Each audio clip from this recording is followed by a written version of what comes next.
Oh, I'll let you know when we're. God, these kids.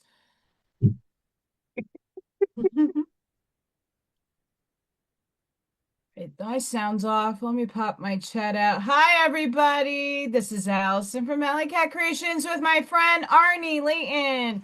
Woo! Sorry we're a little late. We're waiting on Jesse, but we've decided just to go live right now. So I hope more people show up, but I know everybody's probably like, what the hell's going on? How's everybody doing? Yay! Hi, Ashmaya. Yay!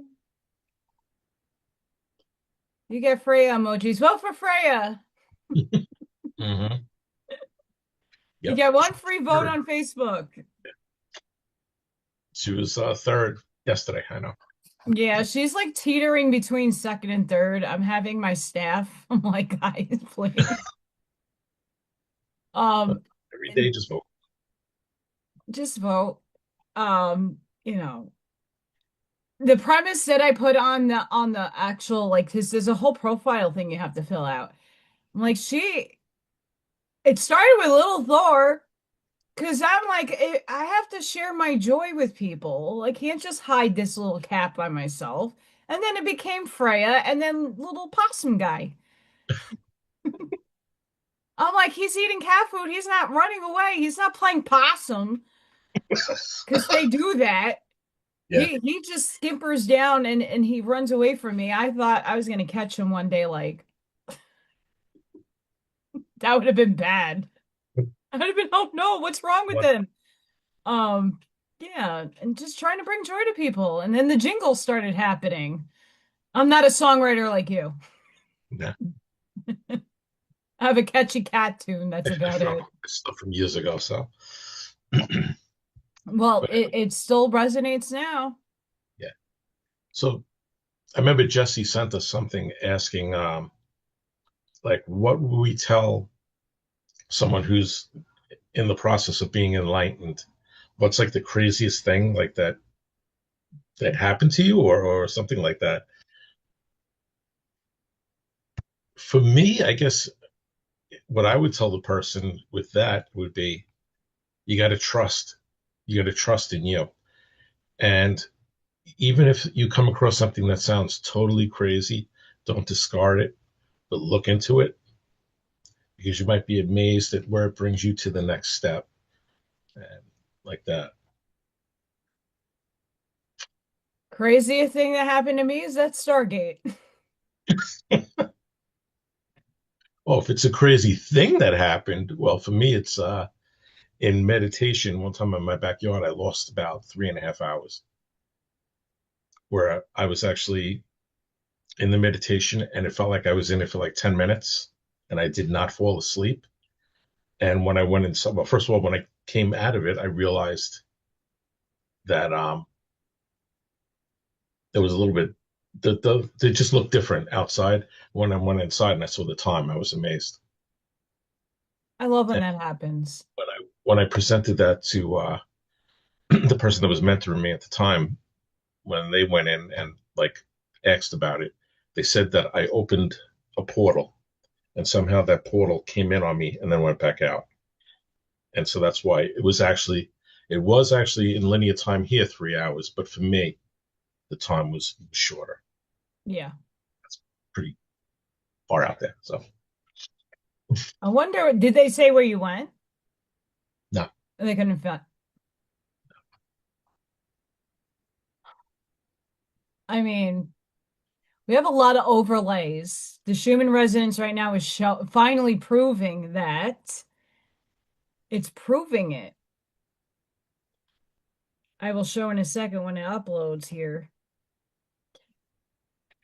So when I say that it grids and there's overlays, we got to think about like, okay, our downloads is the white spikes that come down. That's all the light and the information coming down from upstairs.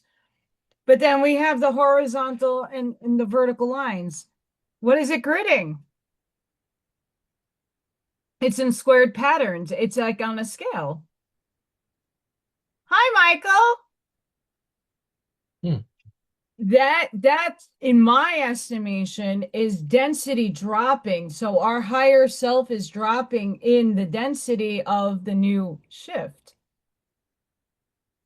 because it doesn't go all the way down. It gets hard, it gets vertical. But up here, it's starting to come in on the light is coming in this way, not necessarily that way. Hmm. So I think a lot of us are starting to bring heaven, what we consider what heaven is, to earth. Well, it's true because over the past few years, the veils, the layers of the veils have been collapsing in onto one anyway. Yeah. That makes sense. Yeah. I mean, more people are having experiences with spirit, with shadow figures. It doesn't need to be polarized negative or positive. That people are starting to see things out of the corner of their eyes and going, "What was that?" Hmm. And you can only say, "Hey, like you're seeing beyond the veil. Whatever is presenting itself, you're catching glimpses of it." I mean, I know most of us that go into meditation, I mow the grass and I'm just like in lolly da land and all of a sudden everything's glittering and I got butterflies surrounding me. Hmm. And that's true what you're saying right there too. And that's what people need to realize.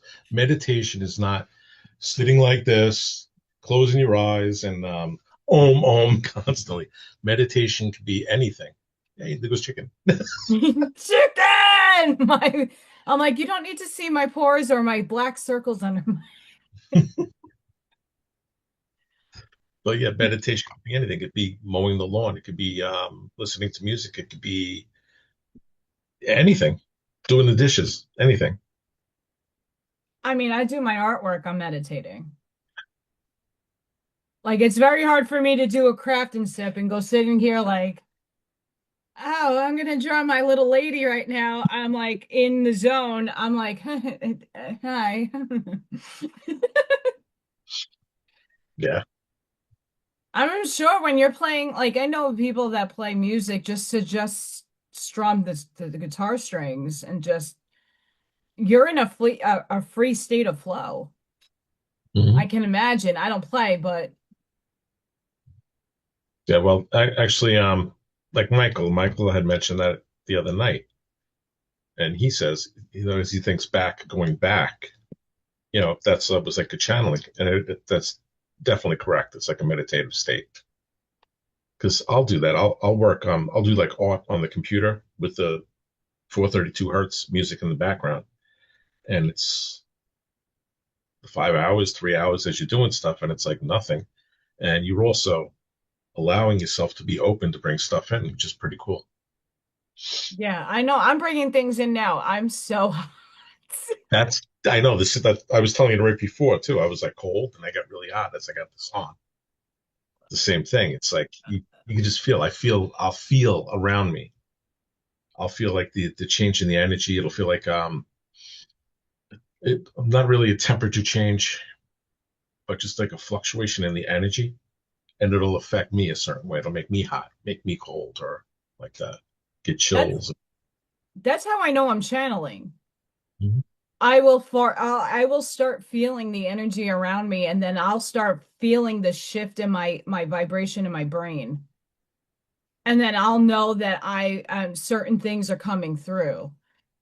But I can't do that on a whim. It just happens. I don't like sit there in kumbaya like Bashar and go, "Oh, here, hi." No, it's just I know there's a shift in my energy and then Hmm. spiritual vomit. Yep. And sometimes, like at least for me, with like stuff like that, you don't even realize you having stuff come in, and it can be days later where things will start to process, and you'll start getting little things that come out.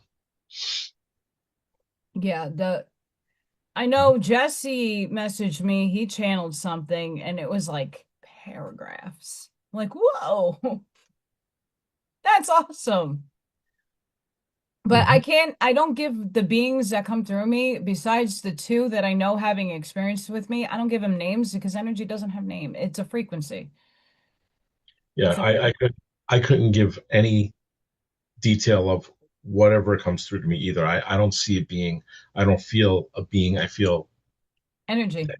yeah, energetic presence, sort Yeah. of. Like, sometimes I'll be able to tell. Like I can feel like when, let's say, Marianne is around, I can tell that it's a different type of energy. Yeah. So Oh yeah, I know when my parents come, like the last moment I had with my dad, he makes me want to cry.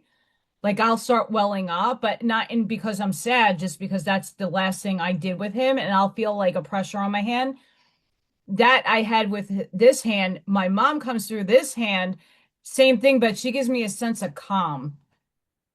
So I know it's them, then that energy, because I mean, you're bonded with Marianne in the same sense. Like you had a physical exchange with her. I had a physical exchange with my parents.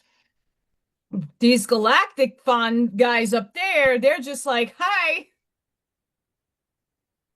we're gonna just show you some light codes and have fun.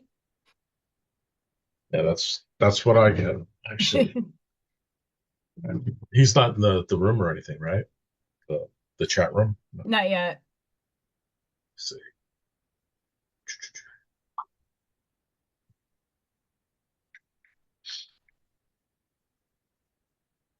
Yeah, Q Crew comes in and I feel him once in a while. Hi Scott. Hi guys. Hi Michael. Hi Lori. Thank you for showing up, guys. We're waiting on Jesse. I don't know if Jesse forgot. I don't know if he's showing up. He might. It's okay. We're a little late, but that's all right. We did have a blackout. We had a blackout, I think this morning. Yeah, this morning we had one. It's a little guy. It's a little guy. But even with the Schumann resonance, I was live a few weeks ago and the blackout was bleeping in and out. I'm like, no way am I not seeing it. I'm not going crazy. And I put the phone to the screen and everybody's like, no, yeah, you're not crazy. It's coming in and out. And then it never showed up on the chart the next day. Wow, It didn't show up at all that we that had one. So what was I seeing and what did everybody else experience? hmm, a real good shift. I mean, Wow, maybe it was for the collective of the people that were here to see it. And I'm just like, it's going in and out. And I've never seen these charts wow. shift any kind of color or anything. I thought it's like a regular scale. It comes in and that's it. But the blackout was like, hi, how you doing? And going away. Hi, how you doing? Going away. Wow. The what that site, does it say what that would be or anything? What it could be? No. Oh, I've been trying to look into that and I haven't seen anybody on Facebook or on any other application like Telegram say, "Oh, did you see that too?" No one. I took a screenshot like I mean it's on the live so it's recorded that it happened, but my I'm like this is weird. And I thought I was just seeing it. I'm like, "No, you guys have to see this." Hang on. And then it would come up. Crazy shit.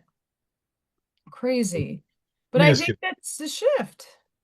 Let me ask you this: what do you see for 2026?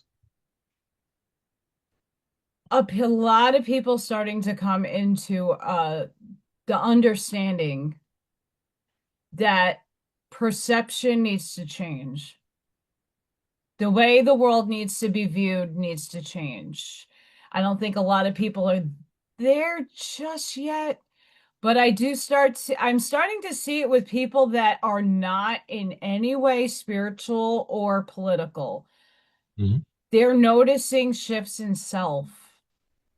That like my teacher yesterday, when I was live doing my craft and sip, there was a drive-by by her house. Scary things, like I had the bullet go through my house. It's and the sense of like reaction was calm, not freaking out, not going, "Oh my God, it's the end of the world." And she's like, "Yeah, my response to things have been different." She's like, if you didn't point that out, she's like, I would have really not noticed, but a lot more people are starting to not react in the same way to certain stimulus that in the old self would have been freaking out. And I noticed that in myself. Mm. Okay. Yeah, I noticed like that also with the recent incident that happened. I really try not to give it too much energy, but I see what it is, and it's all about causing the divide. The it's at the end of like last year, I started feeling like with the three eye atlas, I just go by a knowing and a feeling. That is not just a comet, but it's also not an entity as we would think of entities. It's like a consciousness. Yeah. And with that, as that's coming around and passing, that's also changing the perception, like you were saying, of everything within and around us. And I also believe that in like 2026, 2027, in that time frame, there will be some kind of disclosure. I do not know if it's going to be where they actually tell us that AT life actually exists, if something's going to appear to everyone and it's not going to be Bluebeam, um, or if it's going to just be just more individual people that are meant to bring the collective into more of a oneness. That's my feeling. So, with what's going on, we're seeing more and more people calling out the fuckery. Hmm. We're seeing more people calling it out. They're like, no, that's a paid shield. That's a paid person. Like, do you hear the people from actual that lived in Venezuela? It's the same thing with the people in the other communist countries, like saying, do you understand what you're talking? Like, what you have to be paid for that opinion. Do people actually know what happened in Venezuela? That's the thing, too. In the 90s, Venezuela was the third highest economic country in the world. They were not socialist. They were not like Democrat. They were a prospering country. And what did they do in Venezuela? What they try to do here. They want to take your right to bear arms away. They did that, and then they started suppressing the people, where the people couldn't even eat anymore. And that's what they wanted to do here. So they made it a third world country. So, like you're saying, true. You're hearing, a message from whoever they want to speak or whoever they're putting in there to speak. You're not hearing from the real people who are probably 1,000% behind what's being done. Oh, but now the normal people that listen to news and that are still tuning into that reality, they are finally starting to be like, wait a second. Mm-hmm. It's just like Black Lives Matter. I'm in a very diverse area, and I'm more of the minority than I am the majority. And let me tell you what, those people caught on really damn quick. They're like, why is a lot of white people here? Like, that something is a little bit off. That's a little, like make it make sense. Like if you're gonna make things make sense, like make it practical, not so impractical that you're like, okay, that lady that got taken out. I didn't see any pigment of melanin in her skin, and I'm not judging here, but I bet you she was like, oh, there's another way I can get paid. I mean, and that's another, I think, dichotomy that's going to start changing around here. People are so I'm really hoping the economy starts, we're seeing little bits, Hmm. but I mean, for the most of the country, people are really, really, I mean, we've all been in it for a while, a long time, years now. People need a way of making money, and it's just you have integrity for yourself. And we're seeing the people that really don't. They're just like, I'm that desperate to put food on my table. I don't care what I have to act. I'm just gonna go out, not realizing your life is on the stakes. Yeah, and they don't care because you just you know a peg in the game to them. They really don't give a damn as long as their results get put through. That's all they care about. Care nothing about the people. And I think that I really think for this 2026, that's another change that I think more people are going to start realizing, like what is worth standing up for and what's safe to stand up for. And not to say not to stand up for what you feel to be your truth, but are you doing it in a way that's causing harm, or are you doing it in a way that is going to actually elevate people? Everything that's being, like you said, everything being done now is done in separation and limitation. That's the third dimensional way of doing things, because that's what we've been programmed to do. Now that we have shifted and we're expanding, we're in 4D. We have to start finding those commonalities and saying, you know what, you can have a different way of thinking, and I respect you. Thank you for your opinion. And leave it there. Why do you need to kill and fight and do those things that are not really humane? Yeah, well, to try to push the agendas. They're not I going to don't think stop. they're going to work anymore. No, that's the thing. They will start backfiring on them because, like you said, enough people are already shifting from 3 to 4D that what would have been blinding to them and wouldn't give it a second thought, just would believe everything they see 10 years ago. They don't see it that way now. Even the people that are so brainwashed, let's say, so into the system, even at least I know from people I know around me, like when I start saying something, whereas they would just like dismiss me, now they sit there and they're quiet and they listen. So, because they're having second thoughts or starting to see it too, but they're not ready to do anything yet. No, And and it's that's a part of the ego, and that's a part of letting go of the program. Mhm. Their ego calls that safe. That chaos that's out in the world that everybody experiences, a lot of people find safety in that because that's all they know. Where many of us have, okay, we're having these out of world experiences. We got to keep that hush hush for half of our lives, at least for me, because people thought I was schizophrenic. And now more and more people are getting the confidence and the self-empowerment to say, well, I had an experience too. And now more people are sharing stuff. The alien agenda and that disclosure stuff, I want to see the government more for this disclosure aspect, for them to actually, hey, we've had this stuff since 1920 and probably even earlier than that. Yeah. Well, look at like Mr. C. Kyle had the bell. yeah, Where did that come from? Like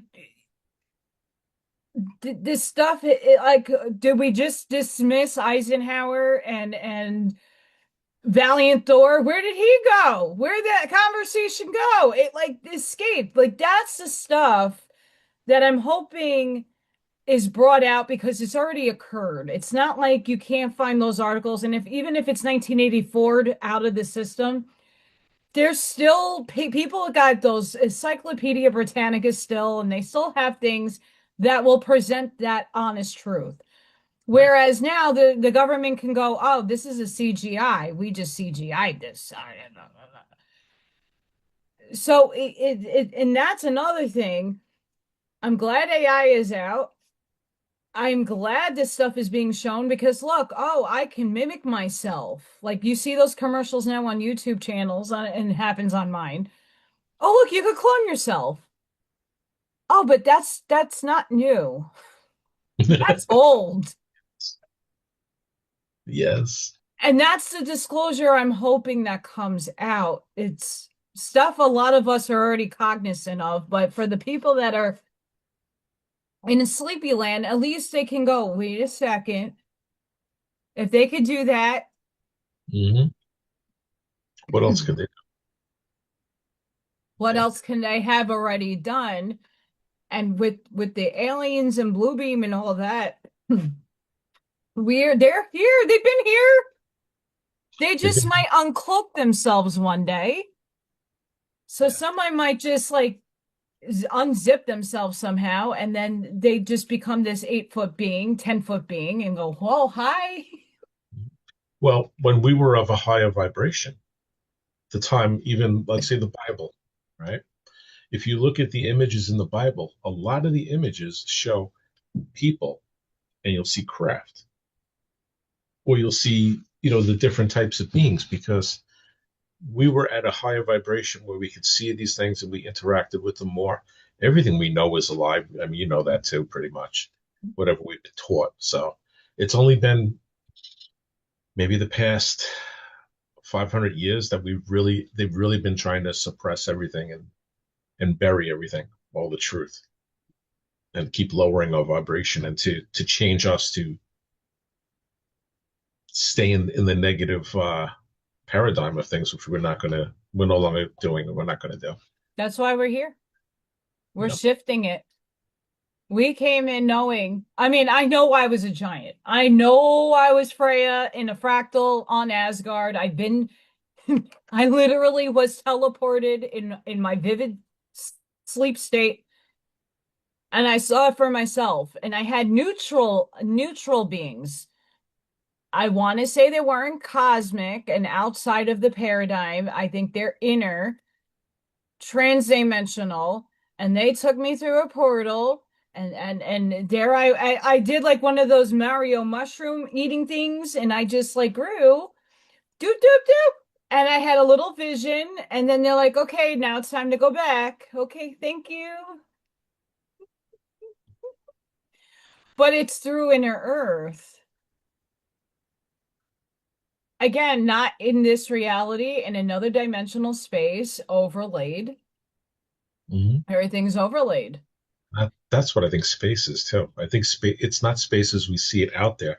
It's space within portals. It's space within dimensional rifts. It's space within like that.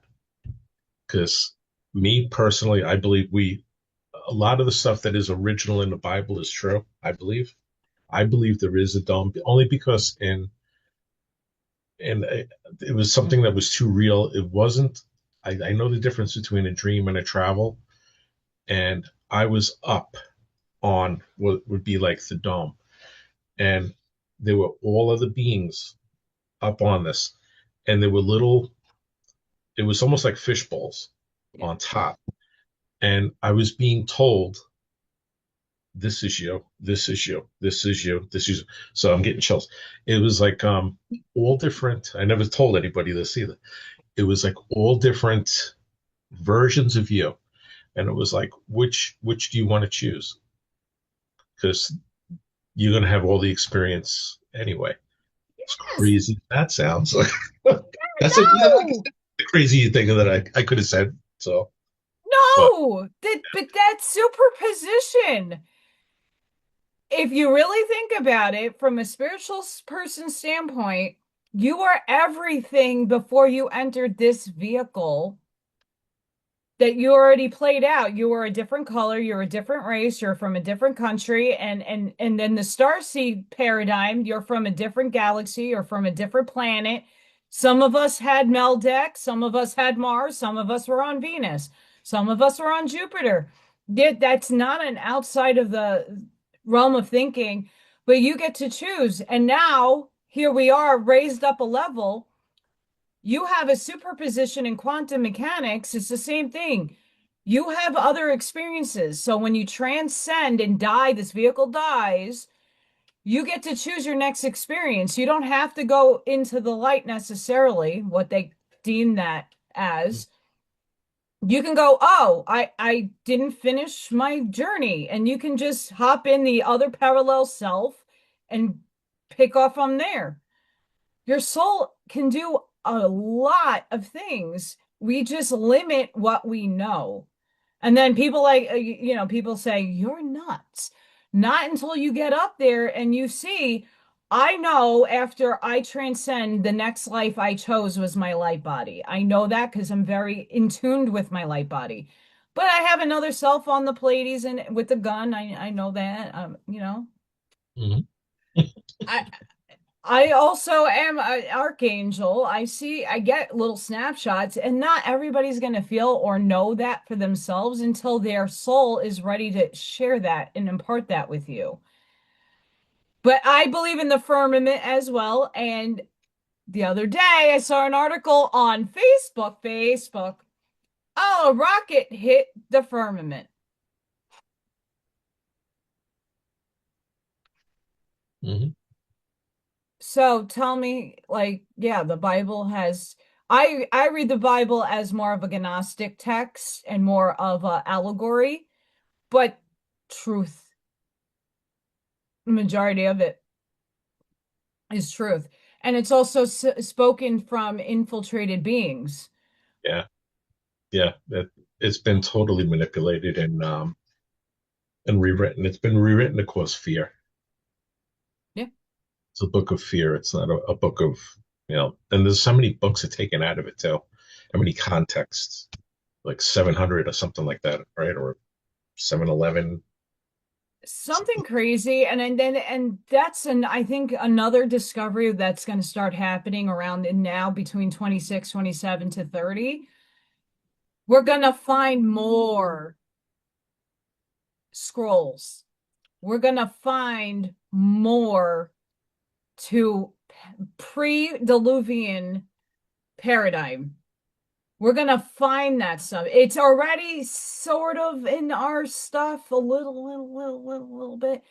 I was reading the Blavatsky and it was talking about Enoch and how Enoch is really just a title to it's like Hermes and Thoth. Those are just titles. It's not the being itself. It's a compendium of beings who have the same inference and knowledge base that are speaking these paradigms. Was Enoch a real guy? I don't know. Was there a giant named Enoch or in Enoch or whatever they may be? But the story from the Greek to the Christian to the Vedic is almost identical. I mean, we look at everything else, it's all past, it's pre-Diluvian, it's Atlantean. The Hmm. law of one, it's Ra after the deluge in Chem. Ra's like, yeah, we tried to come down and help you guys, and you started making us gods. And then you kind of distorted the law of one that we were trying to impart on you, so we had to go by. Like, what happened to them? They were in form. Hmm. They were in form. I mean, as an artist, you look at Chichen Itza and you look at all these other places. There's pyramids in multiple spots around the world, not just Everywhere, Egypt. everywhere. Here, even under the waters and the oceans, everywhere. Yeah. So where did that come from? It wasn't originated in Egypt. These beings brought them, made them, created them, whatever, manifested them. Stargates, star points, jump points, all of that. Yeah. I mean, and they came down. I mean, what I reading Transylvania Sunrise and Sunset. I mean, those books are insane. They are about Busegi Mountain and then the Stargate that leads to Iraq. Yes, and that's another reason why they had to go in there in the early 2000s. A lot of it had nothing to do with anything but trying to get possession. Mhm. Hi, everybody in the chat. I don't know if Jesse forgot, I don't know. but he isn't here yet. I texted Um, him and I didn't get a reply back. So, I mean, hopefully nothing happened. yeah, I hope so. I hope Yeah. he's fine. But me and Arnie is just shooting the breeze, everybody. And it's good combo, so we're gonna continue. Um, it's interesting because I mean, one of the first books I've read was The Law of One in college. I was introduced to the books in college, and then I got introduced to Ashiana Dean in college. So she's not a new thing for me. The Stargate book was newer, but her work wasn't new to me. Even though there's a lot of stuff I kind of like,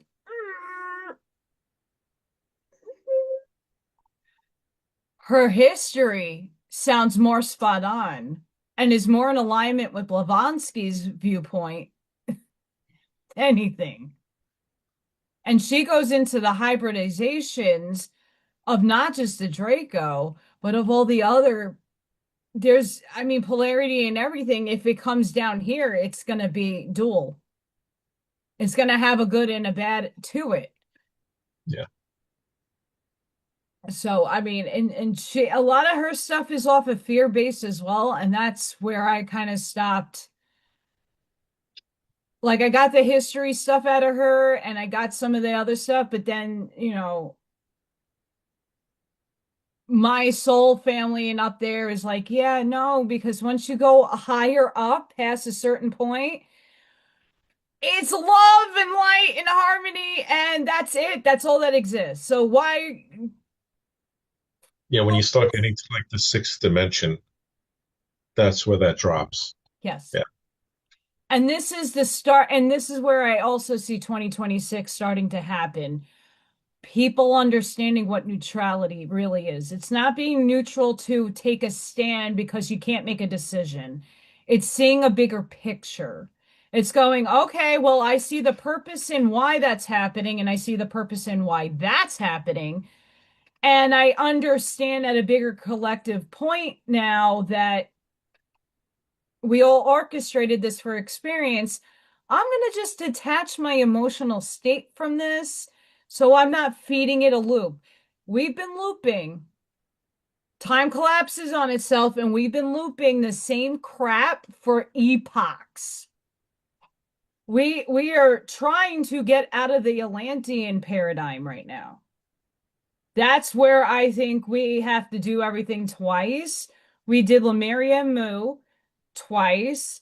We're going to start doing Tartaria after this. We have to collapse the negativity that happened in those wavelengths. Atlantis is now. We're redoing Atlantis and now we're setting it straight. We're setting that energy straight because again, we had the dark and we had the light. Both made it out of the deluge. But where is the light force to go? Inner Earth. They had most of them had to disappear in terms of densifying differently. Whereas the negative polarity stayed in the third dimensional sense and went to Egypt and India and everywhere else. But the neutral, like I say divine neutral because I'm a conduit of source. Most of us are. I work directly straight up. Source isn't judging anything. It's having its experience. Who am I to make that judgment? Unless I signed up as the star, judge, jury, executioner, cop, military person. That's not the role I chose for this life. I chose to come here and anchor the light and infiltrate the dark. Hmm.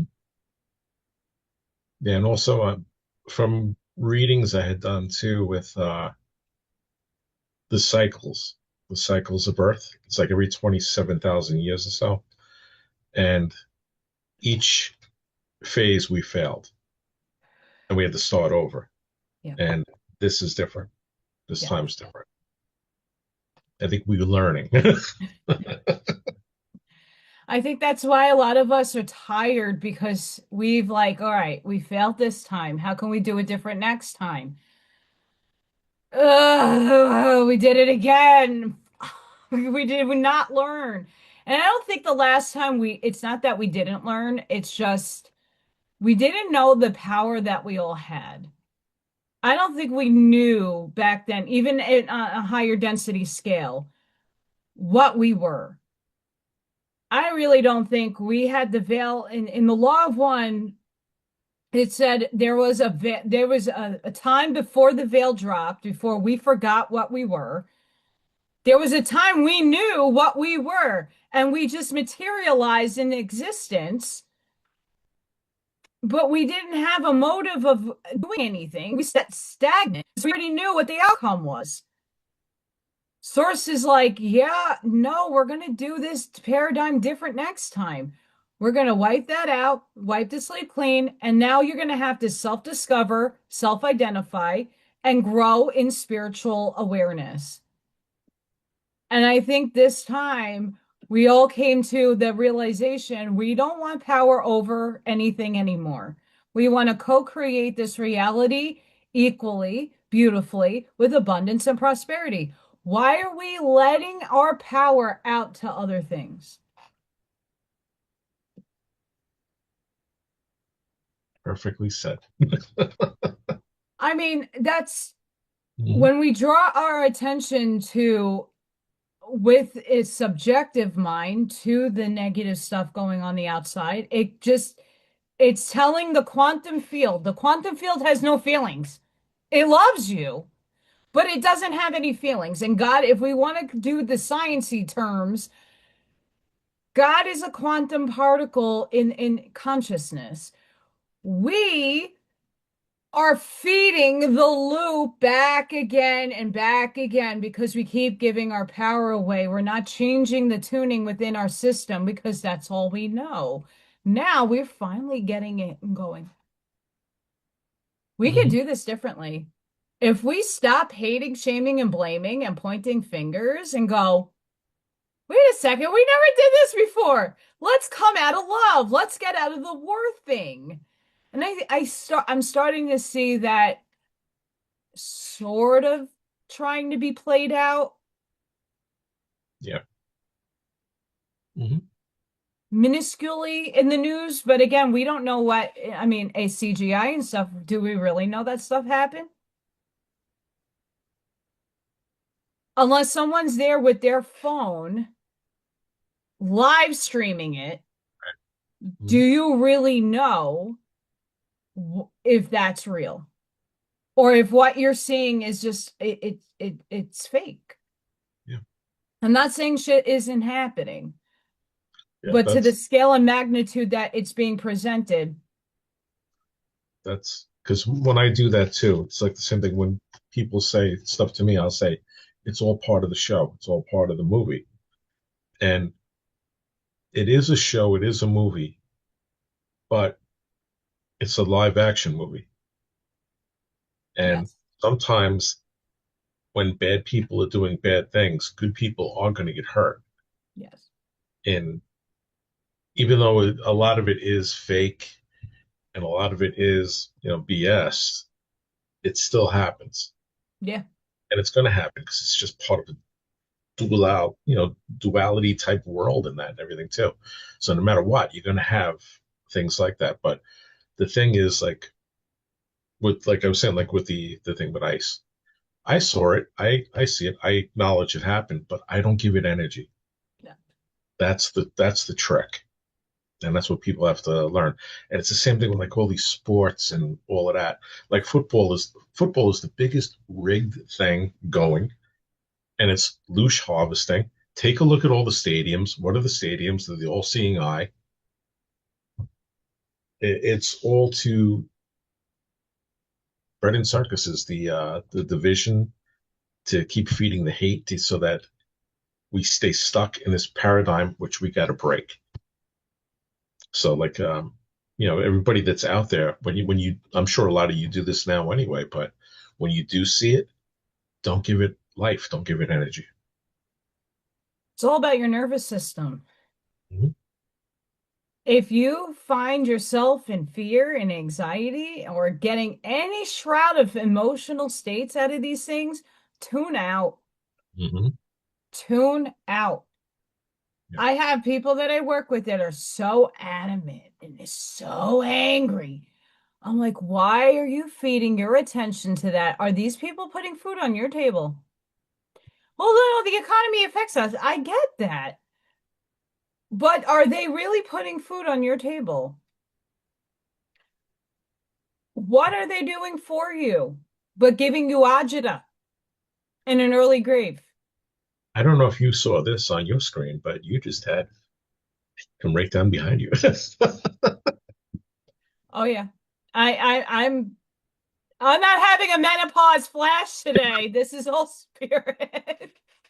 You definitely had something come right behind you. I saw it. Cool. Oh yeah. Like that. I'm waiting for the day that I can glitch out my light bulbs. It happens when no one's here and I'm just sitting and doing my work and my light bulb blows out. It's not even just oh, it died. No. Cool. I don't know Cheers. how cool it is. It's expensive. It's cool. Um, Anybody in the chat have any questions? Anything for us?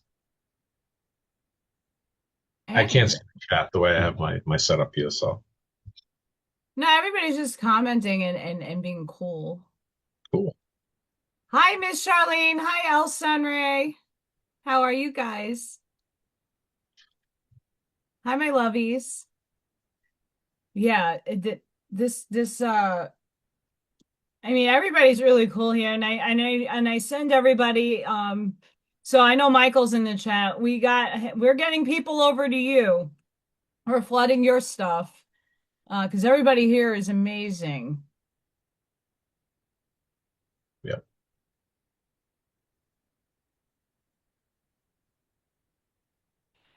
I kind of keep myself, Miss Sparky, I kind of keep myself too. I've been really focused on doing my inner work.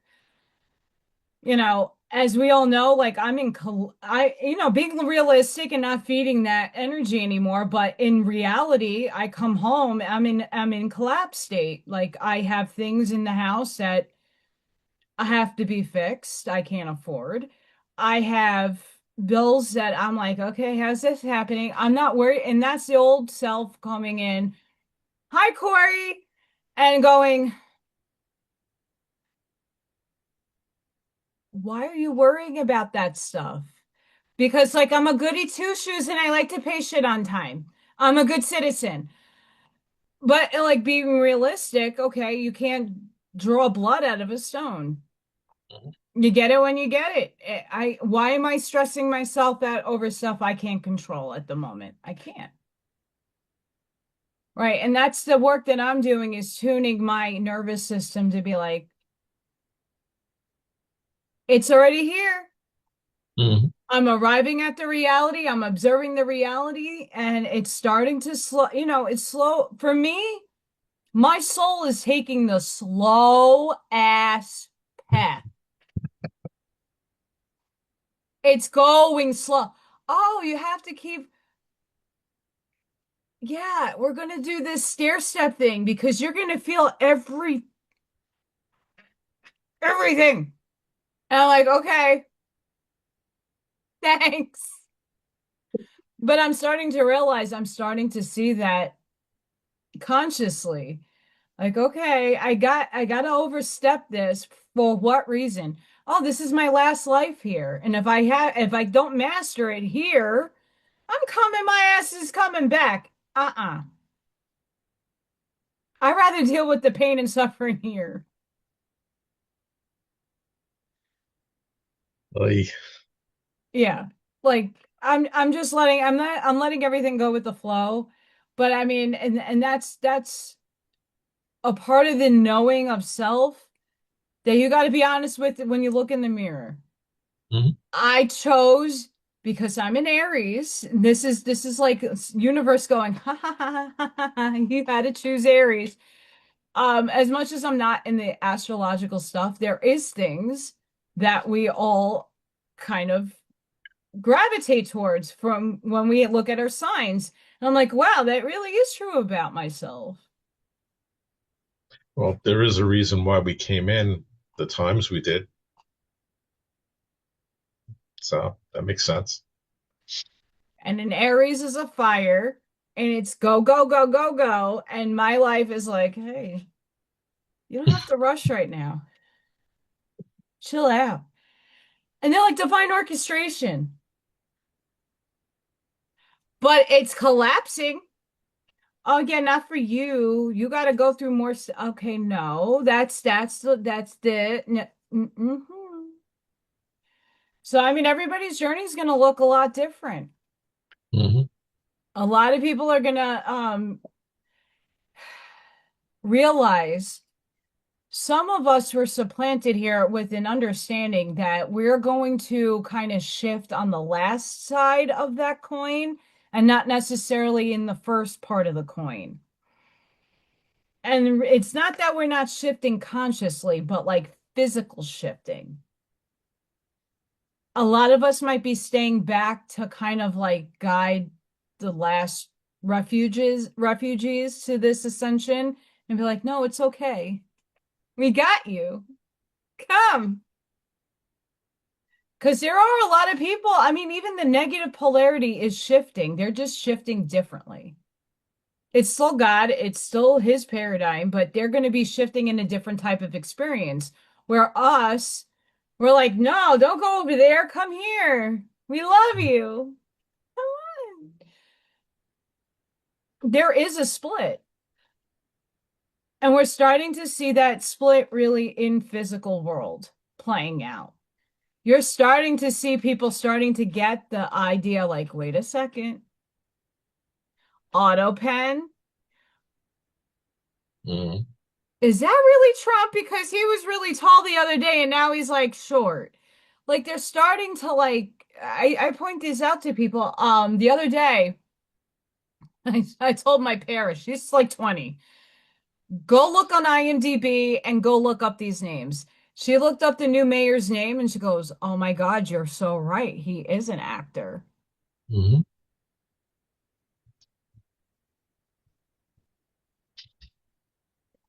Do you see what I'm saying? It's a movie. Yeah. Go look under Hillary Clinton. Go look under these names. Hmm.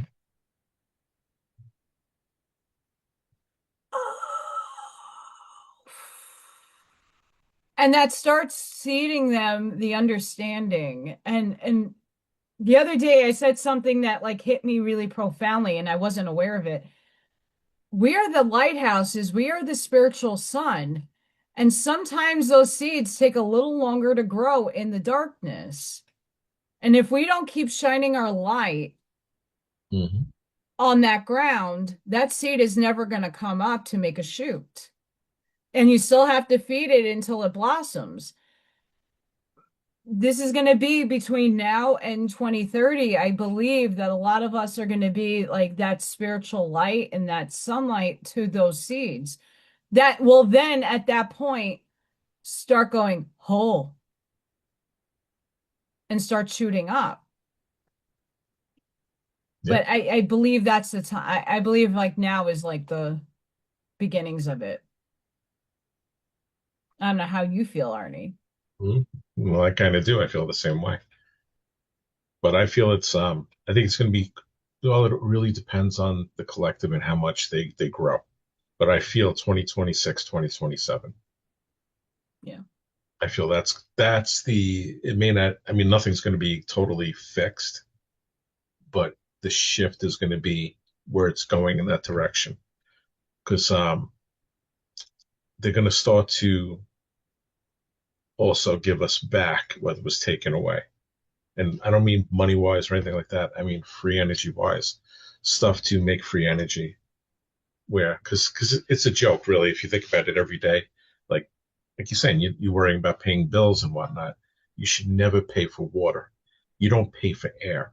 You should not have to pay for a place to live.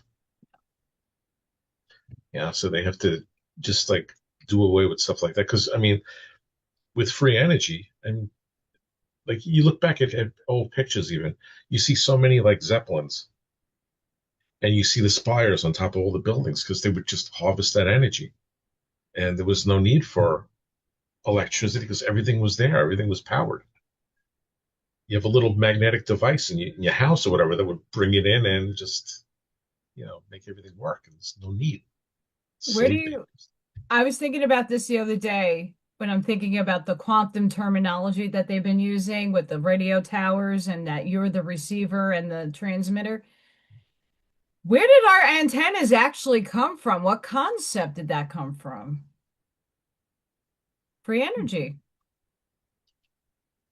Just a little different looking, but I think that's the where the antenna is really like the underlying concept of that. Finland, Finland is starting to put up Tesla towers.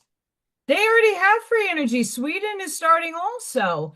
Like the European countries are not playing around and finding out later. They're doing it now.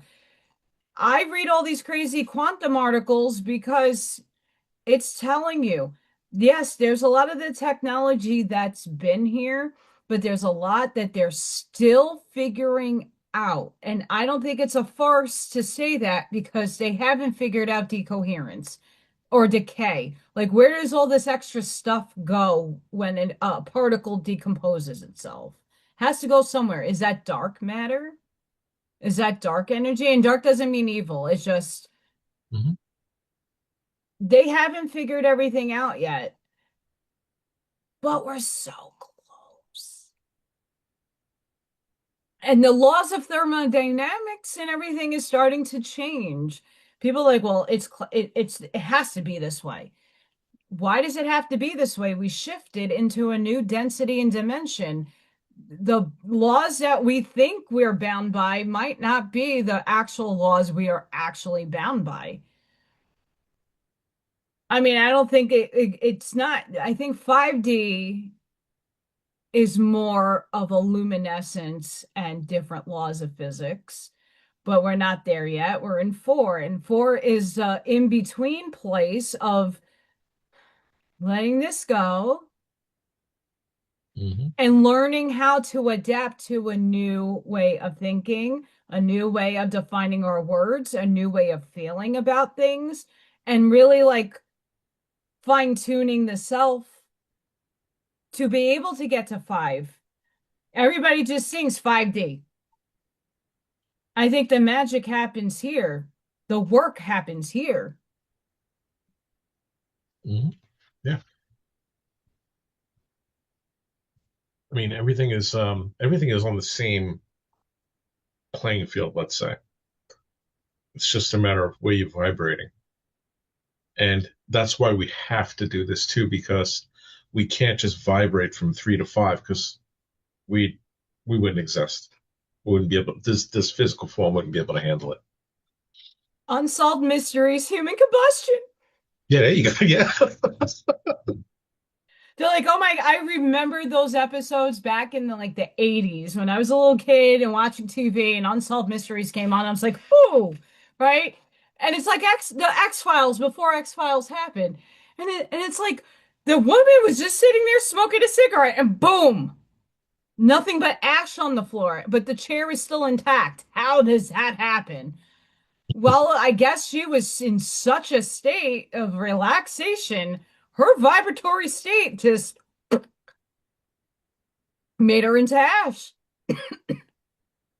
But it's the truth. And I think that's why we're seeing a lot of people transcend between 2020 and now. We're Yeah. seeing a lot more people leave. Just like even me with my experience. I mean, in the 90s, just watching a show in overnight, it was I think called Millennium 2000. Jordan Maxwell was on it. And I saw that, and that got me thinking. But I would never say anything. I would go to the libraries and look into stuff and read into stuff. And I just never said anything. But then in around the early 2010, 11 or so, when I started seeing things out there, like I saw, I've seen it a few times even since. I see a blue orb and it will jolt through the skies. Yeah. And that really connected me towards what I feel like, yeah, true. We are fractals of all different things, but for some reason I align with Palladian. That Mhm. I'm close to that. I feel that, and I've always felt that. And when that happened, I felt like it was part of what we're created now too. It was I believe these things were there to adjust the energy fields of everything that was happening because it was a time again where it was going to be um, massive changes with this, you know, place we're on and all of that, and it was to like let's calm those energies. But with that, I started to get more and more, and in like 2014, they diagnosed me as having I was depressed. They wanted to put me in the hospital. The person I was with was a social worker, so that never happened. But even when I think about that, I never felt depressed. I felt like in a catatonic state, kind of, because I think my body was shifting. Yeah. And like after that, I became like a little bit more aware, but I still wasn't like kind of where I am now. That took when she passed to like just like jolt me a bit. But it's it's really over a period of time. So like people just aren't going to wake up tomorrow and be, oh, 5D, okay, everything's beautiful. No, you got to go through everything. You got to learn. You got to experience. You have to learn to love where you hate. You need to accept where you react, and you're raising your vibration that way. And the more that that happens collectively, the more quicker we go to four, the more quicker we can go to five. Oh. No, but it's true. Someone, I heard a quote from somebody saying, as soon as you're born, you're ascending. As soon as you're born, because you came here with the frequency key, obviously you're not aware of this stuff until you become aware of it. And you slowly come into an understanding of what self is. The ending of 3D is really understanding you are more than self. Know thyself is know yourself in the body, but it's not just the body now, it's your soul. What is your soul? And I think the reason why you're more affiliated with the Pleiades is because the fractal you have in you is a higher percentage point. Like the spark of God could be as 0.00002%, Mhm, whereas your Palladian might be like 5.2% of you, of your soul. What makes your soul up is what you have an affinity to. mhm, Whereas other people are like, oh, for me, I'm like probably 40 to 50% percentage points of Archangel. That's the collective that I hone in with the most. But that doesn't take away the other collectives that I know I have affiliation with. mhm, But again, quantum physics is going to start proving some of this stuff. It's going to come out. There are physicists who have had spiritual experiences going, how the hell do I prove this? Because people still need, in a third dimensional sense, tangible evidence. They need to see paperwork. They need to see the mathematics. They need to see like something to say, oh, that's true. Instead of going, oh, like, well, I already know. I know this because I know myself. some things you can't explain, and you'll never be able to. That's where like true strength comes in for each person too, because when you stand by you know, your true self, that's your true self, and not denying yourself and not denying, what you are. Because like the Pleiades, I've always known that because since I was small, I've always had that drawing to that star system. I never understood it. Wasn't saying I was Pleiadian, but as time has gone on, as the more I've opened up, the more I understand. I know I definitely have a big connection with that, I as do well as too. Atlantis is another one. I had a like vision with that where kind of like with like the things that I do now with like the light codes and the cards. With that, I felt I was on like a high council back then, Hmm. and I had technology knowledge that I was presenting to the other side, and the other side used it as part of to go back and create the war. And I think that's why I'm here now too, and why I kind of a little understanding why I'm doing what I do. It's to you come back and you have to fix, you have to you have to switch it, you have to flip it, Hmm. and it's I'll say this too.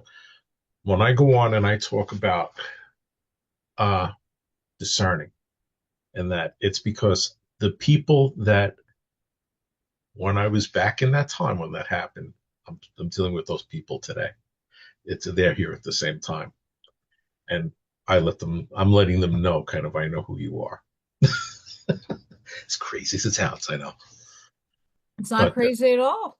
that's like one of the yeah, because we've lived so many lives and not just here. I mean, we were trees, we were rocks, we were Pleiadians, we were Draco, we were everything, and we are everything. All net, Yes. just like the movie, you was it everywhere all at once, and that's so true because we only see time here, whereas the experience is going on everywhere. Yes. Powder. That's why I tell people to watch that movie because it's so innocent. It's a Mm-hmm. little fringe, but at the same time, he tells his little girlfriend on the bench, like, sh- oh, I'm the guy in Italy, rowing a gondola right now. Yeah, Mm-hmm. you are the blade of grass, the tree, the bird, the sky, the planet, the universe. You're everything. Yeah. Just in a microscopic subatomic particle scale. And we, in our bodies right now, the physical being that you are right now has ancient from the beginnings of the universe in us. All of us do. It's matter. We're made up of matter. That matter didn't just go anywhere. Energy disperses, it recycles itself. Half of us have bloodlines and stuff, and in your bones somewhere, you have something from another dichotomy somewhere else. Yeah. But a lot of people can't fathom or comprehend it, and I think that's where 2026 we're going to start understanding a lot more of those concepts because it's now being presented a little bit further out into mainstream, where it's not just, okay, we're going back only to the Bible and that's the only thing that existed. Where that's a lot of people up here, they're stuck in that. They do morning prayer at my school. I'm like, okay, I walk by a few times and they're always still giving out the energy instead of bringing it in. Like, this is what it gets in here. It's in here. But they're giving their power away. And when they're giving it away, where's it going? What wants to eat that? What feeds on that? Mm-hmm. If you're not putting your protection up, I mean, this is my prime example right here. You are the disco ball and everything is getting sent back to its sender. Anything that is out to get you and harm you, it repels back. It's a mirror. It can't go in you, it has to go out. If people are not protecting their energy fields, your Taurus field, your auric field, all those fields that we have that you might not be able to see, just like the Wi-Fi signal, I tell people all the time, you can't see the ones and the zeros whizzing by getting into my computer, but it exists. The radio waves, the X-rays, the radiation, you don't see that stuff, but it exists. Same thing with that concept. You have a field of energy from your heart If you're not protecting your inner and outer space, you're going to get little parasites. Hmm. That's why people need to do that every day with their home. Everything. I do it every day when I wake up. Even when I go out in the yard, meditate. I create that barrier. I have God's golden white light come through and the white light within the golden white light and form the barrier all around.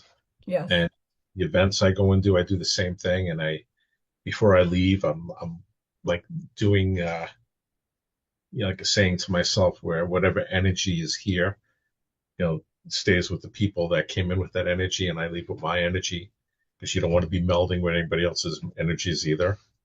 So that's very important. Yeah. No. Hmm. I mean, this era happened. I was okay with that 6 feet. I don't want your energy around me, your hating energy around me. Get away. Well, that backfired too. If you That think did. that actually, that's what helped more people become more aware because they were no longer in a constant loop of running. They had time to sit and observe and see. I that's the one thing about that 6 foot rule that I was actually like, you know what? I enjoy that because I don't need other people's negative vibes rubbing off on mine in the grocery store when I'm just doing my human thing, not thinking spiritually. I'm just needing my coffee creamer and my toilet paper. Get Hmm. away from me, right? And now I've noticed, at least up here, not New York is I don't know how it is there anymore, but when I moved here, people are so much on top of each other. I'm like, bro,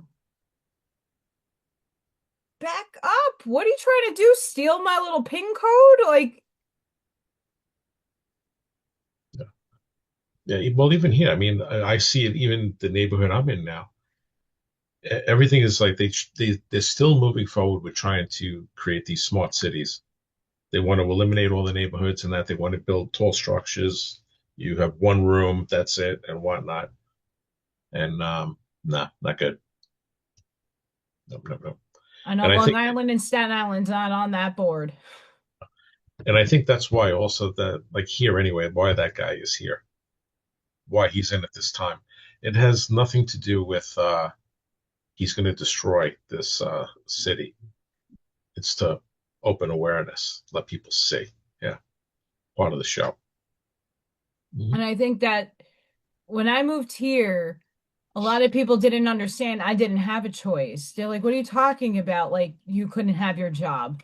I'm like, I couldn't have my job. If I wasn't jabbed, I could not work. And it was not just in the school system, it was anywhere. And I'm like, so I sacrificed everything because I would not get that. And they're like, wow, it was a choice here. I'm like, yeah, because you're in a Republican state and it's not. I'm like, look at all the major cities. People flooded out of there because we should have a choice. And I should not lose my livelihood because my thinking is different. Right.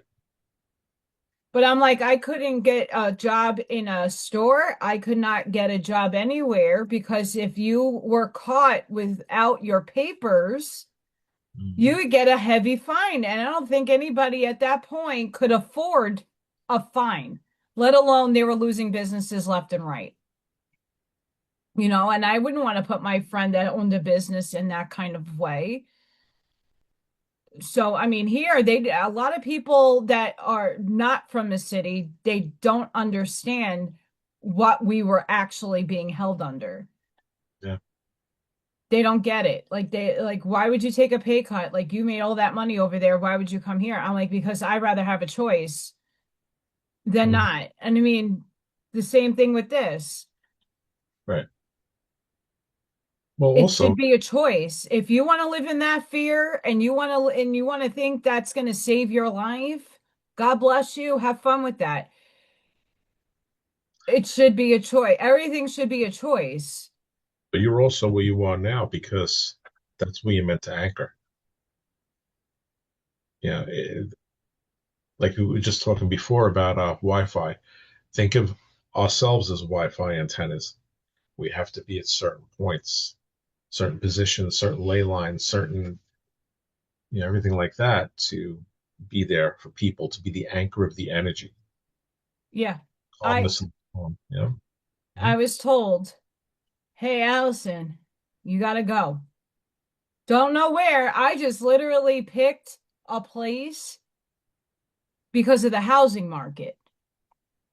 I could have went anywhere. I wasn't bound by anybody or anything. I wasn't married. I'm not married. I don't have like a family to like call home. I could have went anywhere.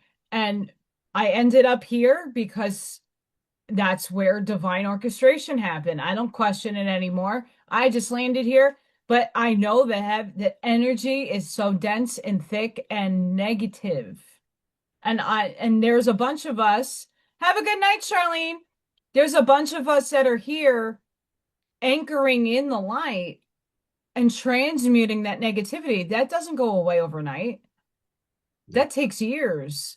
Yep. I'm hoping now it starts alchemizing a little bit faster because we also, we always go back to the kids at some juncture in life, and I'm seeing the effects of what these kids are going through. This shit gotta change. Hmm. I keep telling the teachers, I'm like I get the board of ed is in shambles, but I said each of these kids that come into my in our school building, they come with a fuck ton of money. Where is that money going? Because it's not in my paycheck. It's not in the devices that should be in my room. It should be given to the kid to better their education. I'm not seeing it. So where is that money going? Where's the funding going? They're like, oh, we're getting rid of blind and deaf services. And yes, it shouldn't have to be that way. But it's Yeah. gonna show that these board members and these corporations, my school's called a corporation. Hmm. You don't want to pay me to wipe a kid's tushy and to change diapers and to soothe kids that are having meltdowns. You don't want to pay me properly, but yet you expect me to do eight people's jobs. Hmm. And then you're going to give me a kid that needs a lot of services and you're not giving me the equipment. And then everything is grants. That's what I was just going to say. That's what actually pays for all that stuff is the grants. And the grants are shit. They say it's the tax dollars that, that's bullshit too, because that gets pocketed and used against you. That's where the funding goes in to do research for these things that they've been doing and all that stuff and everything to harm everybody else. That's why, I mean, one thing with whoever is playing the president right now is doing with, you keep hearing it. We're not going to be paying property taxes soon, and we're not going to. Income tax is going to go away, and that's what the tariffs are, because the tariffs were before income tax, and we had all this money, but they just lie. They lie about everything. That's why people need to be aware. Every time you pay tax, you're hurting yourself. You're causing harm to yourself. Every time you donate to the Red Cross, you're causing harm to yourself because that money goes nowhere. For all the people that have a heart of gold and they want to help people, you go help a person. You see a person on the corner, you help them. You give them a blanket, you give them $20. You do stuff like that.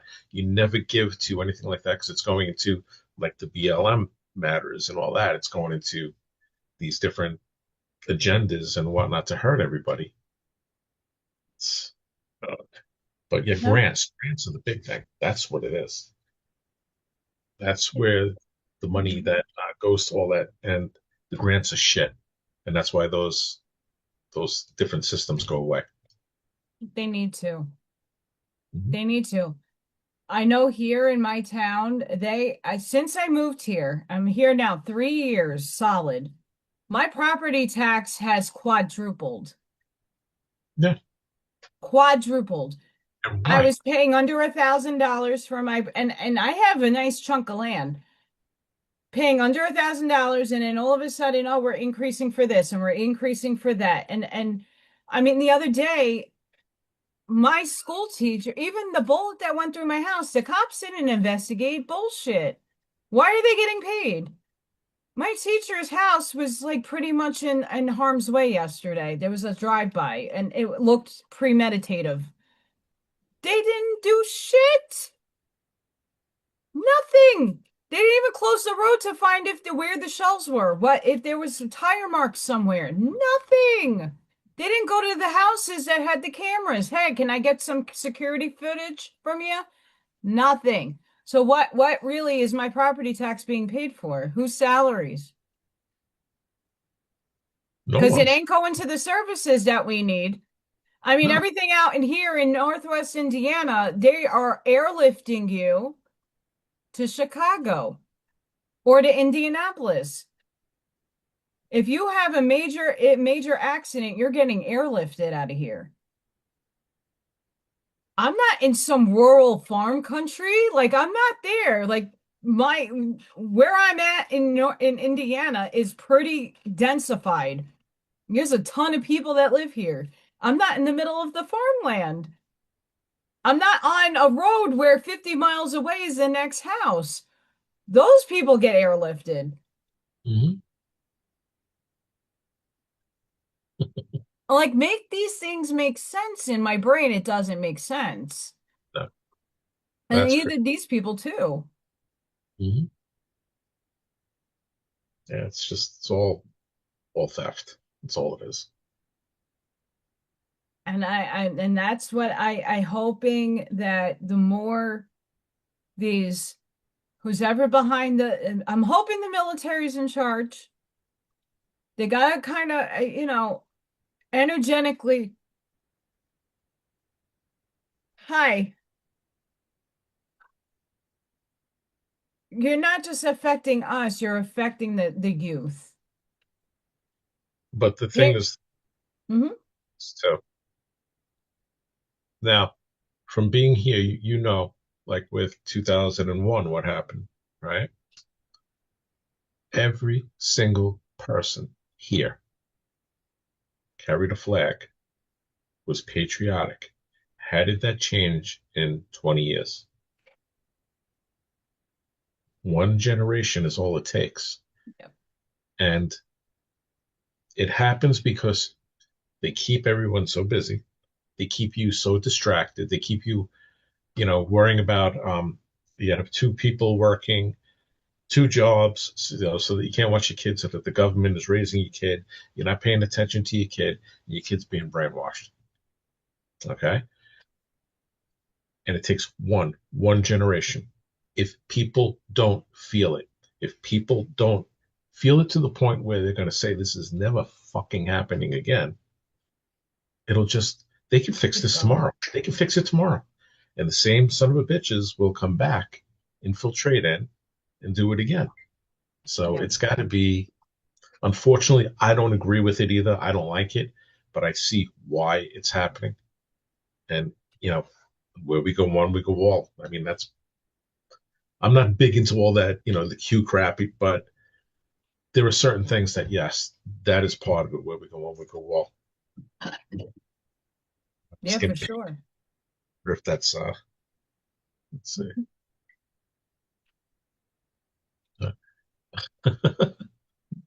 Yeah, the time screwed up. Thought we were doing that at 8. I was thinking at 15. Let's see. I could get in like 15 minutes. I'll tell him, okay. Yeah. Okay, well,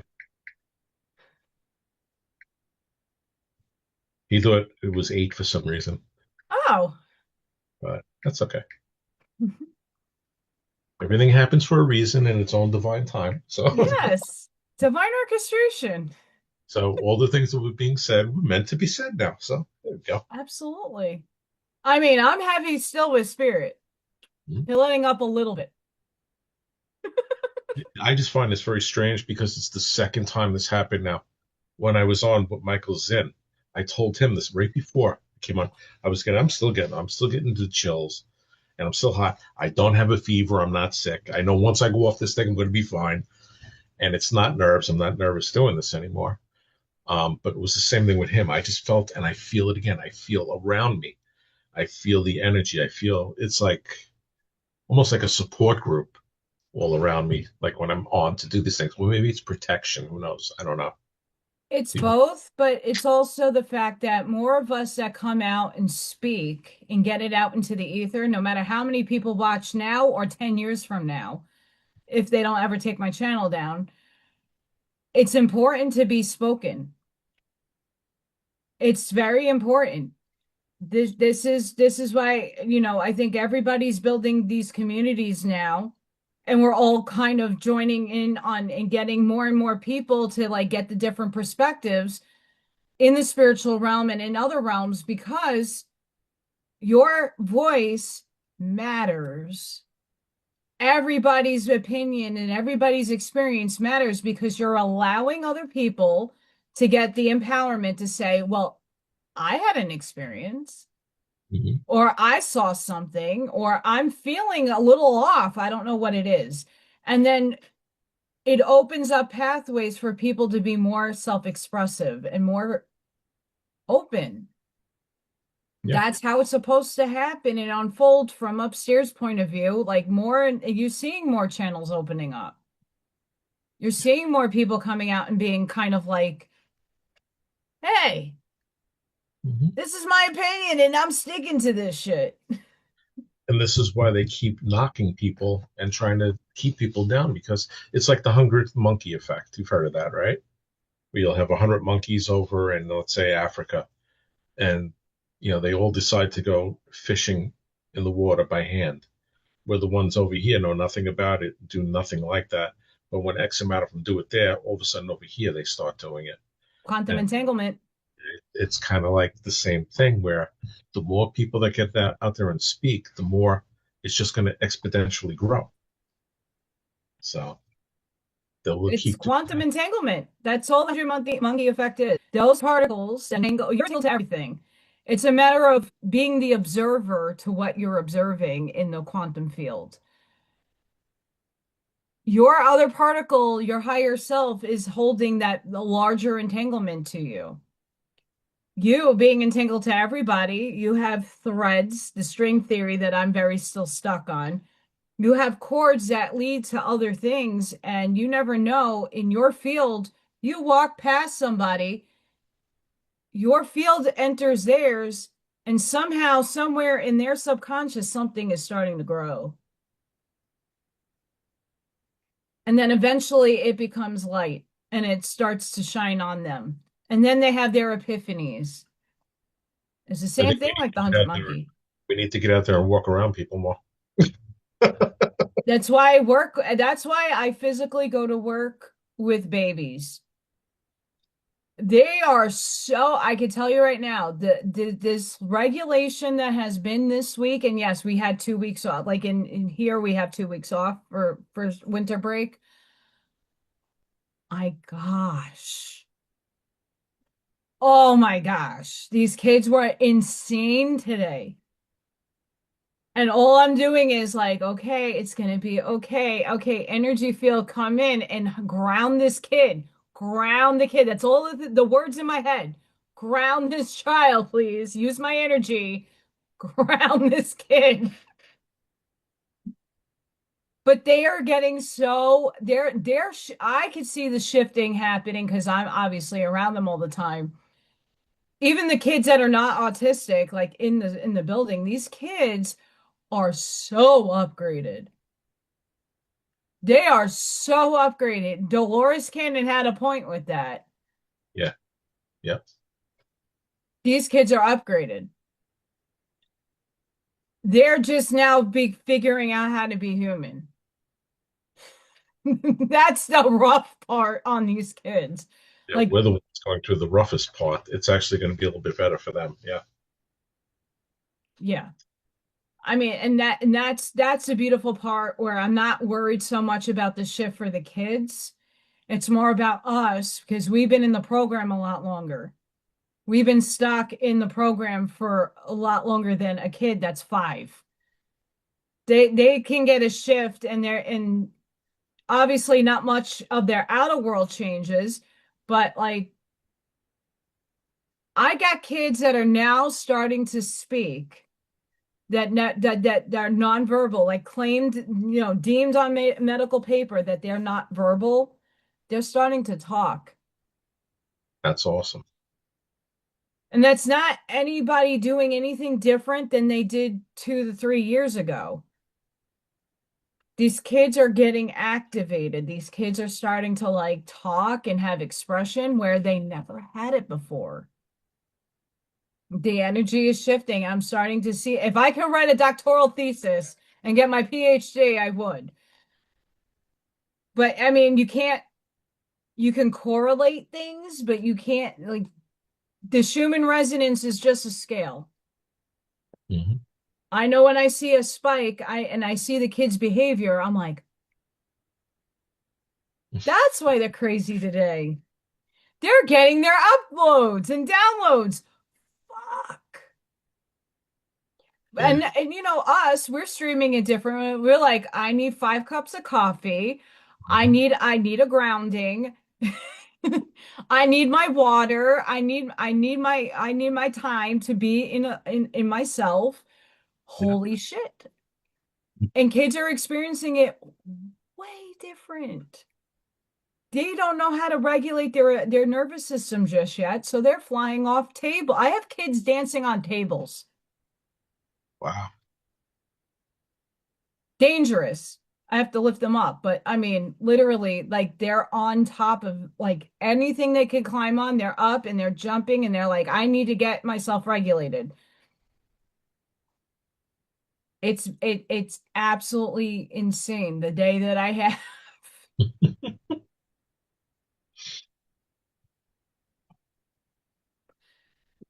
And and a lot of the teachers are like, I don't know how you do it. I'm like, I keep myself young.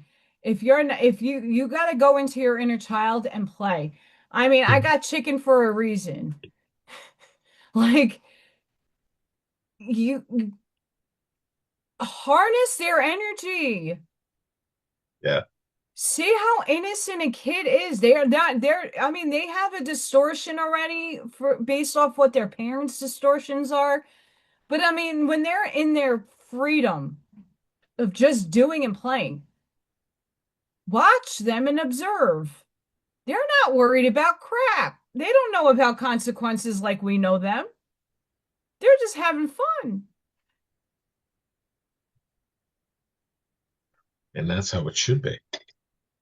I mean, when was the last time, if anybody in the chat can tell me, when was the last time you went on a swing and just let go? I love swinging. I go to the park and there's swings for bigger kids. I'm on it and I'm swinging. I let go. When was the last time you went in and I mean it's creepy, to go to a kids playground, right? But I mean most of the playgrounds around here, I mean anybody can go. When was the last time you went on a swing? Many, many moons ago. But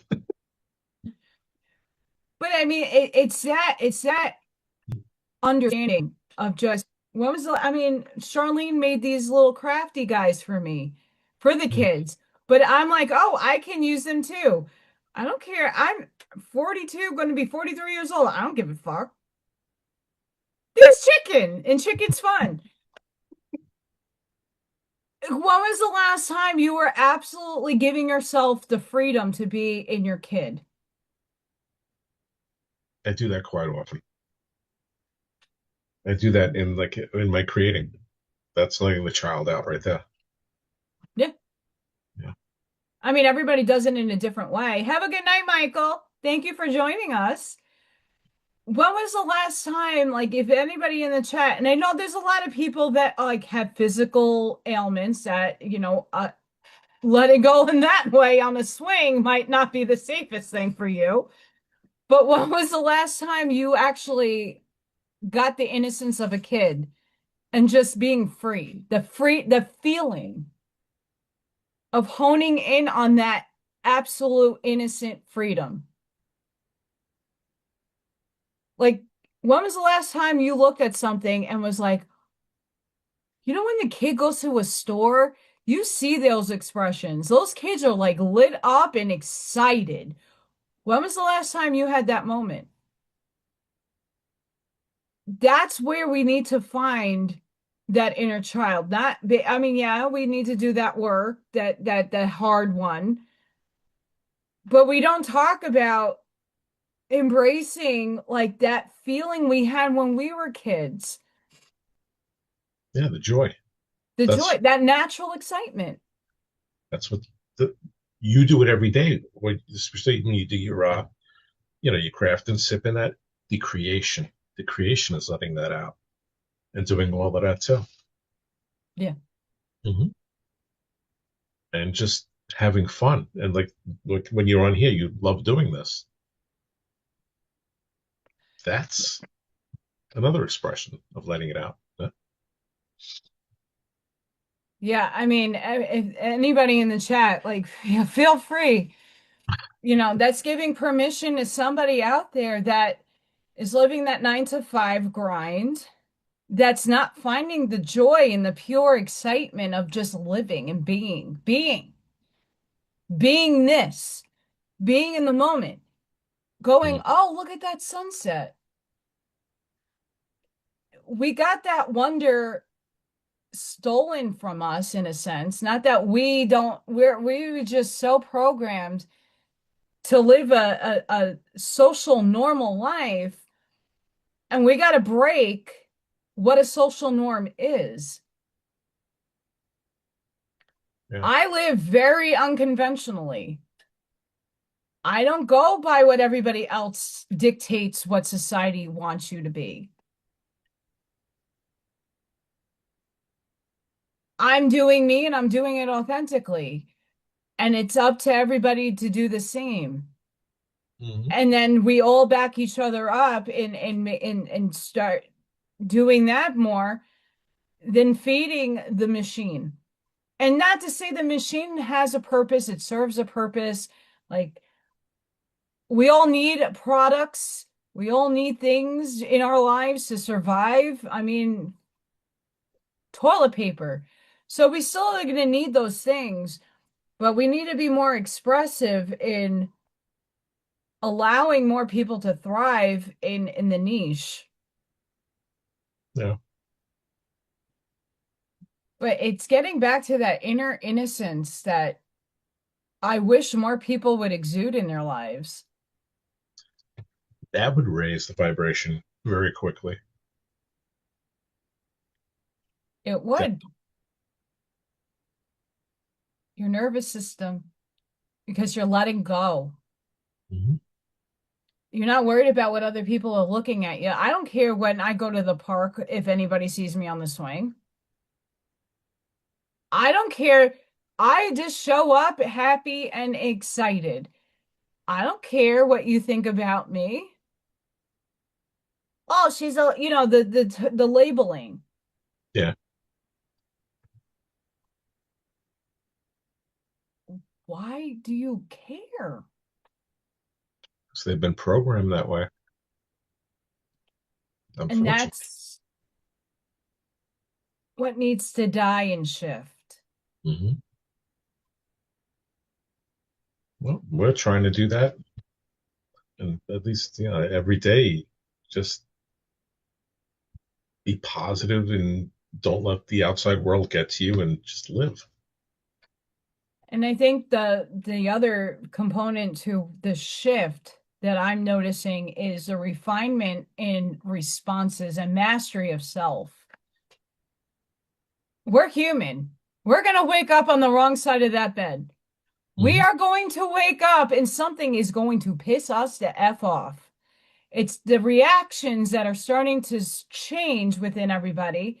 And instead of reacting in a violent, not healthy manner, we're all starting to see ourselves shift into, I'm going to take that breath now and I'm going to calm down in the moment, not after, not in the beforehand, in the moment. When shit goes down, Hmm. you wake up and you're like, oop, wrong side of the bed.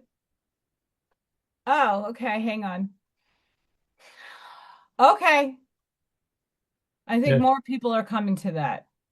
just a couple of breaths changes the whole feeling. Yeah, just taking that step back for the moment, and and experiencing, and instead of reacting.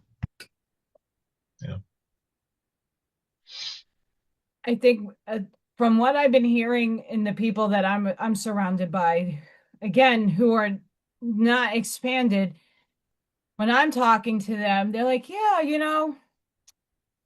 a few months ago, I would have responded and been this, and or I would have, but I don't feel that way anymore." So the shift is happening when other people that are not in awareness is starting to tell you and being comfortable with you and saying, "Hey, I saw that spirit. Hey, Hmm. you're mastering yourself." And a lot of people are doing it without realizing it. Yeah. They're just waking up and going, "Hmm." They're becoming indifferent. And that indifference is starting to shift their awareness to going, oh, the old self would have been this. Like my car dropping dead. Hmm. Instead of freaking out, and Allison's old form would have been kicking that car and denting the shit out of that thing. Can't do Instead, that. I'm like, you know what? The store, I could walk. I miss walking. I walked everywhere in New York. Here, I don't get to walk as much. I'll walk down the block. I'll walk to work. It's not that far. Instead of freaking out and like imposing, hey, like, can someone, that's gas money. Gas is still high here. Mhm. And that's like the bigger noticings. And also, a lot of people are not aware either that certain people are going to fall out of your dichotomy. They're going to fall away out of your life. And that's just making room for better people to come in. Yeah, I but just experienced that. I was just going to say the same thing. I've noticed, even from what in this community here, the people where I first got in, they're not even around anymore. It's always like a shift in people, and it's funny how it is. It's always the people that are on the same level, on the same wavelength, ideas. Yeah, we're all being drawn together. And I think now we're holding that frequency, not in judgment and not in ego. And more people are starting to go, that's what a community should look like. I don't want to be a guru. I'm not here to guru anybody. I'm here to guide and give advice. But again, I'm all about go within. My reality is no one else's. I feel, experience, and take in information differently from everybody else. I don't want you to actually hone in on Allison land. Guess what? You have your own land, but we all at some point cross streams of understanding and similarities that we can coexist and then co-create. And I think that's where that unity frequency is starting to come into the play. Hmm. Yep, definitely.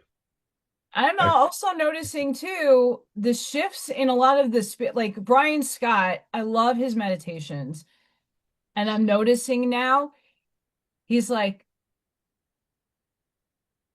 the quantum stuff. I've been doing it wrong. And it's not that he's saying I'm doing it wrong. He's like, I'm going to pivot what I was doing because I'm seeing it's not really working for many people. Now we're going to shift language. We're going to refine language and we're going to use it this way because 3D manifesting from the law of attraction, the law of assumption, and all those things act as if doesn't work in 4. It doesn't. If I was acting at like last year, I wanted to be this art teacher so bad. I got the clothes, I wrote the curriculum, I did the art pieces. I was walking with like authority. I was like in it to win it chicken dinner. I visualized myself teaching. I visualized every capacity I could possibly think of. Even the room that the art room was in, and it changed over the summer. I was doing everything. Why didn't it work? Not just because it's not, or orchestrated by divine for me. That is a factor in there. But because I was still coming out of a program of lack. I wanted something that means I don't have it. Lack. I'm acting as if from a state of lack because that's how the old program manifesting is lack. Co-creating and being the creator of your reality means it's already there. And acting as if is out of lack. Knowing you have it, it's just in another reality, in another parallel universe, doesn't mean you can't obtain it. That means you have to draw it to you. How do you do that? Not in the state of lack, not Mhm. in the program of lack. We don't realize when we say please, that's a frequency of, a pleasantry, but that's also please God help me. Well, why can't you go in to know how to help yourself? Why are you giving your power to something outside of you when it's inside of you? That's how 4D is starting to activate in people. It's Mhm. not that the words and the phrases were wrong. It worked in 3D. People were able to manifest their reality. But it took forever. And it took a lot of different modalities to get there. Where now I'm arriving at the reality. I'm observing the reality, meaning I already have it. I already created it for myself. It's here. I just need to merge it Mhm. and collapse it as I am now observing it. And that's all in the nervous system.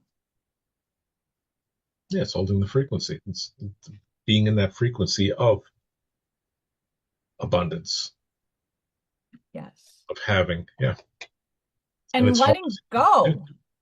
Yeah. But it's letting go of the expectation of what it looks like. Because once you make that visualization in your head, not to say that you shouldn't visualize, but once you get that visualization, you're stuck on that expectation. I'm not expecting nothing no more. And how the universe is showing me the proof of that, my staff, behind my back in a good way, got a $200 gift card for me to get a battery. I was not expecting how that was going to get resolved. You know how it got resolved? Not expecting somebody to give it to me. The universe gave it to me through my teachers. That's a ping. That is an awareness. I wasn't expecting it. And up, great surprise. I want more of that, universe. Give me more of that. Opportunities that you never know who watches my channel. Hey, Allison, I saw your website. I would love for you to represent my gallery. It's not that you sit idly by and Mhm. sit with your popcorn on the couch and say, "Oh, like something outside of me is going to change my reality." No, you have to do it. You have to. Manifestation is also doing. Yeah, it's like even like for me with like the music. Granted, I could have just sat on what I had found, or I could have created it and did nothing. But I decided to push it to the next level. And like you're saying, who knows what that will bring? Maybe someone sees what I created and they want me to write, or something like that. Or even with the cards, it's the same thing. Like with these, I never, I try not to even push them or anything. I'll bring them to the shows. Me, I feel whoever is meant to have them is going to have them, and I believe that they need to be held and felt Yeah. for the to be. with the right person in that. But that doesn't mean that it's not going to ever go anywhere or anything too, because Right. it just takes the right situation, the right person, or whatever. But you have to be in it and you have to be doing it for it to happen. You have to see it, you have to believe it, you have to live it in every moment. And it already is happening and it has happened. It's just a matter of, bringing that frequency in and holding it. And Yeah, then I give the analogy of Hook, that movie. Tinkerbell sprinkled that fairy dust for him to fly. He only got up so far because that thought he had wasn't his exact happy thought. It made him happy in the moment. It wasn't his innate heart signature to fly. And then when he came up on that happy thought, he was able to fly. And it's the same thing for all of us. yeah, It's it's a concept, but it's also recognizing that you got a program, you have to undo, and holding those states of frequency in a human being is really hard. When Bashar says, "Oh, to your highest excitement," I don't know if I want to be that happy all the time. Like in The Simpsons, Mr. Burns takes those, that psychotropic, and he's like, "Hi." I don't know if I can do that. yeah. I can't be that happy all the time. I'm human. I need my contrast. Well, that's just that's kind of like you're saying with when he had that heartfelt moment. It wasn't his heartfelt moment. It's got to be something that is stable and slowly built upon. You know, Yes. because that instant high will become an instant low and bring you right back down. But you have to just build it each day in the moment. In the moment, that's where people have to stay. Because we live in you know a situation where we always are they want us in a state of worrying. And I ended that a long time ago. And I stay in the moment. I don't worry about bills, whatever. Sometimes I can't pay. It's okay. Don't matter. It's just keeping that same level and just keep pushing forward, never give up. All is obtainable, but you have to make the steps to make it happen. It's not going to be handed to you. No. So you got to keep that positivity and that frequency high. And going back to the nervous system, that's self-mastery. Yeah. And it's stair stepping it. You're gonna have days that the left field comes out of left field and it's gonna hit you hard. Shit like this, I wasn't expecting to lose my job and to have to give up my house and to have to give up everything my parents worked super hard for and sacrificed for. I didn't want to give all of that up. But hey, you got to do what you got to do. Who knew back then what was going to happen? No one knew. It was a day-to-day thing. And all I was and that's the thing that I did wrong was I was projecting out. I wasn't going in and going, okay, how can I make this a better situation? What can I do for myself? Yeah, I created the channel, but at the same time, my frequency was like, I'm in lack. Oh my God, the bills are coming in. How am I paying? I'm not like that anymore. I'm like, okay, if I have to move, okay, I'm okay with that. And since that, how do you feel? The You feel world off my shoulders. you feel light, right? That's such a huge, and that's what I was saying. I think I messaged in the chat. Like I had seen over the past 2.5 weeks, I could see it in when you're just talking to people. You're much lighter.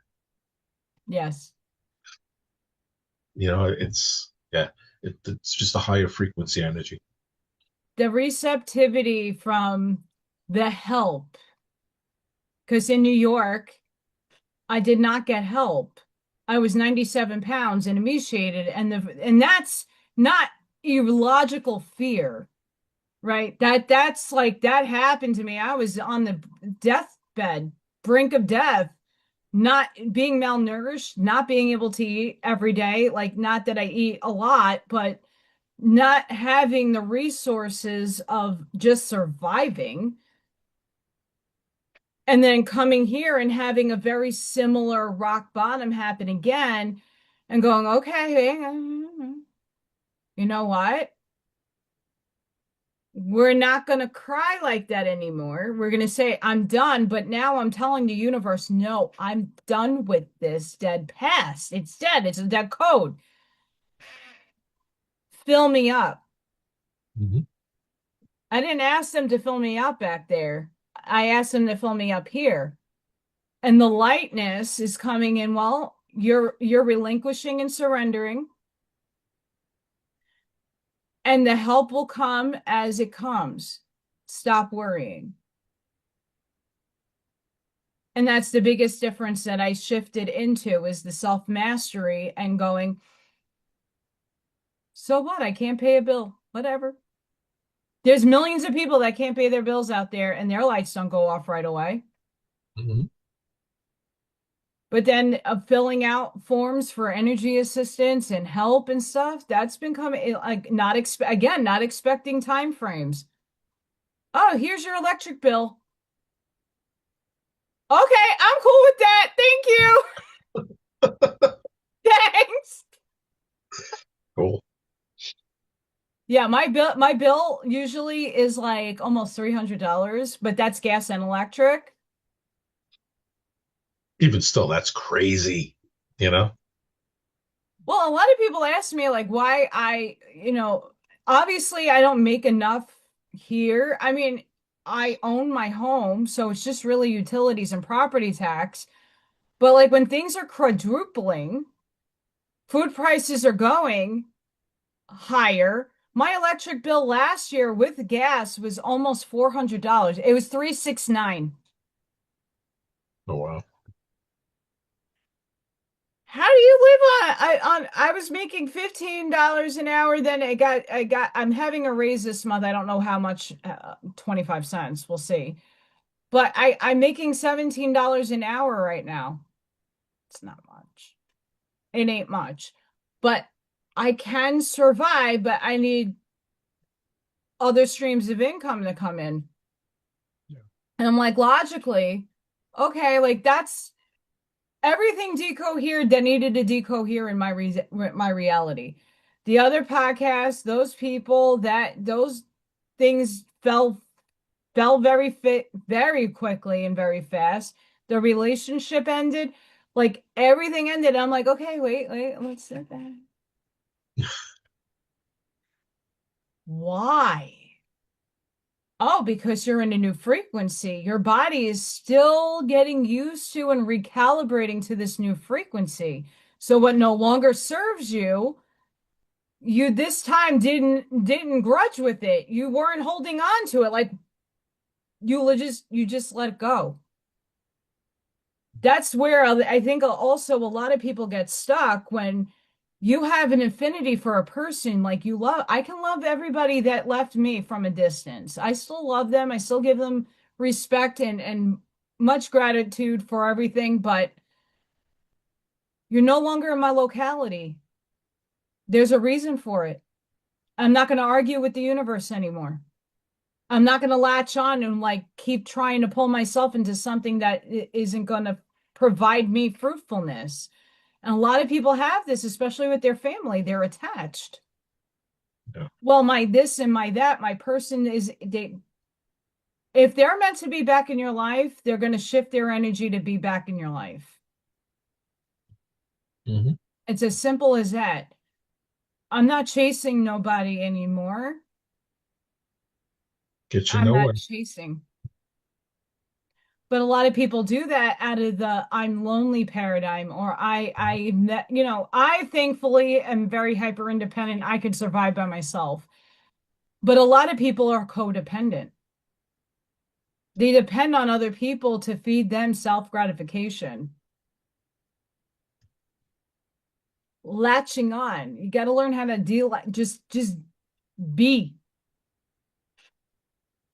But I think that's the next step. I think a lot of people are going to start going through, like realizing that people are leaving you, not because you're a horrible person, just you're not on their frequency anymore. You're tuning into that radio station and they're over here listening to Netflix.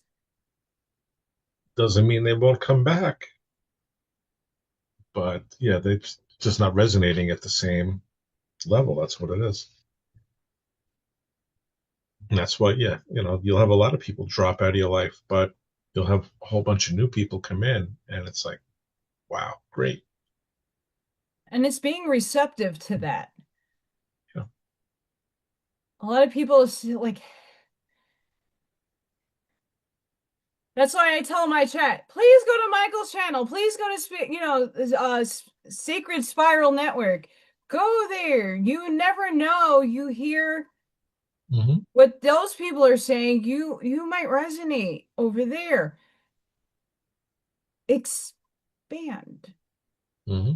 Well, that's why I'm so grateful for Michael too. Meeting him, I mean, he's right by, I mean, we're a distance away. He's in Smithtown, but I mean, he's a great guy. And I've come across like Jesse. I came across through him in the Sacred Spiral Network also. The people, I love the people on there. They're all just like great. I love it. I love being in the chat with all of that. It's like just awesome. And you're another one. I love popping in your show every once in a while and coming in. But it's just great. I love it. And I think that's the future of 2026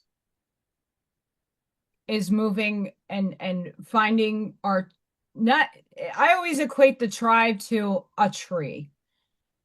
Many of us are the trunk and the roots. We're both because we're anchoring in. We're still on the outside saying hi to everybody, but we're also anchored in.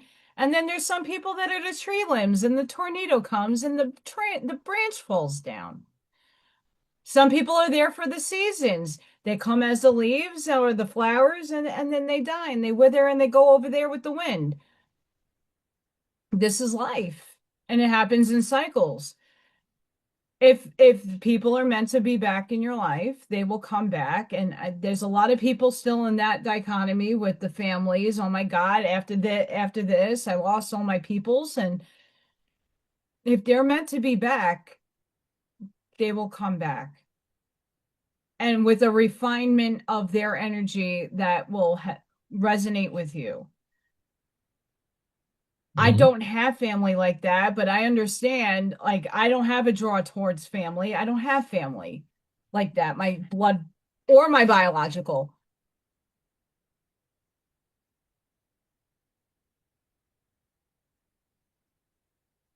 Everybody here is my family. Hmm. And look how that family has grown. Yes. And I think it's going to grow a lot more. So just my feeling.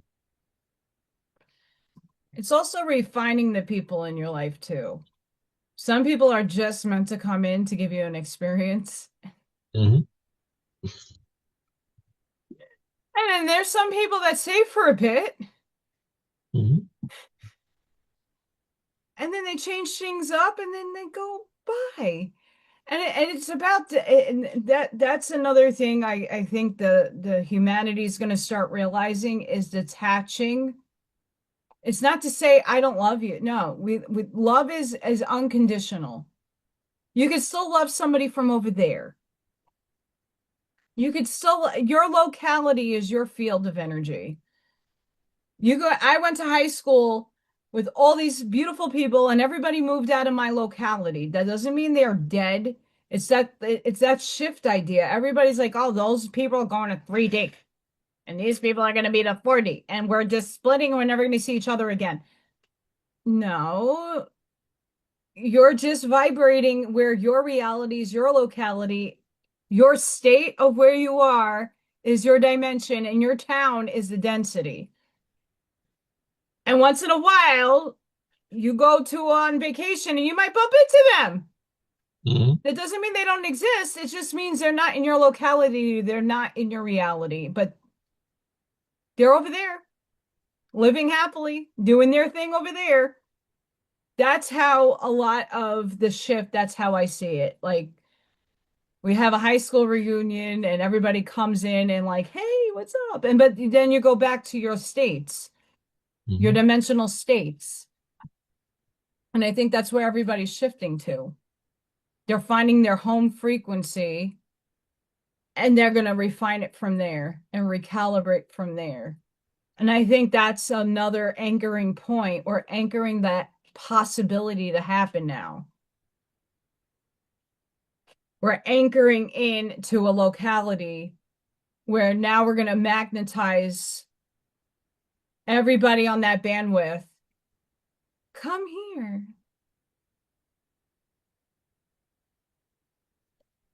Hmm. Where it was just junk did before. It was scattered. I don't know if you feel the same way being over there. Mm, you froze up. You still there? I am here. Okay. Your picture froze. It kind of threw me off. Spirit glitch. Yeah, I mean, how things here. Uh,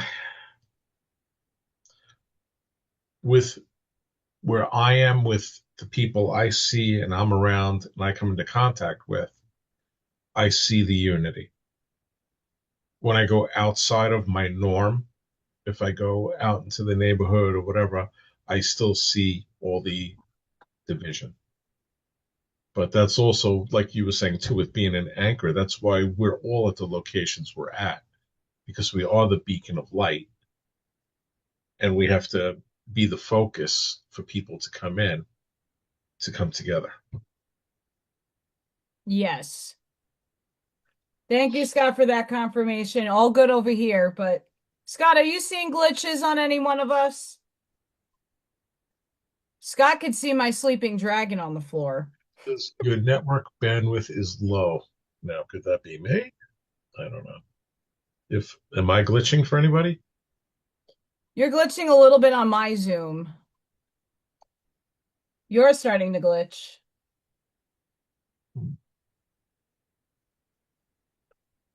I'm not That, connected to Wi-Fi, so that shouldn't be happening. Yeah.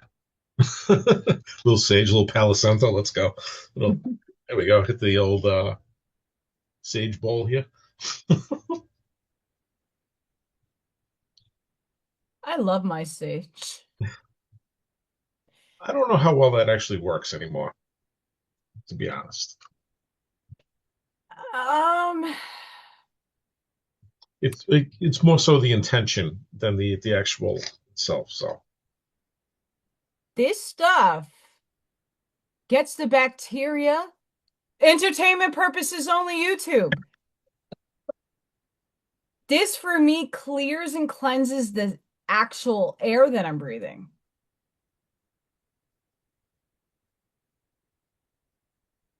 it clears. Well, yeah, okay, we'll do that. I mean, you're still going to see spirit behind me. You're still going to see things behind me. He And just that's met. another reason why I like doing the show because it's also helping people who watch me consistently but can't see. When I have people point out, like, oh, there was an orb or I saw that, it's asking people to tune in to their other site.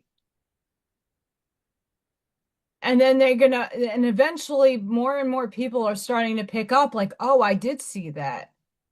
I wasn't imagining that, or I thought that was a bug or something. Well, it's the dead ass of winter over here. I don't have bugs.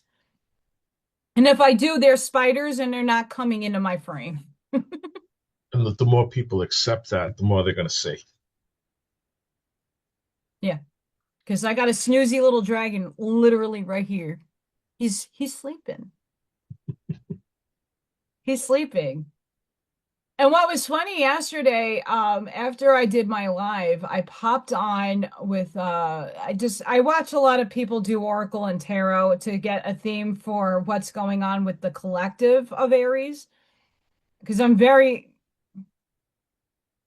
Aries. One of the girls is a channel, And she's like, "Oh, you are ascending, and here you're on your dragon, and it's white, and you're flying." What did you just say? Okay, now my like little beep beep beep beep beep beep. When I got that Stargate meditation, I flew down into density on a white dragon.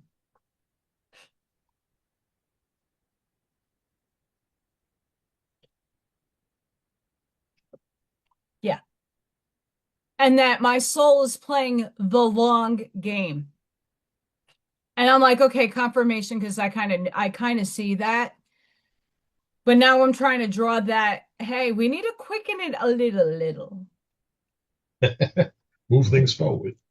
Just a little bit. I mean, I'm not out for to be a millionaire. I'm not. That's not my reality. I don't want to live that.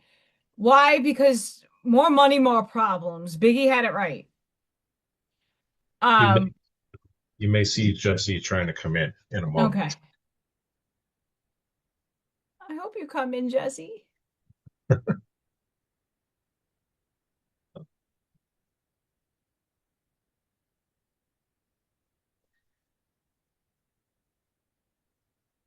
Yep. Yeah. You might say something in a moment. Yay! But yeah, we have all those things all around us all the time. Just because you don't see it doesn't mean it's not there. I have them too. I have a green dragon that I have every once in a while. And it's funny through like these chats. I'm not sure if Heidi is in your chat also. Heidi Gold. No. All right. Well, she's another one. She also has dragons. So it's funny. Like when I go into the chats, I'm like, oh, my dragon sister. Yeah, the dragon thing came after I did the Stargate closing of that portal. I had to shut it down and I had to draw the dragons in. They're so ancient here, Hmm. and we were them. And now they're assisting us because they're like fluid and they're elements, they're elementals. Hmm. And they're the closest in proximity to density that, besides the angelic realm, that's 6'7", 6'7". They're not as high as everybody thinks they are, density wise. They're really close to us, so they can draw in. I have a plasma dragon I keep seeing every once in a blue moon. He'll like, hey, what's up? Lightning, all kinds of shit. Dragons are in they're amazing. And I if you can't catch them in your eyesight, they're fun. I can't wait to see this stuff. I'm probably not at that particular level yet to see, but like I see a lot more than I used to. I see out of the corner of my eye. I do see shadows. I see orbs go in front of me a lot where I didn't see that in the past. So I can't wait for the one day where I just go, holy shit, and I see. But I'm I feel kind of it. That's the thing. I'm more like you. I feel more now. When I was a kid, I saw everything. And I don't know why I was able to see everything as a child and why that kind of waxed out of my system. But I sometimes now go back to remembering what I saw, and I'm like, you know what? I'm kind of glad that I saw it from an innocence and Hmm. not from somebody programmed. Because the things that I did see were holy fuck, not okay. And from a child's perspective, not being exposed to it, I'm just looking at it objectively, not scared. Hmm. I saw demons, I saw aliens of not the greatest of, but I wasn't judging it. I was just observing it. Now, as an adult, if I saw those things, how would my reaction be? And I think that's why I feel more now. I do see, but I got to really tune into that energy. Got to remember too, when you're small, you're more open because I used to see too. I used to see. I never saw anything bad when I was small, but I did see what I thought were children. I know they weren't children. They were beings. I saw, I guess, angelics, I would describe them as. And I used to tell my mother, and my mother would dismiss it all the time, and it was just with, as you're getting older, then you start to think, oh, that's not real. That's not real. Even though I kept seeing them. And it was funny because where that stopped was a time where I was playing outside and I was running and I was going between two cars and I shouldn't be here. I should have been hit by a car that came flying down the block, and it's like I hit a wall. And it felt I can't even describe exactly what it was because I couldn't see it, but it just felt like, It and grabbed it you.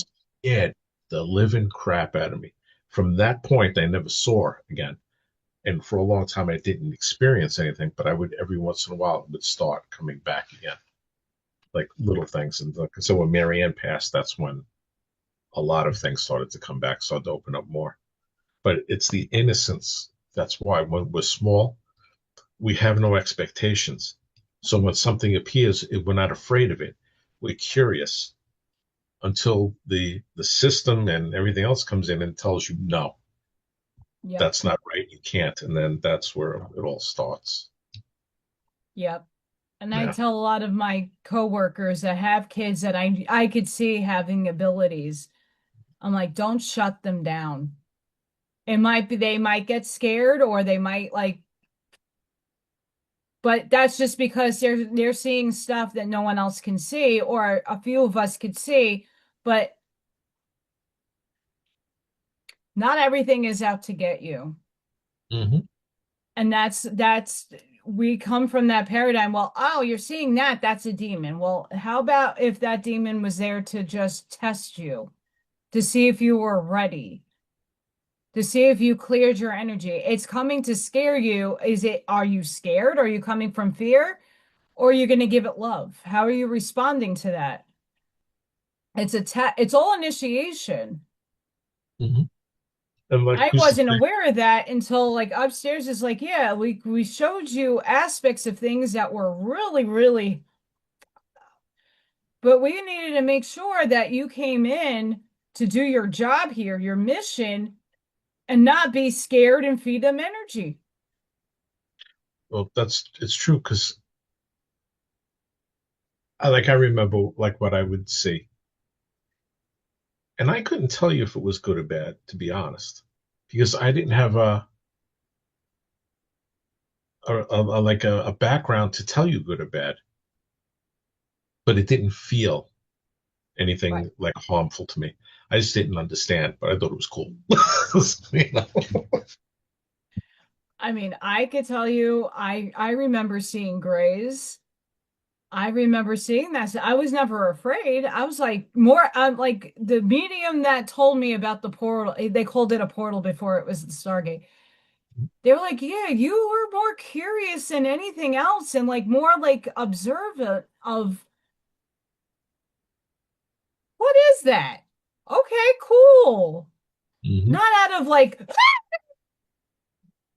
that's how a lot of people react. They're like, whoa, that's a dark figure. Okay, but is it really dark or is that how you're perceiving it? That's the thing. Is he unable to get in? Says I'm this close. I'm having tech problems. Oh, Okay. we're here.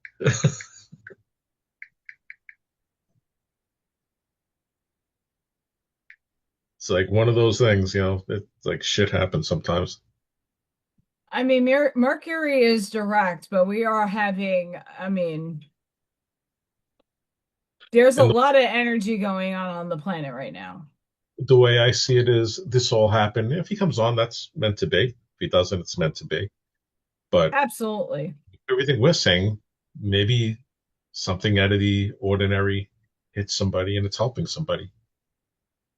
And I think that's great. It absolutely is. And how we're talking now, too, like what we're saying, people can't be afraid to do this either. There's nothing wrong with seeing or experiencing something, and we shouldn't be felt to, not be able to talk about it. gotta, this helps open everything up more too.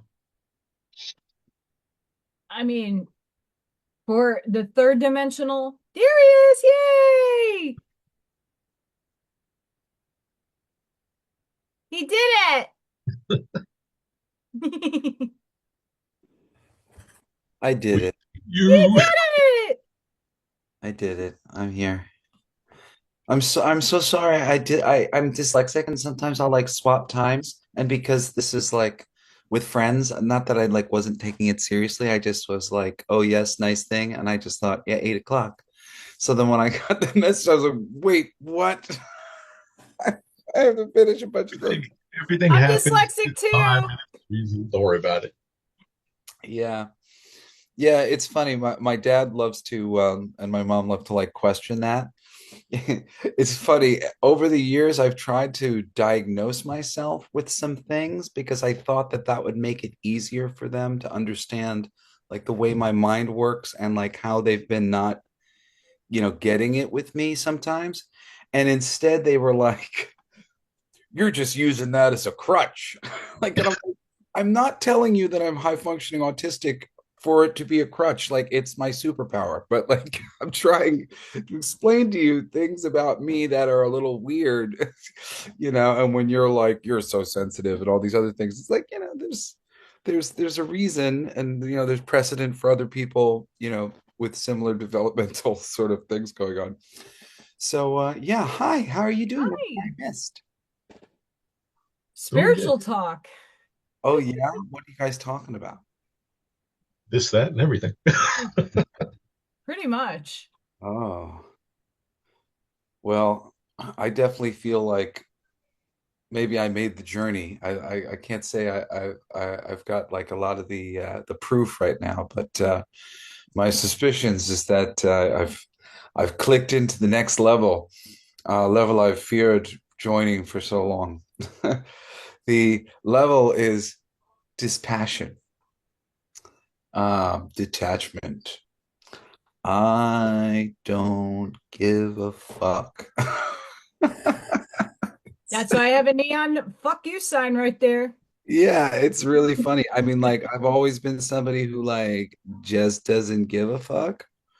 But yeah, it's gone to this next level, which, like, I've been fighting against spiritually for a really long time because, like, just felt like they were asking me to not,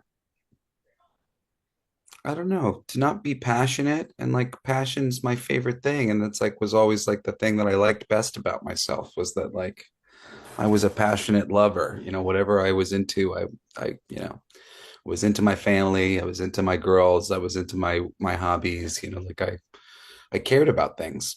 And they just kind of kept like circling me towards this like caring about things is killing you. Like yeah, kinda, but it's nice.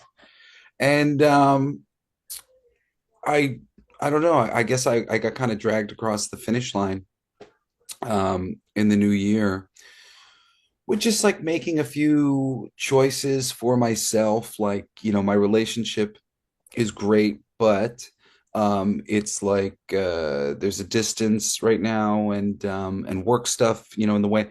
And I've been a little bit like waiting for the coast to be perfectly clear because her and I work together a little bit and like, I'd like her to work on this with me, so I'll just wait. And I realized, and this was something they were kind of my spirits were bringing to my attention for a little while. I was basing my entire life around a partner. And it's starting with like my mom. When I was a kid, she was very physical, affection. Then when I got to a certain age and I was getting in trouble for, you know, being cruel to my siblings or something, I stopped getting that affection. And then I turned to girlfriends and relationships to get that same thing. And I came to that realization probably like 2 years ago. And I really was like, I'm ready to go. But at the same time that I went, I'm ready to go. And like, whatever, I also went, but I picked this person and they're going to work with me and it's going to be great. And we haven't exactly been able to get that together. And I've been like, on some level feeling very stagnant. Um, so, basically I came through the new year with like a whatever, I'm going, she'll catch up. And not only is that like the right energy essentially for everybody, just like love yourself first, take care of yourself first, and then go, and do the thing. But it's also very attractive. Um, it's not there's the great, well,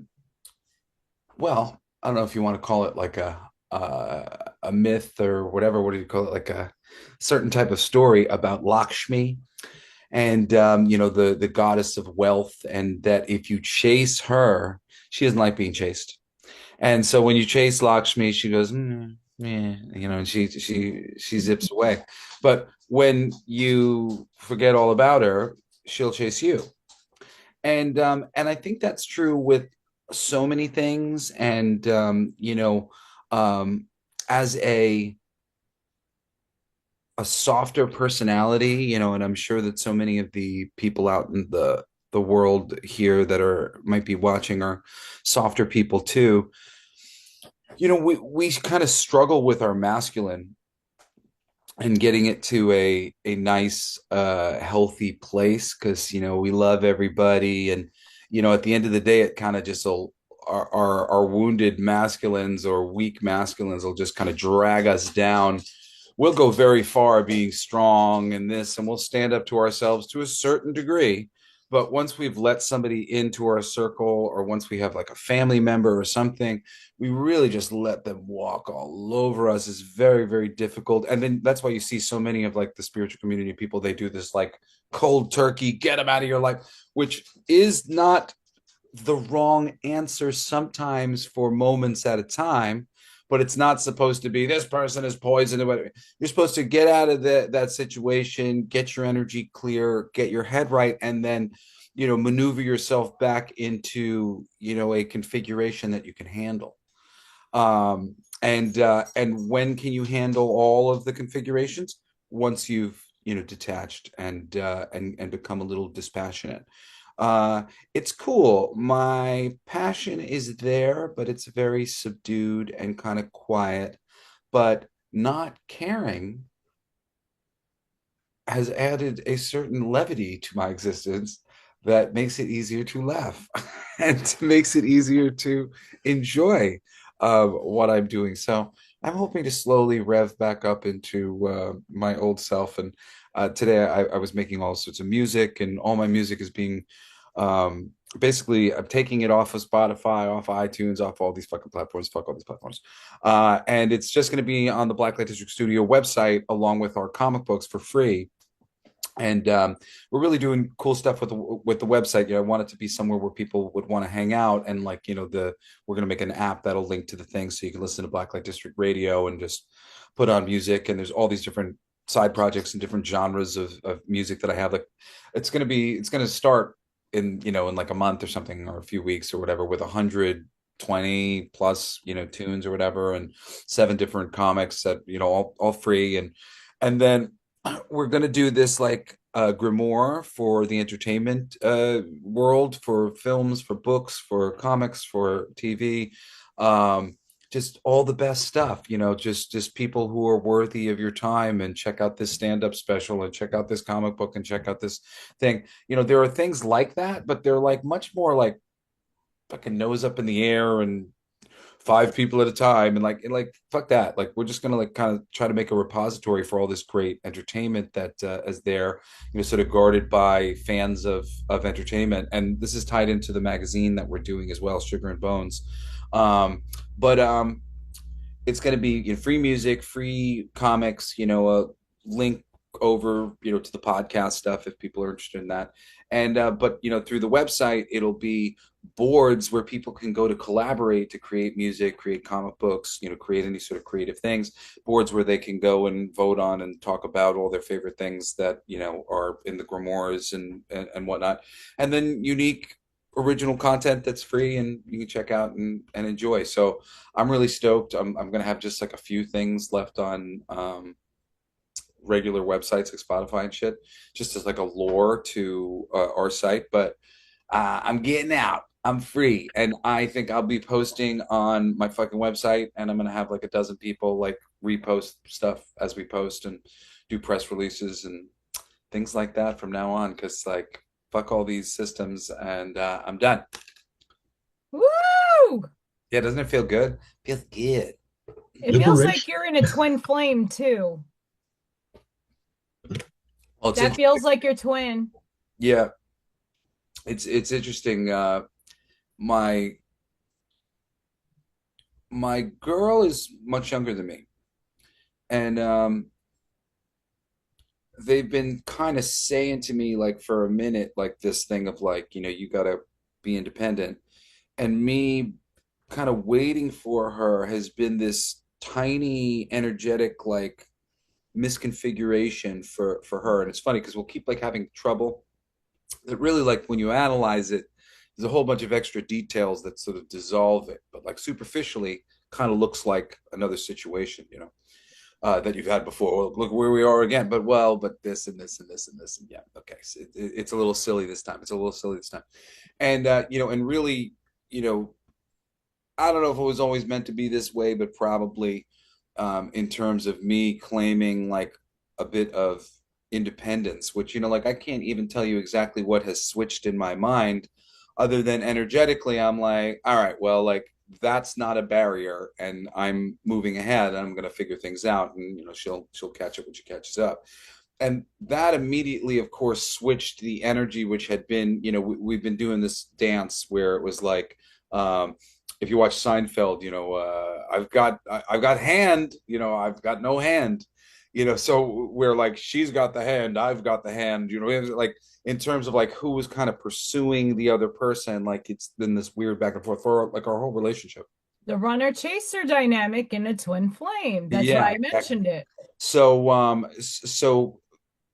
as soon as I switched, she switched. And, Mhm. even though it was like a near sort of breaking point, for us too, because I was like, well, I'm going, sort of thing. Um, she's being asked to like journey through some doors that took me a very long time to go through very quickly.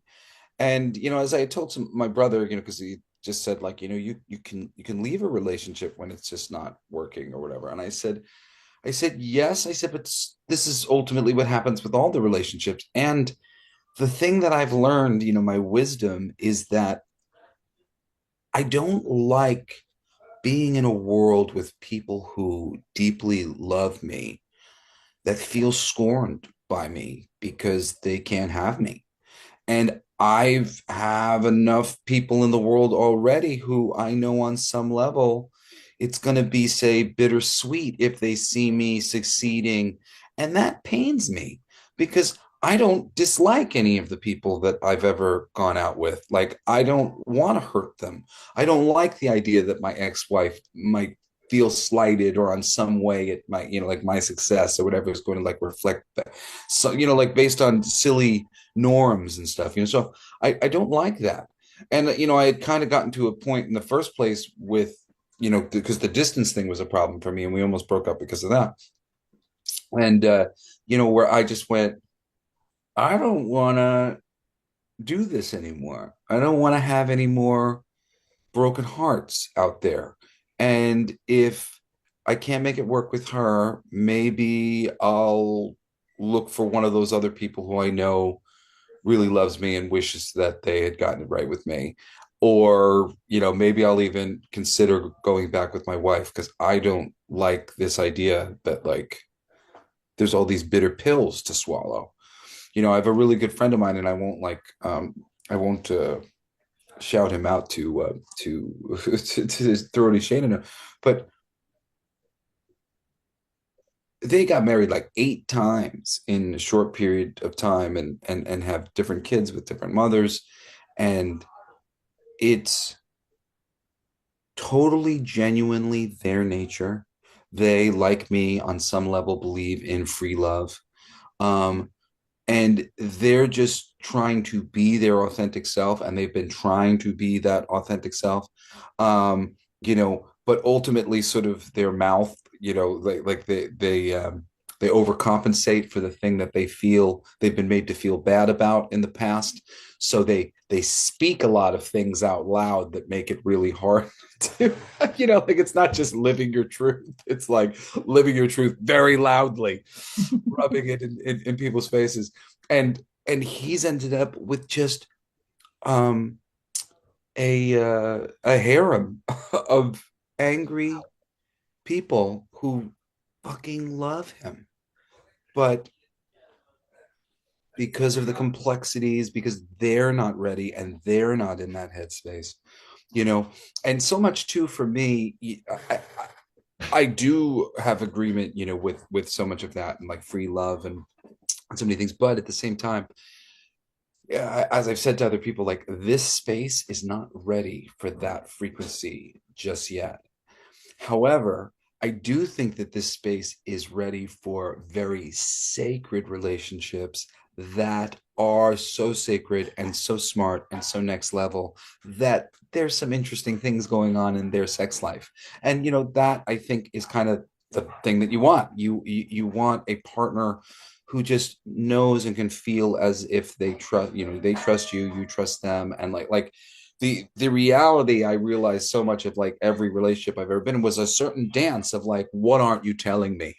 you know and even though I'm like, kind of an open book to a certain degree, there's all those white lies of like, well, I'm not telling you every little thing that my Virgo brain is nitpicking on at any given time, because you don't deserve that. That's not cool. Like this is my curse. So it's really been interesting. I don't know, for a minute I was feeling like an idiot sort of expressing some of these things, but especially as I see you sitting there going yes, yes. I do think it's very sensical what has been going on, and I basically understood it the entire time. I just am a dunderhead, and I just tend to go, "Is that what's going on?" Like an idiot for forever. But I got squeezed, and I mean, I'm grateful for the squeeze that like came like towards the end of the year, because I was just like sort of having a moment where I was just like, what is happening here? And then it was. This is cool too, and I don't know. I feel like this is good medicine for people, just because it was good medicine for me. Uh, I had my first experience where I was depressed about like sort of the situation with my girl, and that I was moving on in this way. But I immediately recognized that I was depressed and it was okay. And I was just going to watch some Hell's Kitchen for, I went, I was with my family staying in the guest room, and I like watched, I think I watched like 6 seasons of Hell's Kitchen as I just sort of recuperated my energy. And then Christmas came along and did the things over there. And very rarely do I notice that I'm depressed, or like sort of take that accounting and be able to sort of acknowledge that, because generally speaking, I don't really like that. The honor bound male in me is always sort of like, ooh, are you depressed? Like you're sort of not liking to be sad sack or depressing, negative in any way. When I'm feeling negative, I try to kind of disappear from people's lives, because like I don't want, I don't want to give this disease to you. Um, but uh, coming through the experience of just like letting myself be depressed, like at a certain point, I was like, oh, okay, like I let myself feel it. And I've had this experience so many times actually over the years, working with psilocybin or ayahuasca, where they've told me, and I've had this experience working with spirits where they wanted me to talk to somebody on their behalf. Um, they tell me that like I needed to do something, and I'd be like, I am doing that thing, or like I do say that thing, and then they would sort of like dig up the thing, and they would be like, it'd be a little bit of like a, but do you like, but do you actually feel that way? But aren't you still taking this precaution? Aren't you still making this prayer? Isn't there a little barrier here between you and that thing that you want to feel, even though you think that? Whenever the spirits would come, it would always be the same. Generally speaking, The spirits always wanted me to share the same message that I got from my best friend Chris, who was my muse many years ago in a fucking 6 hours of meditating, and I like end up like seeing my friend in a meditation. Hey baby, I'm gonna call you back in a little bit when I'm done with this show. I'm doing a live stream. I love you. That's okay. Um, and the message was because I told him, Chris, I've been making the most incredible music. I wish you were here making music with me, because he was my drummer and he died right before, like, we made a whole bunch of plans to be rock stars, and I had a lot of survivor's guilt. And he came straight on to me and he just went, I am here making music with you. And always the spirits would want me to tell them I am there making music with them, like tell them like I'm there, like, and they need to start like really acknowledging me. Because, and then you would tell these people and they'd be like, yeah, I know they're there. And yeah, I acknowledge them. But they don't. And what they're being asked to do is really authentically acknowledge them and not be sitting there going, you're a crazy person and all these other things that you think when you're doing it. um, and so often, there's some little barrier, there's some little thing that you're thinking or whatever that's in the way.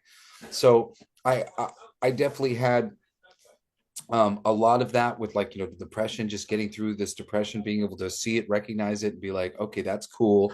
On some level, I'm letting this old part of me die that was like waiting astutely for my girl, like they're going to catch up to me, and that's okay. And I went, and it wasn't even necessarily like I've left them sort of thing, but intellectually, I left them to start capitulating and doing the things that I need to do, because she has other things that she has to do right now, and I need to go. So was a really big healing thing for me. The Everybody keeps asking me about family stuff, because for so long it's been like a little bit contentious with my family, but things have been wonderful. And my father finally did the mushrooms, which had a experience with them, and the same experience that I had all these years ago, where I wanted to do it with him and my mom, because I was like, you guys, and we're all backwards, like, I love you. You just take these, you'll remember, like, kind of thing. And finally, all these years later, he did it. And, he's literally said that to me at a certain point in time. He's like, he was trying to tell me something kind of heavy. And he was like, I got to tell you something, but like, please, I love you. Like, I know you love me. I'm not, there's no fight. I'm not trying to start shit with you. Just whatever. Don't take offense. And basically he said something about learning that he had a realization about his father, and him and his father have come to this really good place, where he realized that his father was his hero, but his father was also his authoritarian. And because his father, was a real authority in his life, but also mixed with this like kind of weak, sweet admiration, it created this weird conflicting energy. And my father, he's never expressed it like this to me, but I've always sort of gotten this like little feeling of like he was like trying to sort of like catch the real me. It's like the real me was secretly was doing this on purpose, when it was like sort of like calls for help were really like sort of like taking the guise of, you did that to insult me. No, I didn't do that to insult you. Like, I did that because I thought maybe that would help, and like I keep fucking it up. So we had this weird, dynamic there. And in his experience, he went, oh, I'm his hero, but also I'm his authoritarian. And those two things taking place in the same point, create like a weird energy, where on one level, he seems very authentically to worship you, but it's not inauthentic. His upsetness with you, he loves you that much that he's holding you to such a high standard. So he just like has been 0 to 60 for so much of it. And like, he and I are back to being kind of great friends. But at the same time, when it happened and I got sort of like the first phone call about like some of these things along the way, like I've sort of built up a joy about it to talk about it, because it's like, yay, example of the thing working out the way it's supposed to. And also the thing working out the way it's supposed to, when they told me, and when he told me, um, I didn't care. I not in like a me, I don't care, in like a, oh, there was a time when this would have been a really big deal for me. And yet it's kind of like all good, take your time. That's very wonderful. I'm happy to hear it. But like, that doesn't change anything for me, because the thing that I had to do was, and I'll to I've told some of these stories before, but like, when I realized some of the rifts with my family that weren't good, I tried to fix them, and when I tried to fix them, it just made it worse. So what I ended up having to do was I just had to fix me. So it was like a lot of like separation for myself, and then slowly sort of like getting my family, back in my life in the right way, and giving them an opportunity to see that like I wasn't going to keep reacting to them the way that I had been. Because in a lot of these cases, with if you may be the sort of highest functioning spiritual person in your family, or on some level in that position, and the people you love literally cannot change. Not right now, anyway. They're in a spin, you know.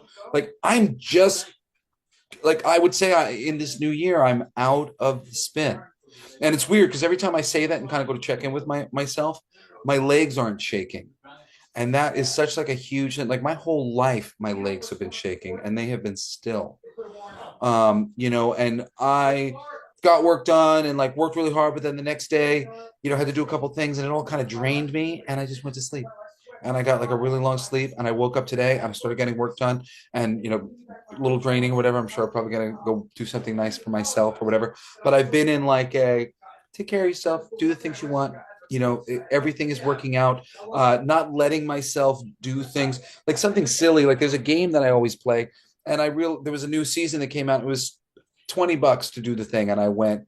I would buy the thing if everything was okay. So I did. So, just behaving, and sometimes I really struggle with that sort of thing, that little thing here or there. So like in this new year, I've come out of this place, but and you may be coming out of this place in various ways. And what it tends to be is it's like a lot of different circling tides. Like this is a weird metaphor, okay? But if we put like a hula hoop, but it's like a tidal wave on your arm, and this is one thing that you're dealing with, and then there's this hula hoop on your other arm for this other thing you're dealing with, and one on your leg, and one on your other leg, and one around your waist, and we are slowly shaking these motherfuckers off. And I believe I got the last of my hula hoops off, and I'm no longer being dipped in this thing. And the more you're not being pulled in one direction or another, the more directions you're being pulled in, the more volatile, the more sensitive, the more like an open wound you are in the world.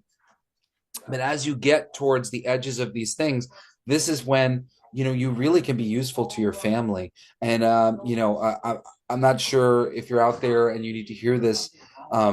You came here because you love them, all of them. Like you did not choose to incarnate with these people because you don't care about them. Your ideal universe is one with them in it. And one of the earliest ayahuasca lessons that I learned many years ago now, maybe a decade ago now, she showed me this beautiful layers of braiding, and there was sort of like two-dimensional braids, a physical braid happening on the earth, and then an energetic braid happening beyond us. And it went a little bit like this. The two threads would be coming through, and one is your mom and one is your dad, and they weave, and then all of a sudden from above them comes the souls of the people who like them. I like what they do, I like who they are, I like their family. I want to go and be with them. It makes me want to cry, as I like say it, because it's just I remember it so viscerally. These braids braiding, because one generation after another we come because we love each other. And it's sad because we have so many weird skewed perspectives. A lot of them we don't even understand that we hold because of the fucking Inquisition and wars and countries and religions and so many different aspects of this journey that we're on that confound and confuse us in one way or another. But the truth is we're here because we love, and these deeper things get get deeper and deeper. Hey, Digger, try not to yell like so loud. I love you. Um, so but these things they just sort of get. I'm sorry, forgive me. Why was I saying that?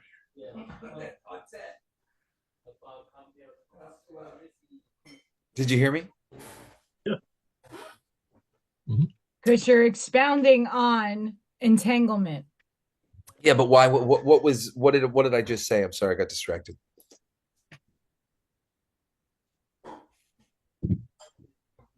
With family. You were talking with family. And Oh yeah, with your family. So this is the last layer. We think it's as simple as mom and dad and loved ones and whatnot. But what I was shown at that time, and then have recently been shown as this long fucking 50-yard line of these Hatfields and McCoys going on for forever. But the Hatfield McCoys, you were brother and sister, you were wife and husband. The more you love somebody, the more likely they are to come back in a contrary position. The same way me and my girl have recently been changing the energetic position. You are changing energetic positions with other people at all time, which is why we have to sort of just render everything inert, because it just cannot go on anymore. This is just a perpetual flagellation of God by the aspects of God that don't recognize itself as what it is. And part of that when you're dealing with people who are flagellating themselves is you've got to stop. And that's the only way to really be of help and of service.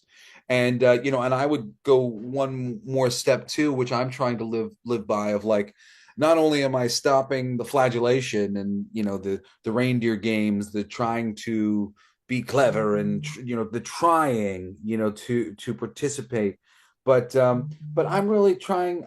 I'm attempting to let people come to me and let the doors open for me and let and let things be right, and when they're right, as opposed to, I think, in years past, when the timing wasn't right and the energy wasn't right, I would always be trying to go sooner. And I had this vision of this like wiser version of myself who was sitting there going, no rush, let's wait. And that's it really seems like the way. And now that I'm also too, because there's an energetic flow that we're on when we're still in that like um horoscope sort of pattern. We're a Virgo, we're a Leo, we're whatever we are. And you're going with the flow of that as those things have rise. But now, when you come out of that, it's this flow of um what's right for you, and a real genuine peace with what's right for you. Don't worry that God hasn't chosen the perfect everything for you just as you are right now, where you can like get up and go, I'm just going to do what's right for me, and you'll still be able to feed yourself. You will, like it's all laid out, and there are plenty of things there. And the majority of the things that you're doing, I think for most of us, we're more and more doing things that fill our cup and excite us and make us happy. So just keep leaning into that. And it's it's such a crazy thing, but I was talking to one of my best friends, Digger, about this the other day. And you know this is the answer, and I know it's the answer because of how scary it really is to even think about. And that answer is to be completely fearless in all situations. And what I mean by that is, and I always tell this terribly, but there was an old story about this priest who was in a temple, and there was a major power changeover throughout the land, and the soldiers of the new reigning power came to get everybody out of the temple, but this man wouldn't leave. He said, no, very peaceably, calmly, I can't do that. This is where I'm at. Basically, they send round after round, of more intimidating sort of men, but all of them are ultimately sort of intimidated by the fact that he's not intimidated and that he's so sure and he's so holy. And finally, the king comes, because nobody will, basically touch this guy. And in the end, the king lets him stay in the temple, and he continues to maintain it. And you imagine what, oh my God, they care. What if they had swords and they had knives? Like what if I was really under that situation? Could I actually do what this guy did? And the fact that when you start to ask that question, you go, that might be difficult. That's the answer. That's how we break our minds. When we break ourselves of the idea that anybody, no matter how many fucking guns they have, no matter how many knives they have, anything, that they can hurt us. The big thing about being spiritual that most of the spiritual community don't realize is we are deadly. We are powerful. We have to recognize that power fully in order to do what we are here to do and to reconfigure the power structure here on Earth. It's when we don't have a care about any of the machinations of any of the power structures or any of the things that and just start building our own communities and doing our own things that they don't have any power. They literally just all these systems just energetically are just creating themselves in oblivion. And because there's plenty of there's the terrible ones that are disappearing in one way or another that I barely understand. And then there are the mid-level versions that are old systems that are going to slowly crash out as ideas. And our systems, our new systems are going to flourish under the new energy that's going around. But part of that energy is an eye of the tiger. Jordan Peterson had said it, and he was quoting a Bible verse translation that, like, I'm not so sure if he's right about that, but still, what he said was really on the money. That the meek are the ones who are inherited the earth. We're the ones who know how to take care of ourselves. We know what's going on, but we choose to lead with love and be peaceful.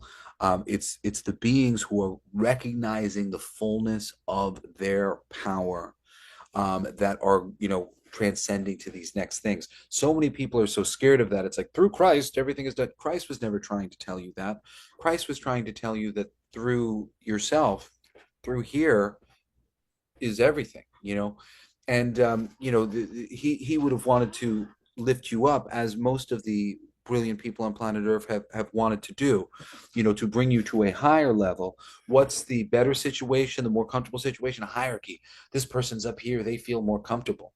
But if you've never seen the movie, it's a really great flick called The Platform. There's two of them, The Platform and The Platform 2. It's like a Norwegian or European film. It's amazing. It's about this food platform that goes down multiple hundreds of levels to these levels below. And depending on how much food the people on the top floor eat, there won't be enough food for the people below. And it's this really, really crazy premise, but that's what we've got going on here. We've got this illusionary idea of there's not enough, and just like so many different things that are all coming out of this idea that there's not enough, but there's always enough. And these are the old things that we've learned.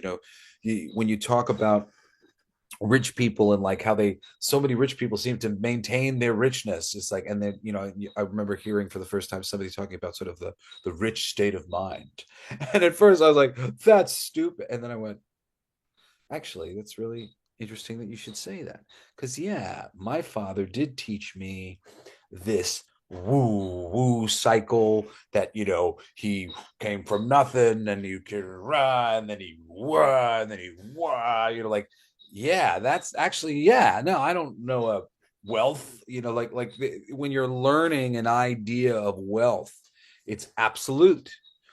All of these ideas that we are coming into, they really got to be absolute. I know it's really hard. It's hard for me sometimes, like, to think people are going to think I'm fucking out of my mind when I say I love you, things like that. But I just, really, these are the doors that we have to break down. I remember when I started doing that, like, to my close friends 2 decades ago, that I like totally suspected and knew that they were going to think I was a little crazy. But to my surprise, all of my friends seemed to really just be heartened by it, and were just like, I love you too, man. Thank you. That's nice that you said that. But those things are hard, to be completely fearless like that. And just since it's coming to mind and piggybacking on this thing, um, I had a moment years ago where I realized that I was stuck because I I was scared to progress.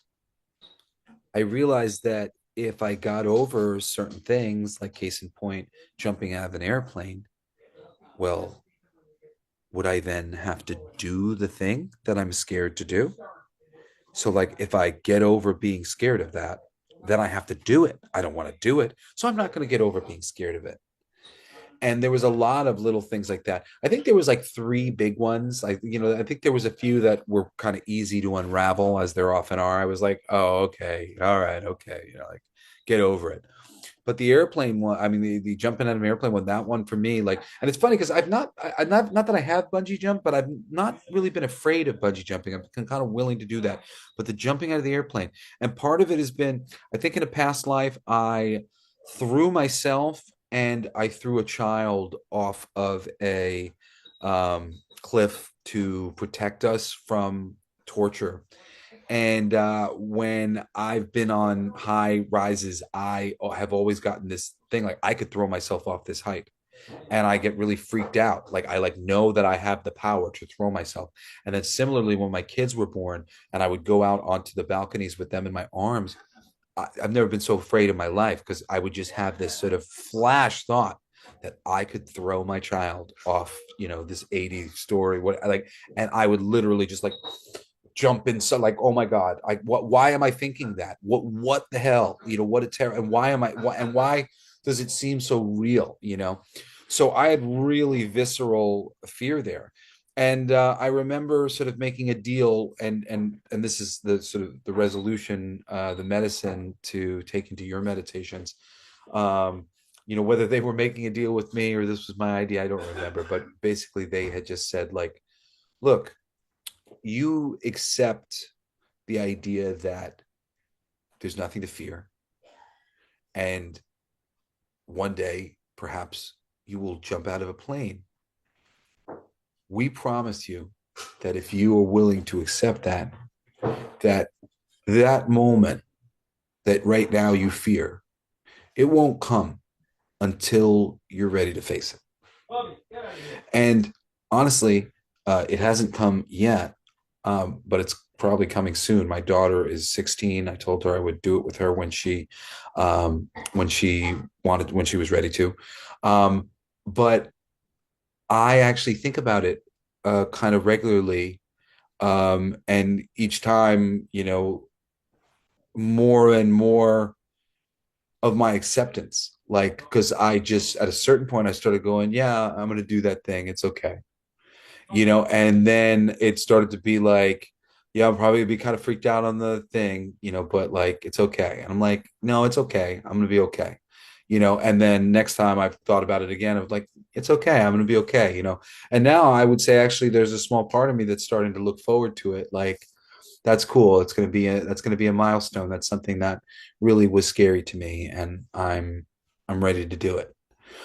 So like, just remember that, when you face some of these fears, because it can be this snake eating its tail, where you're just like, if I wasn't as scared of it, then I might have to hang out with a bear, and I don't want to hang out with a bear, so I'm going to be scared of one.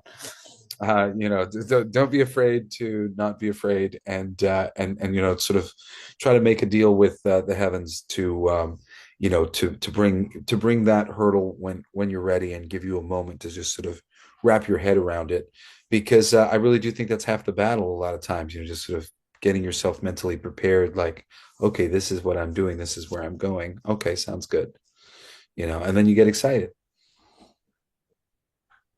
Cool. Yeah, so this is my end of the year, my end of the year sermon. Here's the one thing, though. When you said you were depressed, do you think you were really depressed? or were you in a state of growing to a next level? No, I was Because, depressed.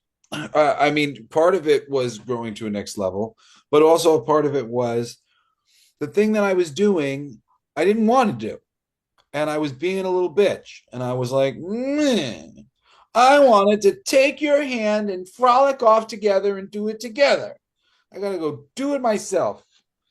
I am willing to do that. I don't need her to do it with me, but so like I was upset. I was mad, but also I was finally because I'd been mad like that before and not let go. And this time I was like, I'm mad because I'm doing this. And I went, ugh, I'm doing this. That makes me depressed. I'm gonna go eat a bunch of chocolate, whatever. And that's what I did. But generally speaking, you see that like in a TV show or like in a movie, but that's written by somebody who has perspective on other people. The actual person, is generally speaking, those feelings are kind of pressed down and you don't think about it for a week. And then, like, friends like, why have you been so weird, Stu? I don't know. I had a talk with my sister 2 weeks ago. Like it's not so there and obvious. So it was very healthy, letting go of energy, depression wise. But um, absolutely, there is another part of it that is like what you're talking about. However, part of that depression was also leftover depression from me falling out the bottom of the rabbit hole 8 months ago when I had a God experience and just really when you have a God experience, and like I do not recommend this. Like it's like I'm telling you, like it's like people do like don't eat the apple. Like I'm you don't want to eat this apple. There's plenty of things that like you'd like to learn, but this isn't fun because it really kind of breaks your brain. God's perspective is past, present, future. Um, from that perspective, things really seem to have no meaning, and you get the understanding afterwards that God is experiencing the meaning through us because God's holding this other perspective that is rather just goes out at the edges and it does not compute for like that singular thing. And God's singular thing, even through us, he's having this singular thing through a prism of it's so overwhelming. It's so nutty. What the God mind is like is real what it really is because it's essentially building all of perspective, and we're like surfing the energetic waves of how that perspective is generating itself at any given time. And something like the Mandela effect is a really good example because, like, this little shift can happen and you don't even know. A shift could happen to a color or a thing, and you might not even know. Shifts are happening all the time. Your perception and the shifts, like the idea that you might actually notice the shifts, one in a bazillion. Because we're locked into a very narrow frequency that is this collective consciousness that has been being generated in all sorts of ways. I remember having this one experience where I was realizing that like every perspective, like thing you might be interested in, but even like conditions, temperatures, and things like they were all built on top of each other, like one thing after another, just like stacked on one another. Where if you pulled one of the pieces of the perspective out, we never would have gotten to the other perspective, like it, because they're just branching off into deeper perspective, deeper and deeper, sort of trying to figure out what this is. And what is this? This is nothing. You're nothing. I'm nothing. So consciousness is ultimately like this whole like finger pointing back at you as you are communicating with yourself and building things and thinking of things. It's a giant circle jerk. This could be shaped like anything. We could do this in any number of ways. And ultimately, it really is this very strange sort of your consciousness is going. So once you know that, it's like becoming Deadpool. and you're like, oh, okay, I'm going to operate from a place where I know I'm in a comic book and I know that everybody around me is just trying to figure out the thing. I don't have to figure out the thing. I'm just going to be the thing and enjoy it, you know? And like, it's very, very strange because storytelling, songwriting is maybe a little bit different, but storytelling, like in particular, even like newspapers, whatever, we're all just talking about the thing. Let's talk about the thing. Describe the thing. Here's books on animals talking about the things. These are the things we've made, and now we're going to go talk about them. Stand up comedy, talking about the thing, telling stories about the thing, books written about the thing. Go see a person. He's going to talk about being a part of the thing. It's all just consciousness talking with other consciousness about being consciousness and what that's like, which is a simplifying feature of just our existence that I find a little confounding, very interesting. What does that mean to me, somebody like a storyteller?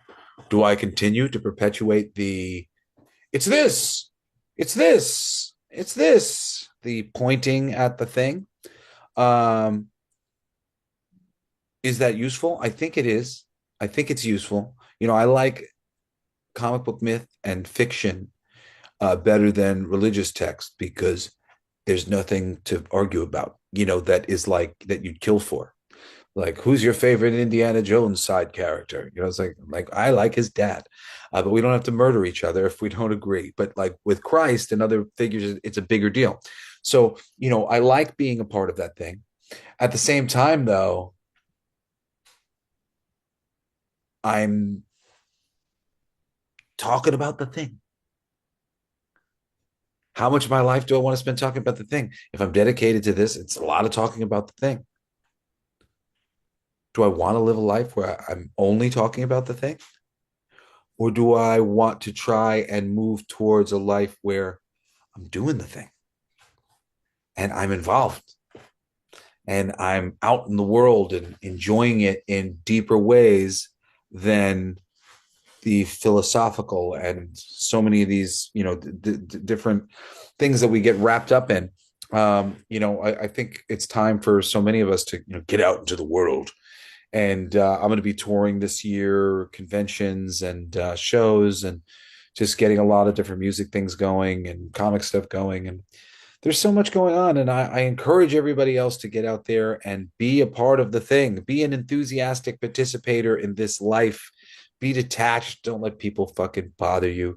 Everybody's freaking wrapped up and twisted. And, even the best people are having bad moments at a time. And, and just try to believe that you always get people at their best moments, or if you're getting them at their bad moments, there's a reason.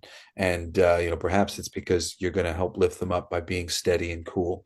And I used to call my show, my podcast, Coolest Alive, Coolest Geek Alive. I have a tattoo on my arm, Coolest Man Alive, which is not me going, I am the coolest man. For me, it was a pledge, like to be cool. And like, there were opportunities like holding doors open for people and picking up garbage near the garbage can and helping somebody across the street or helping somebody pick something up that they dropped, that were obvious things that could be done at all times, giving somebody a compliment. And I had written a sketch a long time ago for Sesame Street when it was going to HBO.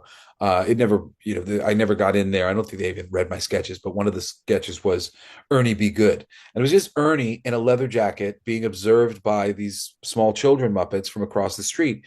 And he was just doing good things, holding doors open and throwing out garbage and walking people across the street, helping them out with shit. And they were just going, who's that? That's Ernie Be Good. He's the coolest Muppet on Sesame Street, you know?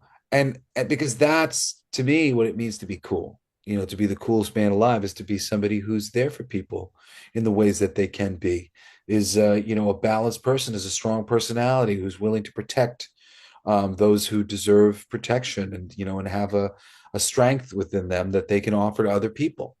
And that's it. That's who we got to be. We got to be really fucking badass and strong, but powerfully peaceful. There's really a certain attitude to not getting in a fight. Like, I've never gotten in a fight in years now, And it's all because I how I carry myself. And I mean, like, I know I would do very well. And like, you don't have to um even believe that, that you could take anybody kind of thing, whatever. But you just have to know the force is on my side. I'm a good person. I am always trying to do the right thing. If I had to get into a skirmish with somebody, it would be because of that. My energy doesn't align with situations other than that. It's always going to be something that's uplifting. And if I have to defend myself, I will. And I'm sure I will do all right. And that attitude will lead to you never being in any fight. Because people don't like to deal with people who have energy like that. People don't make fun of you when you have an attitude like that. People don't you know joke or poke, like they just will treat you different. And I've been living that way for so long because it was like one of the earliest spiritual lessons that I learned. Because when I was younger, I would get prodded at, and I would have to stand up for myself. But that led to a I'm willing to stand up for myself. That over time led to a I'm not worried and it's all right, like, and I can take anything and it's all going to be, it's all going to be right, with spirit, it's going to be right with the Lord, whatever. And you guys out there, can get there too. And it's an important thing to get to. And you don't have to actually fight anybody, to take on this attitude.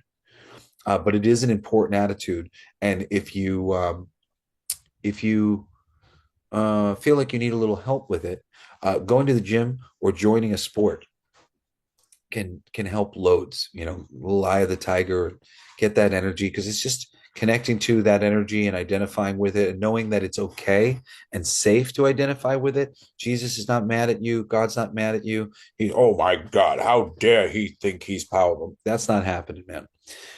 We are the ones who are controlling the faders of how strong you can be and how tall you can be and how smart you can be. It's all us keeping each other down or lifting each other up, or it's us ignoring all of that feedback and just letting ourselves be ourselves and succeed and grow. The tree doesn't ask if it is beautiful. What is it? The flower doesn't ask if it's beautiful. It just blooms, right? So. Well, we kind of do that with what we do. You know, Well, we avoid absolutely. we avoid the fight by just speaking out, being our authentic self. Because nothing will push someone back more and put them in the state of not wanting to get into anything with someone when you can be your authentic self and when you can be who you are and you speak your truth because that gives you power. You're so right. There's like a couple things that like I want to say about that. One, karmically, if you don't, you're gonna either feel like they were stifling you or whatever, like you're gonna have to come back and do this shit with them again because you let them create this energy. They knew on some level energetically they were bullying you. You knew on some level they were energetically bullying you. You never stood up. You were never authentic. Okay, now you got karma. Sorry, don't do that. Don't do it. Go out there, be your authentic self. You got to be your authentic self. Um, and then also be your authentic self. Don't end up wasting time with a bunch of people who aren't your people, who ended up coming into your space because you weren't exactly being your authentic self and they didn't know who you were and they thought you were an 8 but you were a 9, and now you're wasting a bunch of your time, they're wasting a bunch of their time. Authentic self, right? And then the final thing, what were you saying again? Because it was based directly on what you were saying about being your authentic self. um Just standing up for yourself, and that gives you more power than anything else, and it will make someone else back down because they can't attack authenticity. Yes, well, like that guy in the monastery, he just refused to acknowledge a threat, acknowledge that there was anything they could really do. Ultimately, oh, you're going to kill me? Okay, well, if that's what you have to do, I'm going to be here. And what power is in that as well. Yeah, there's another bit of that of like why it's so important to be your authentic self. It's that karmic aspect side of it. Um, it's the lining up, it's like it's not the law of action, it's the law of inspired action. And inspired action often comes from you being your authentic self, which inspires somebody else's energy. And then that's when you're taking the action because the energy bop, bop, bop, click, click, click, it's going together. When it's right, it's right. Yeah, I don't remember the thing. It's important. Maybe it'll come back to me. It's funny, like the stuff that you're mentioning now and you're talking about, Allie, this is kind of like what we were talking about before. Like pretty much all the same things, but a little bit differently.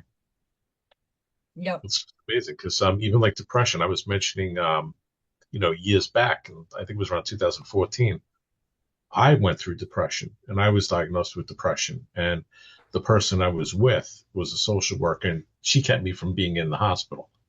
And I really believe I never should have been even, you know, diagnosed with depression, as they call it, depression, because I wasn't sad.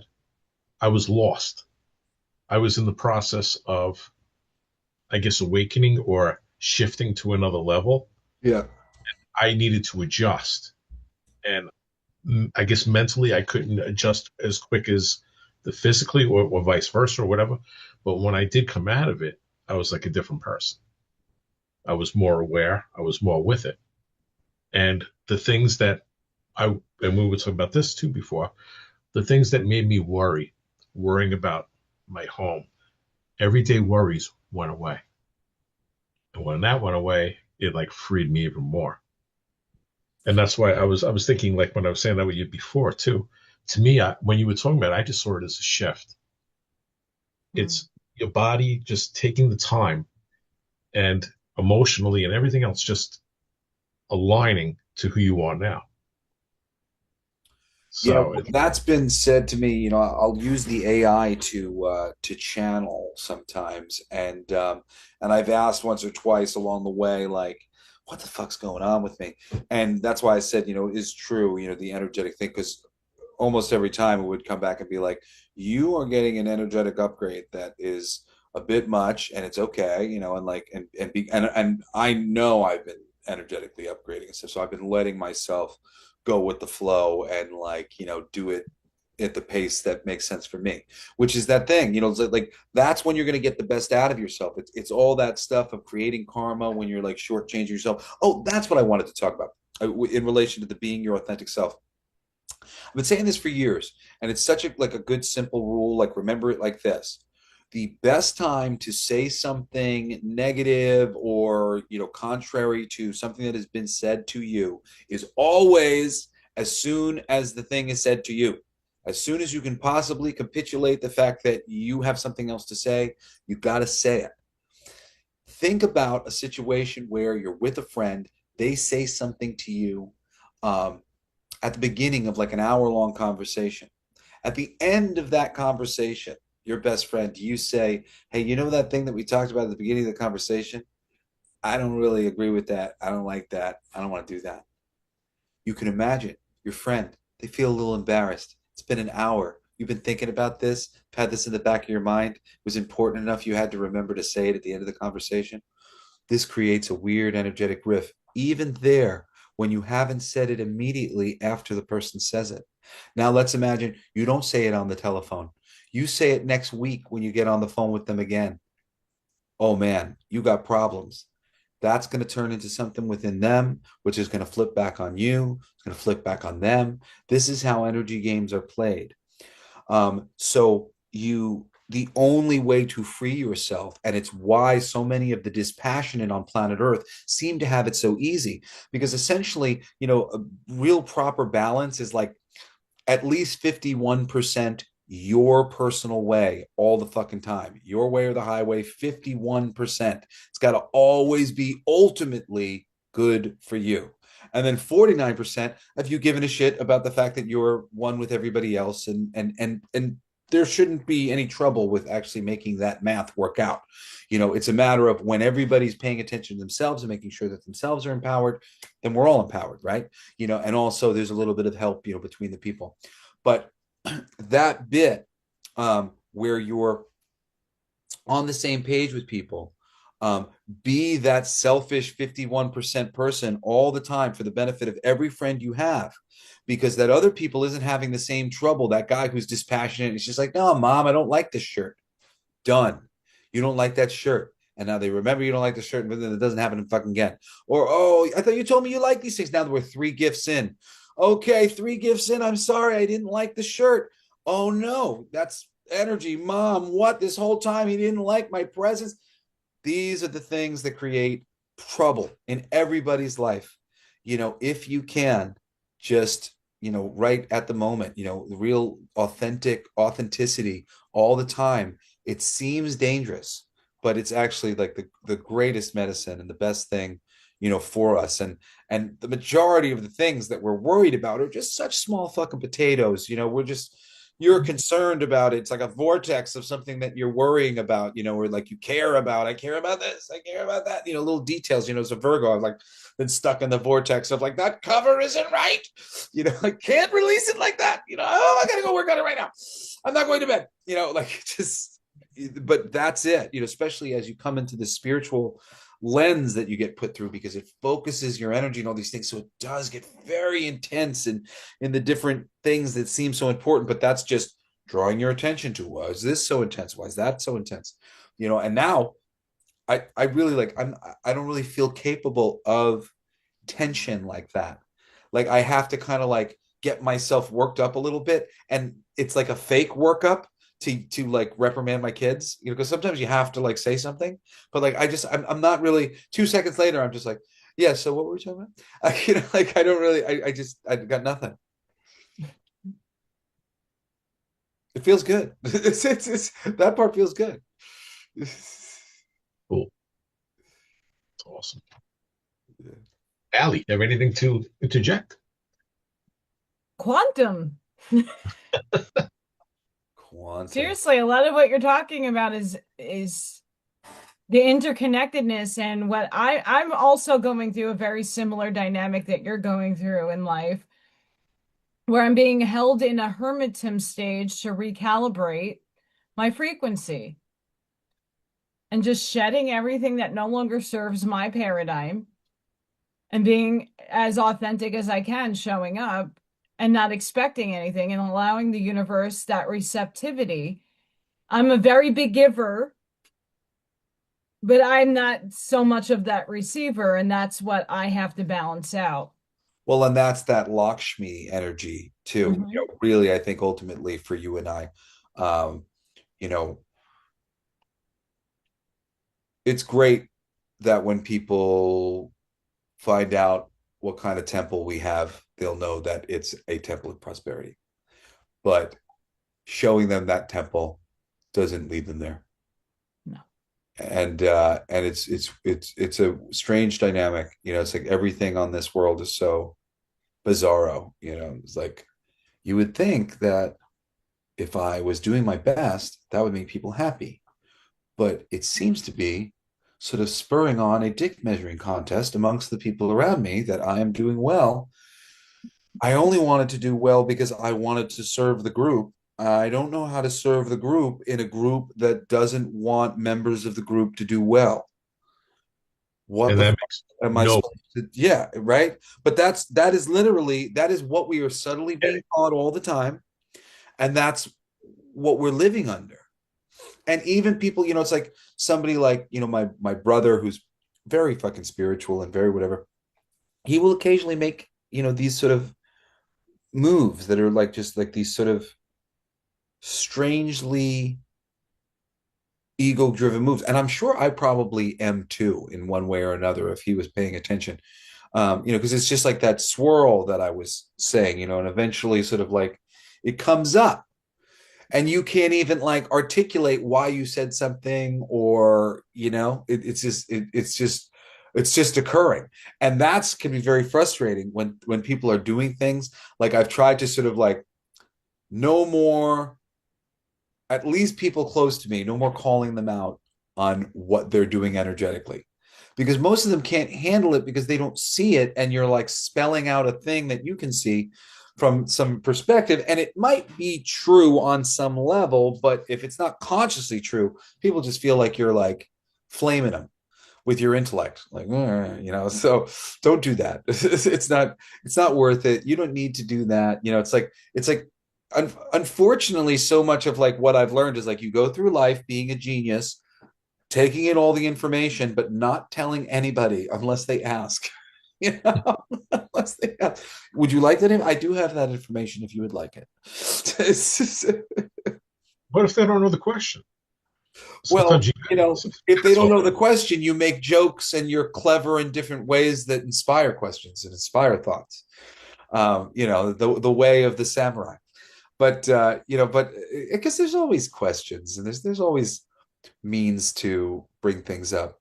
But it is funny, you know, it's like I remember with my dad, who's been really coming around, I had said something to him, not well, I mean, it was absolutely crazy. But I was saying it to him in terms of like, how crazy is this? You know? But even in me going, how crazy is this? He went, too crazy for me. You know, which I was at the time, like it was sort of maybe the last ditch attempt of my previous sort of like intellect of like trying to share things with him that like he's probably not going to be into, but this is crazy, and I think it's crazy too. So I'll share, like, and I kind of get yelled at for sharing information. So I'm like, but I was saying it was crazy. Like, I was agreeing. We were supposed to joke about how crazy it was, and instead, I feel like I got chastised for suggesting the shape of the world may be held up by elephants. You know, it's like so, you know, it's just sort of a really nutty thing. You know, it was like the real crazy thing, you know, for everybody out there, you know, who's like at this. And again, don't feel bad about this because it's the truth. We're living in a mind. And that means everything that we can think is true on some level. It's true somewhere. Um, and you know, some of these things may be just true to our imaginations, but energetically, as there is the spirit of the bird, that is the governing spirit of all birds and all these things, and it's repeated over and over and over again. You know, there is the spirit of the fucking predators, you know, from films. You know, there are the djinn and other, you know, invisible beings in forests that, you know, there are stories of, and, you know, energetically and thematically, everything is just this, just all these different shapes and sizes and configurations being expressed in what seem like all very different and interesting things, but it's just one thing being expressed through everything. And part of the whole being afraid and like, you know, not knowing all of that is that it's fun to be surprised and it's fun to be scared sometimes. That's why there's a horror movie industry. And eventually, you know, the Matrix here, which you know, not all of us are original occupants of, but most of us are. It is a machine that is doing consciousness in a lot of ways until it slowly loves itself back into one piece and then expands again because of how much it loved being in pieces, and then how much it loved all the pieces. It came back to one, and it goes again and it goes again and it goes again, and that's the ride. And at a certain point in that ride, your consciousness is going to likely go, well, this has been fun, but I kind of feel like I know too much. And I feel like I liked it better when I didn't know shit about Shinola. And I'm going to go back to that time when I was just nothing that didn't know nothing. And, you know, that alone should just tell you something about how you should be living. And, you know, and it's like this now is all we have. It only matters because of now and because of any reason that you might give to why it matters. And if you don't have a reason for why it matters on any level and you can't think of any, then it doesn't. But if you can think of a lot, well, then there'll be a whole corner of the universe that you can share with other people. And you can keep doing this for a long time, for as long as you have things to share and shapes that you want to take and beings that you want to be, and you know, countries you want to live in, and you do it and you do it and you do it until you run out of shit you want to do, and then we all go back to square one. You know, that's the journey. So start figuring out how to make it fun because it's supposed to be fun. Yeah. Yes, I was talking about going on the swing and just letting go and being your childhood self, your innocent self, just having fun. Yeah, and like you, like no consequences. Like, you know, what do I want to eat? Yeah, I can eat that. Do I have enough money? Of course I have enough money. Where do I want to go? I want to go here. Oh, it's cold. I want to get a taxi. Do I have enough money? Of course I have enough money. And granted, I know that some of these things can be difficult. Like I'll say for you, there has been a long time for me where it was hard for me to embody some of that energy because I didn't exactly have like enough ground under my feet, and it was like, but I really don't, but at the same time, most of that time, I always did. Like I did have the $50 that I needed to buy this $50 thing. And I could have gotten away with getting it. And if I had bought it, would more money have shown up somehow so that I could have bought more things? I tend to think yes, probably. So, don't be afraid to, really lean into that and, believe these things, like she says, like a child. What's the child? Often the child comes in because it skinned its knee, but that's okay. You can skin your knee and you might skin your knee, but the child believes that there's going to be a tomorrow and you'll be fine and it's going to be fine, and lean into that as much as possible. I think definitely, I'm trying to get back into comics this year. I want to start every Wednesday going to the comic book store, and that was my old schedule. I really like that.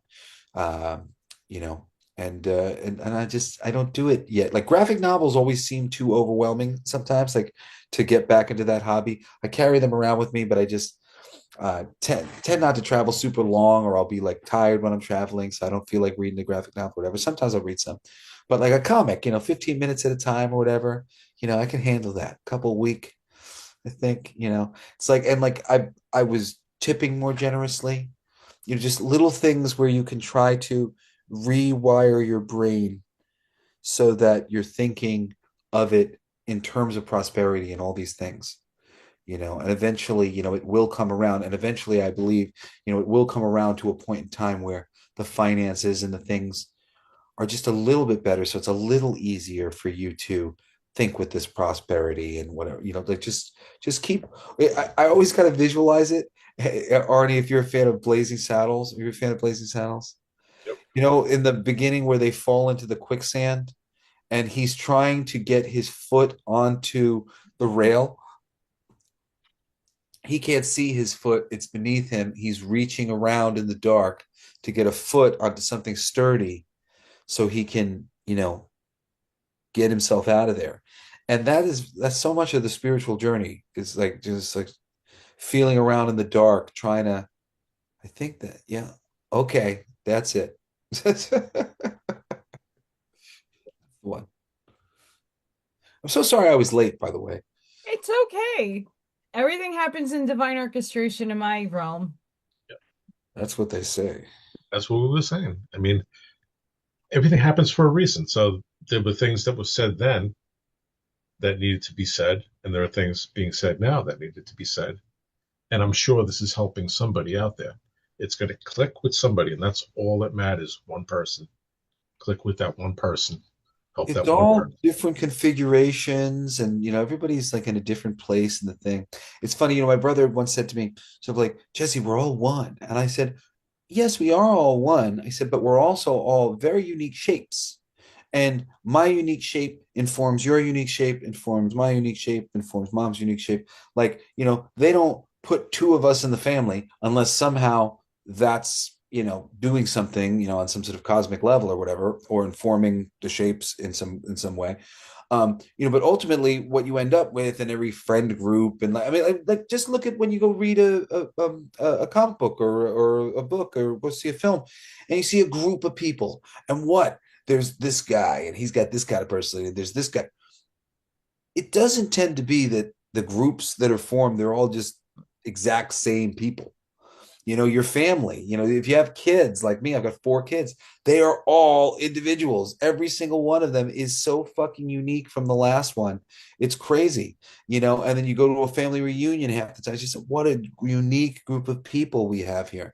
And then the same thing in that friend group. And classically, it's like, we need the black guy for our friend group. We need a girl for our friend group. We need, we need this piece of different, that becomes a trope because we are looking for differences. Oh, so and so's really loud, but so and so's quieter, and I'm kind of the leader. They don't know what to do, but they like to hang out with me. And a group is formed from different personalities that complement each other in one way or another. And that's, what makes the world go round.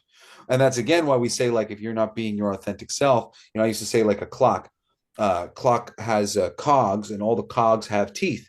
And let's say only two of your teeth are out. Well, that's only two little portions of your personality that are interacting with the world around you that might hit the teeth of the other people. And if the other cogs don't have their teeth around, we're spinning our wheels, because we end up growing and we end up enjoying our space through interacting with one another. So you got to let all your teeth out of the clock, because it's when all of the different cogs, who are all different shapes and all different sizes and all different positions in the inner workings of this clock, are actually putting their teeth out, that they touch all of the teeth, and it's the right time that's being told on the clock. And right now, God's got an upset stomach. We're telling the wrong time, because most of us aren't willing to go so far as to be that authentic. And it is difficult too, because it sort of starts with being authentic independently being authentic with um people who you're comfortable with. Like this, me coming on here, this is like a spiritual triage, for like all three of us. Here we go, Allie, Jesse, and Arnie, and we get a little bit more comfortable, a little bit more confident in being our comfortable, confident, loving, highest self, and knowing who we are. Because here's another person who's knowing the same thing that I'm knowing. Here's another person, they know the same thing I know. And we are supporting each other. We're not saying, no, no, no, I disagree. We're saying, yes, I understand. I'm on a similar journey as you, from this perspective, it does looks a little different, but it's ultimately all the same lessons, and that's it. Every time we do this, this is a moment away from the family that isn't quite up to snuff, or the friends that aren't quite there. And, learning how to navigate and deal with the people that we came here to love is part of the battle.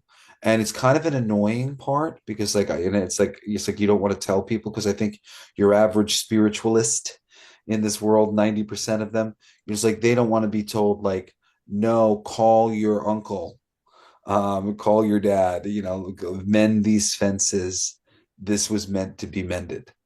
That's a tough thing. And in some cases, some of the fences don't need to be mended all the time. Maybe that cousin or uncle is in an important relationship, but you know, mothers, fathers, siblings, those are important relationships, and they mean something. Just as we talk about, like, the fucking trans stuff. It's like your penis means something, your breast means something. To bind them down, to take them away. It's all forms of self-flagellation, all versions of, I'm really like me, I'm really comfortable with me. The whole journey is trying to figure out how to be comfortable with me. If I had a vagina instead of a penis and it was adding to my discomfort, it, like, that's just one more thing of me being uncomfortable in my body. We're all uncomfortable in our body for one reason or another. Maybe it's our religion. Maybe it's that we're a boy. Maybe it's that we're a girl. Maybe it's that we're, come from a certain family or come from a certain country. There's so many little things that we can, put as a, weakness for ourselves on those levels. So, again, claim your power, be powerful, and don't worry about any of this stuff, because it's all just nonsense. Just imagine, and this is like the clearest thing you can imagine, and the clearest thing that I've been imagining, I guess, for years now, in, like, plant ceremonies and meditation, of just like, if everybody was of this clear mind of power and love, like when you tune into that, everybody was of power and love. Do you not just see all of the energy just sort of untangling itself? It just, everybody is empowered and everybody is loved. So everybody's empowered, so nobody's afraid. And everybody is loved, so everybody's helping. That's it, and it's a very clear vibration.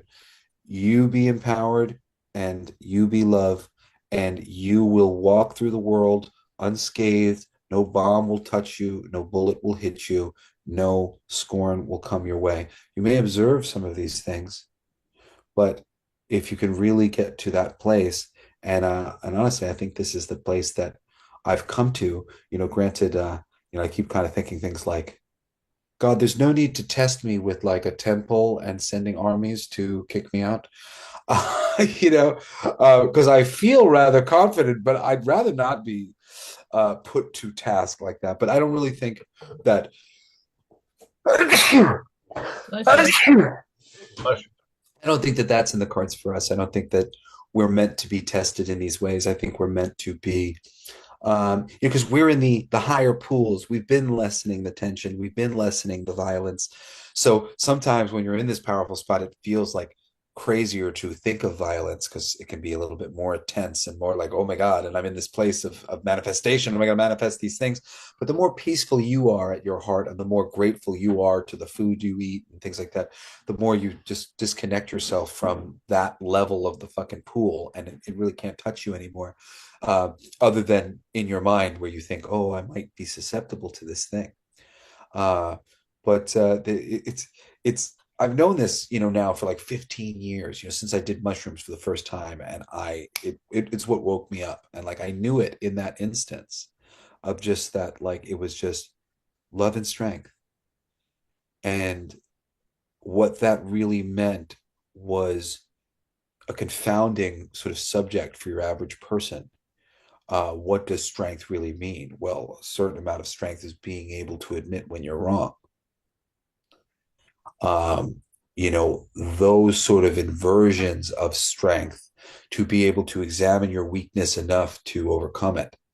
That sort of strength. And then love, real love, when you're forgiving everybody around you and you're recognizing that you were once in a place where you made mistakes too.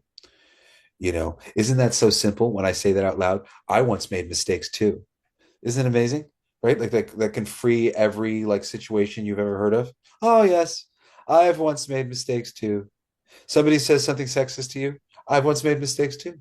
Somebody cuts you off on the street. I've once made mistakes too. You know, Somebody yells at you, cusses you out because mistaken something, whatever. I've once made mistakes too. Let's be friends. What a simple line. Like there's some simple ones like that. Like I kept trying to train myself. I always forget, but I like the idea of what I love about that as a way to move forward conversation when somebody says something that, but all the time, like it's like a good way to play improv, where you keep yes and you said this. You know what I love about that? It makes me think of this. Like it's really like it's about purity. And I know I don't like to say things like that when so purely, because it makes it sound like I am the purity.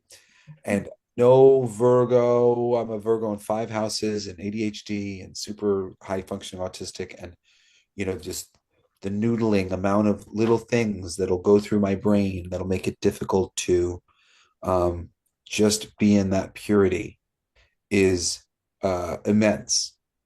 But it has gotten easier over time. And as I've dropped different things, and I spend more time in that space now than I ever did before.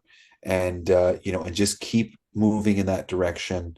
A lot of your brains aren't going to be able to, like I've never, like it's taken me, like, unless I meditate for like 5 hours, I've like rarely had my mind be silent for more than fucking 30 seconds at most. Really, really long meditations or really, really deep work with plant medicine to get like a zero field with my mind because it's so busy. And yet still I've come out of all these situations. So don't feel like, the only way out is to be completely still and I can't do it. Don't give up. Just keep working on it. A little bit of stillness goes a long way. Yeah. Well, I get that. My meditations, I have a lot of chatter all the time. Yeah. Fine. It's understanding it, feeling it, and because you're just an open channel at that point. So the chatter can be there. The chatter is fine. The chatter I've helps. I've found chatter that isn't me in there before. It was so funny because like kind of recently, like 6 months ago, I was meditating and there was like this noise going in my mind, and it was literally just like a but like I wasn't like focused on it because I was thinking about things. But I had noticed It's like this, my mind, and I've gone to meditate, and I'm meditating now, and I learn to meditate, and I keep hearing this, and at a certain point, I go, man, my mind's really being noisy, and I'm like trying to be quiet, and I'm hearing like, and I go, hey, wait a second, is there something like in my energy field that's like making this fucking noise? And my people went, yes. And as soon as they said yes, I felt stupid because it was like clearly literally it was like the retarded gremlin from Gremlins 2 was in my brain, like running around.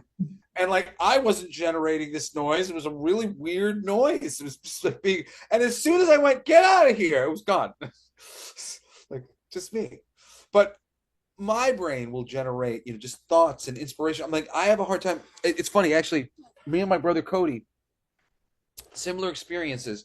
He will have ayahuasca retreats or whatever thing, and Mother Ayahuasca will beg him, please, Cody, don't write any movies while we're trying to talk to you because they'll give us some mind blowing information, and I will be off to the races writing a song.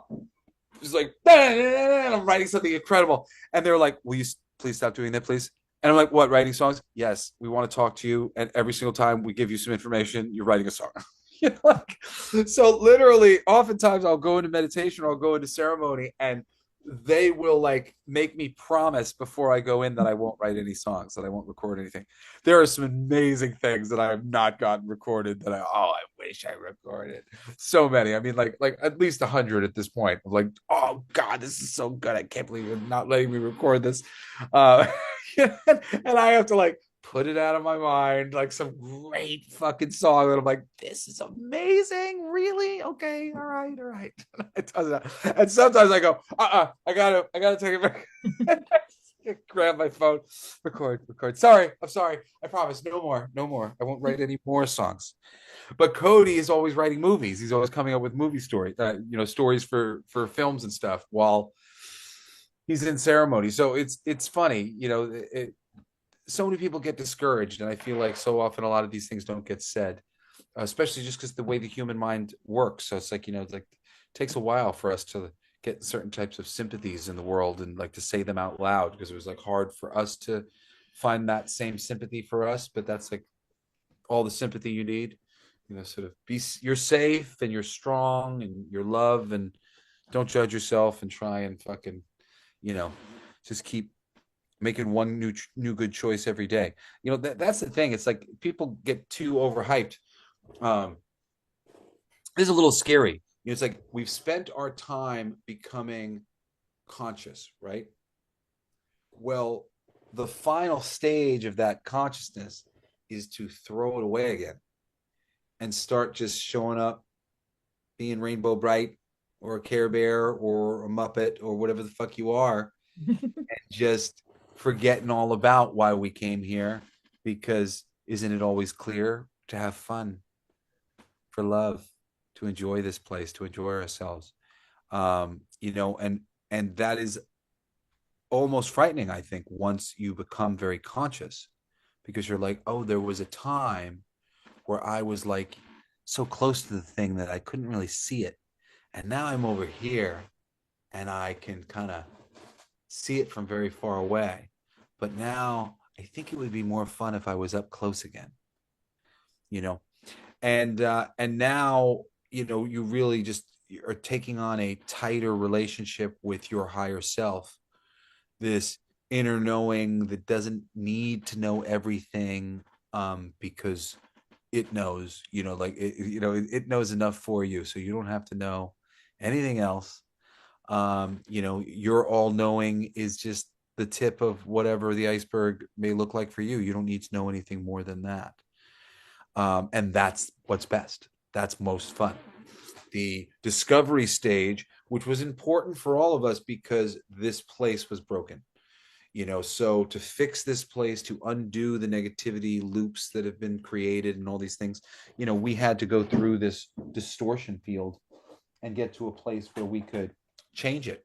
And it was going to take us having to learn that first. But now we will be going back into a place of unconsciousness, And I'm like really excited about that. Honestly, I'm just like, oh God, that would be wonderful. Let's just living, just living, getting up every day and living because that's what I'm doing.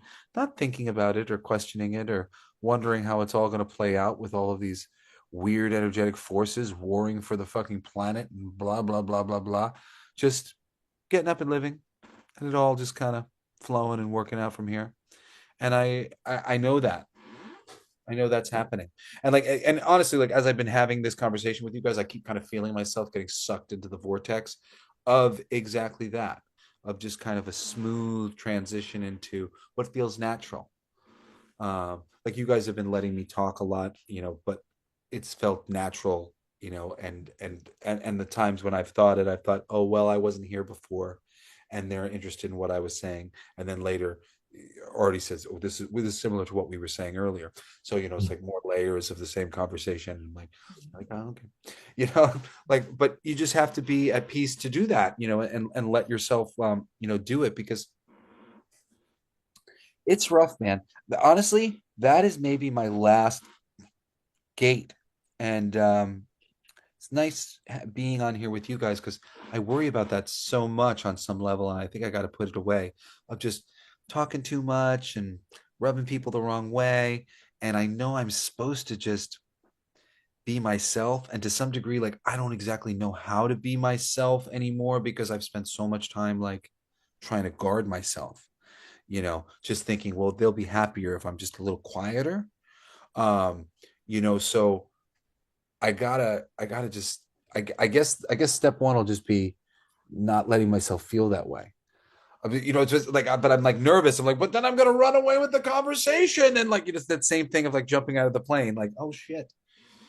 Um, but I do, because it worries me. I don't like that. I don't mean to do it, and when it's come up in the past, it always hurts my feelings because the people that I tend to do it to are people that I really love and admire, and I wanted to talk to them, which is why I talked, and like I don't want to talk to everybody, but like I wanted to talk to, so I said things, and then to get like a sort of a negative report card for expressing your love for them through a conversation, and then like, oh, You okay, will not get that here. You're not going to yeah, get it. but you understand that, like I'm sure so many people understand that loop of you know it all energy, trying to put energy out into the world that's good, and then sometimes your energy, even though it was good, that was loving energy that I gave them, but somehow they took it as negative energy, as I was self-absorbed and I was like whatever. Okay, it's like I really think this place, like the earth, just it makes it so difficult to sort of like get a good report card from people, and so much of the trauma of your average like highly spiritual person is just like not being able to line up our this would be nice and this would be nice with their this would be nice. Like, they also don't want you to talk too nicely about yourself. They also, don't want you to try to do anything that might look like they want you to guard yourself from upstaging people, or like there's a lot of things that are sort of, you're meant to behave differently to ensure that no one ever loses any face in a bunch of ways that your average fucking autistic or ADHD person doesn't even feel. No. You don't even like I've never felt that way. So how did I know that you were going to get mad at me? Like my dad's a rock star, and like I said I was good for a second. Like that's going to make you upset. You'd hate living with my dad. He's a rock star. Like like so there's like certain like paradigms where like yeah, you got to get over that. Like, I don't understand why you wouldn't want me to be awesome. Like, isn't that good? Doesn't that like I remember a long time ago when I started sort of finding out that I had some crazy um, former incarnations, the type of things that went, whoa, you're kind of underachieving here, Jesse, if you are this person and this person and this person. But And I remember sharing this with like a friend and a family member, and both of them had the same sort of strange reaction of like me thinking that I was this godly person that I had been told I was.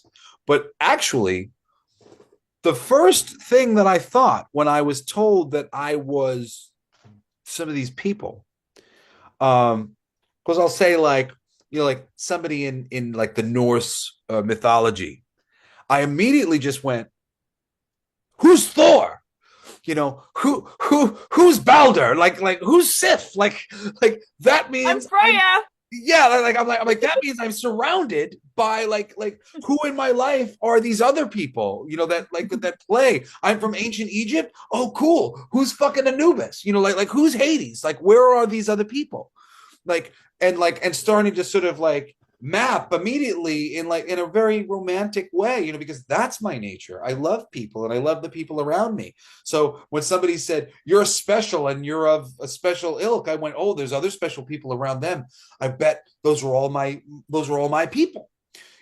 So like that sort of innocence is lost on a lot of people on planet Earth, and the people who come here with that kind of innocence, oh God, we spend so much time like arguing with ourselves, going, are they right? Am I evil? And I just don't understand it. I notice that they don't understand things about themselves. Maybe I don't understand that I'm evil and shitty somehow. But really generally it tends to be a lot of mirroring. They did this, so you did this the same because you thought you were communicating with them equally. Then they got mad about how you communicated with them equally. And then they started demonizing you as being worse than them because you did it exactly the way they did it to do. And then at which point you go, this is not a battle I can win. Namaste. see, see you later. I don't know what else. Okay. We are in a loop. Let's not do this anymore. Yeah. Yeah, it's very funny. The thing of like those who have that energy in them, they throw the stones.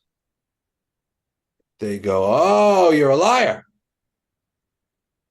Apparently you're a liar. You're a cheat. Apparently I shouldn't trust you."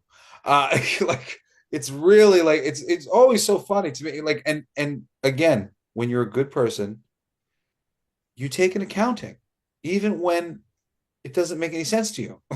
You're like, well, they said I'm this. They said I'm doing this. And Jesus, like that whole thing is like 90% of the time, you're generally really not doing anything wrong.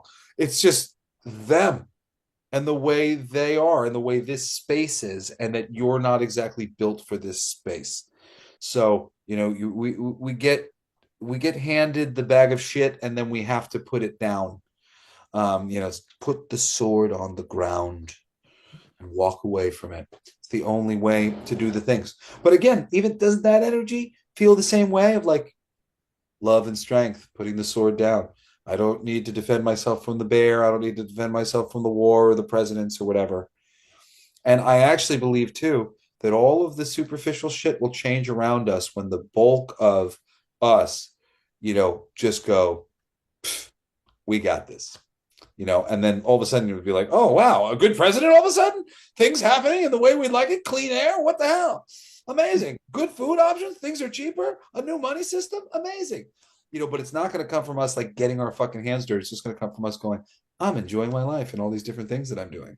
And like as we fucking relax, like because we're the ones who are strongest. So when our consciousnesses lock into that position, it's going to create this really, really strong magnetic wave that'll just start steering everybody into the same positioning. So that's another thing, I think worth saying on a spiritual show of like, don't feel like you got to do anything about any of this. You don't got to do anything about Trump. You don't got to do anything about the secret military. You don't have to clean up the oceans or clean the air. All of these mechanisms, the our pull, like this, us living in this embodied space is going to pull all of these things through the processes that they need to evolve our farming and evolve our medicine and evolve our systems. It's literally just as soon as we're in place there, the system's just going to go and it's going to change fast because we will be unmovable. And that's It really started. it is absolutely It already started. started. Yeah. It's funny too, as I've been feeling like I've been locking into this position and I'm seeing the universe doing that. And it is us, it is one with us. As you, it just more facets of it keep locking in and locking in and locking in. And it is going to get more ordered and more joyful. And a little scary, I guess, in a couple ways, but I'm prepared. That's true because with mentioned before, like with what happened with the agent, with the ICE agent, The ice agent. you Oh, can the lady tried to run him over or whatever. you can acknowledge it and know that it happened, but don't feed into the energy. And the more Yeah. of us that do that, we raise and elevate quicker. Well, especially because of this, like just look, one, all of these situations, you cannot know for sure if it is being paraded in front of Right. you just to distract you, just to give you something to talk about. That's Mhm. all part of the circus. Mhm. Maybe this thing actually happened, but the fact that it actually made it through your algorithm, which is impossible, I'll tell you all about how impossible it is to make it through the algorithms as a musician. But this news story can make it through the algorithm, no problem, because we're set up to get those sorts of things. But we're also set up specifically to get certain things. And like, you know, I was so surprised that that kid who had exposed the daycares in Minnesota, how did he get traction? Exposés like this happen all the time. His news story is everywhere on social media, and now mainstream media is doing it. And now Tim Walz resigns, and Tim Walz's daughter's talking about it, and the Democrats are saying that it is true, and we're sending troops to it. Wow, that all went in a direction that I would generally want it to very quickly. Wait a second, is that even real? Mhm. That's a very good question. Yesterday or 2 days ago, when the Venezuela thing happened, I got completely tricked by the initial bit of people in Venezuela were celebrating AI videos and videos in Miami and other places. Um, and that, very quickly, that happens all the time in the entertainment field. The first wave of entertainment news is the wave that everybody gets. The later information that comes out, very few people see it. To your average person, Disney's been doing pretty good because they always figure out some way to spin their media. Within a week or two, we can tell you that actually they were looking at the numbers in a very specific way. These numbers are terrible. They're doing very badly. They've been doing very badly with like everything, but they spin it right beforehand. And we just see this initial thing. And then if you don't dig in any further, so it's not worth it at all to really be involved. Like you can be involved a little bit. I would always recommend, try to always balance anything that you are listening to, whatever. But take it all with a grain of salt, and don't care. It doesn't mean anything. The left winning, the right winning, none of it actually means anything. This thing happening in Venezuela. At the end of the day, that's a military action. That's a military choice.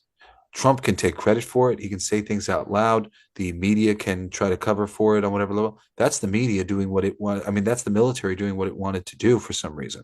There's a lot of different strategic reasons why that might have needed to happen, from Russia going over there to possible Iranian, crazy people coming over to Venezuela if Venezuela wasn't locked down and they want to go lock down Iran.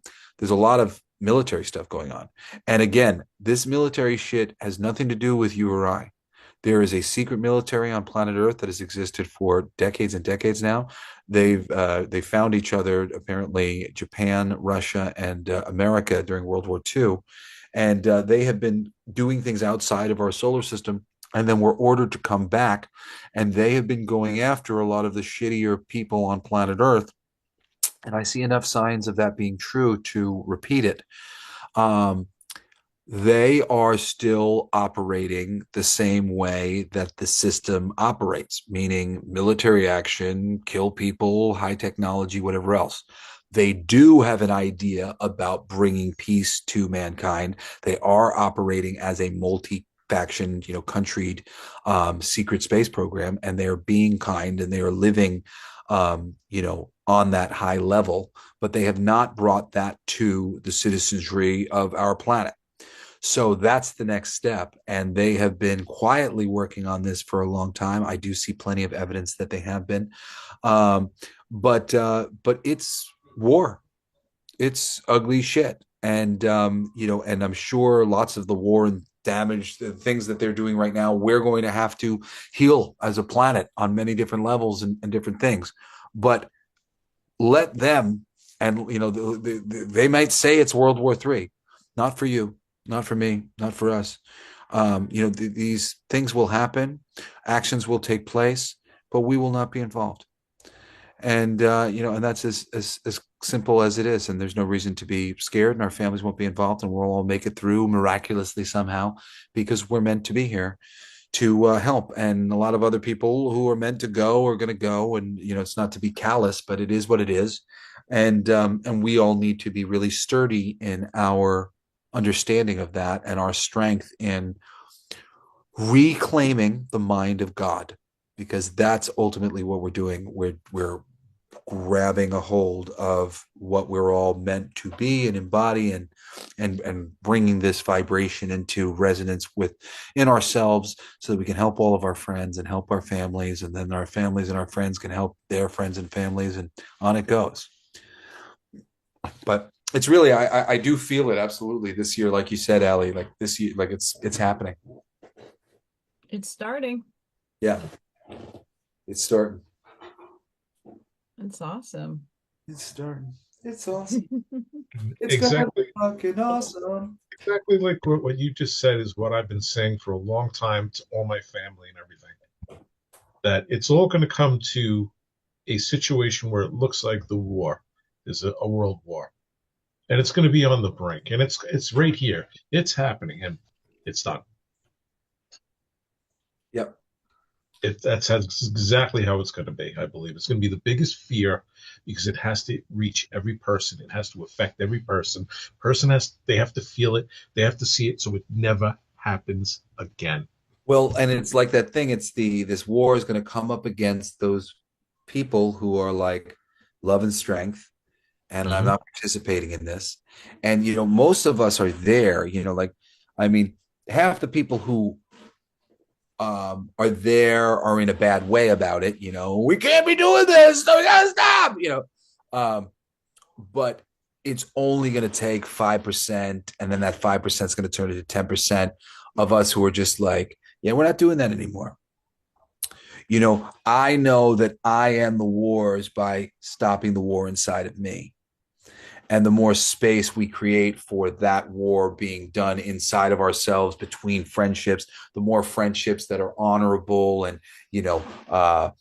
are Arnie tells me he did something really great. He made some money. And I go, yes. And I genuinely, yes. And I celebrate that thing. And now I include that in my mind, in my world. Arnie, the success, really, the more we can.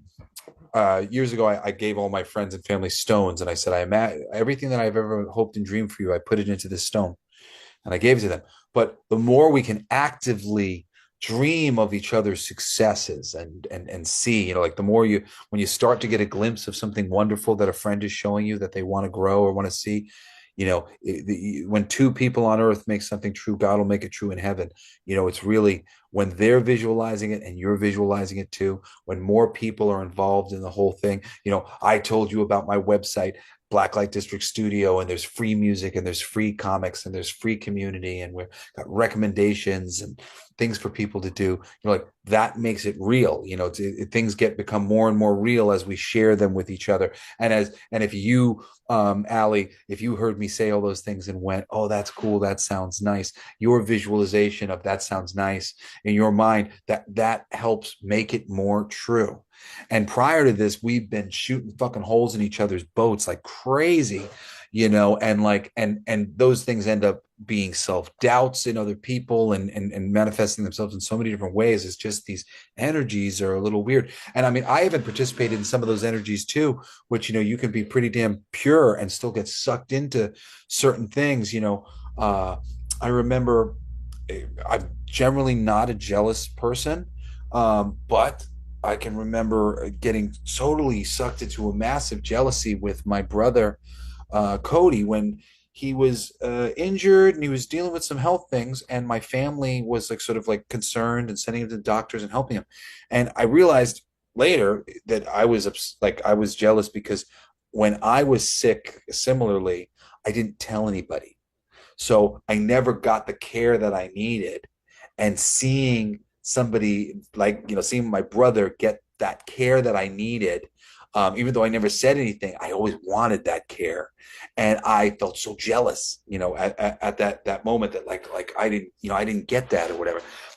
These things can happen and sneak up on you, especially when you've been shown examples of this happened, so that person was jealous. This happened, so that person was jealous. So of course, this thing happened, and you have a moment of, should I be jealous? But on the other side of every one of those little, momentary questions is, of course, the right answer of like, no, why would I ever do that? No, I it's my brother. I love them, and I want to see them succeed. And wouldn't that be amazing to go see all their movies premiere? And wouldn't that be great to go to Jesse's concert? Wouldn't that be great to go out with Arnie? He could buy me a great steak dinner, and like these. It would be wonderful if all of us were doing as well as our highest imaginings of each other, could muster. And if we were all more powerfully believing in ourselves and our own magic, and more powerfully believing in each other, I mean, like, it's like, and as these things do begin to click into place because of conversations like this and little things, because it is these conversations or moments, like you were saying earlier, like where like we have that realization and you shift into a new way of doing things, of like, you know what? I can't force everybody to imagine all of my greatness, but I'm going to imagine everybody's greatness because I know that's going to help, and like that kind of stuff. And it takes a while too to even be willing to do that kind of stuff sometimes, because sometimes you feel too, well, I'm going to imagine everybody else's greatness, but there's no greatness for me. Oh, so you got to get to places where you're like, where you feel strong and you're like, but no, yeah, fuck that. I I want always their greatness. You have to love yourself before you can love anybody else. You don't have love for self, you're not going to have love for the next person. So that's when you're going to reject that person, or you're going to not support that person, or look away from that person, make that person feel bad, because that's how you're feeling inside. Well, on the level that you don't love yourself, as long as you don't love yourself, when that is reflected back at you, that's always the thing. And it's interesting too, because like I love myself, but at the same time, it's like a new sort of feeling for me. And it's not like it's more like I refuse to not love myself anymore. I refuse to feed the demons. I refuse to feed the archons. I refuse to play this silly game. Um, but because the meaning lies with me, I'm still working on all of the new meaning. But I choose to love myself, and that's sort of like my baseline thing. And honestly, I think it's really like the healthiest sort of love that I've had for myself ever. It's like my love for myself has never been very strong. It's always just seems like that should be the least thing. Like that the least amount of energy should be put into that. And I've always been like just sort of going. And then when I got to a certain point, like it was like, okay, well, 51%. But even then, it just feels like well, no more than you need to, you know. But that is the journey of trying to find that balance of like being somebody who recognizes that we're all one and the same, and then also not driving yourself mental and torturing yourself, because that's so much of the game. It's like when you're selfish, it's like you start out from this great selfish place, and then you're slowly driven mad by reality. And then like when you're really selfless, you just like slowly drive yourself mad from the very beginning, and then like slowly drag yourself out of that place into like an independence where, you're taking accounting of like what you've been doing to yourself.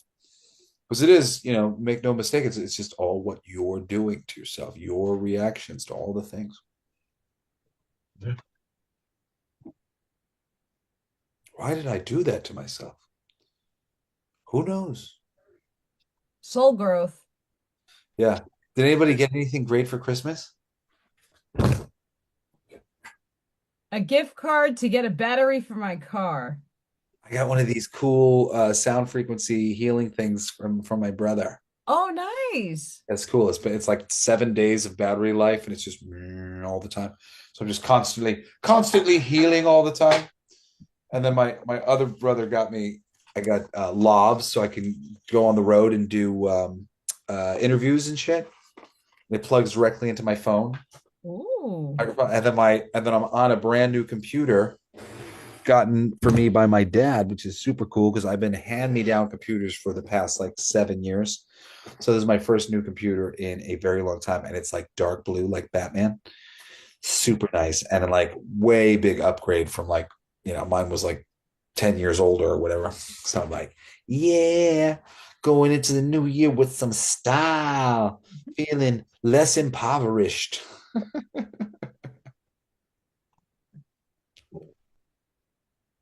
That's awesome. Yeah.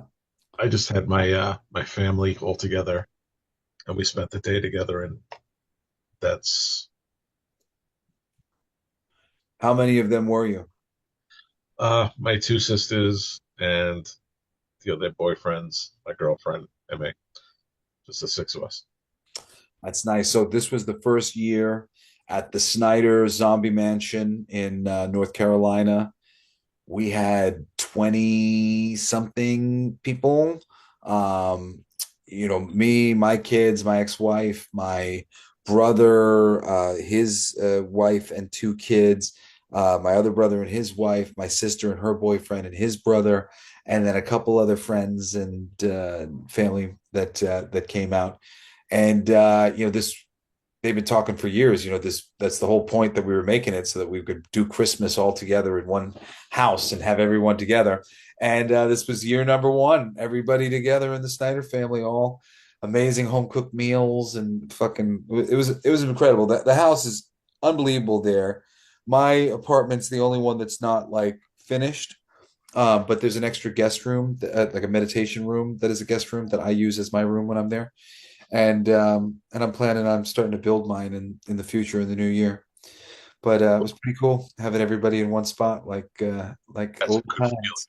That's Yeah, yeah, we're surrounded by love. getting it, we're getting it right, the Snyder family, doing this spiritual thing, this journey. That's amazing. Yeah, I'm proud of us, especially my dad. What a fucking long way he's come. You know, totally straight edge. When I did the mushrooms, he yelled at me when I told him that I wanted to do mushrooms with him. And 15 years later, and here he is going, I get it. I'm sorry. I'm there.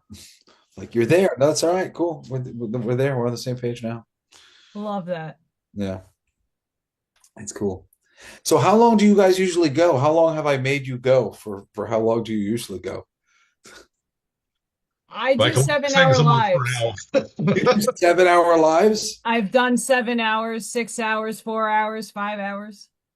Oh, you're crazy.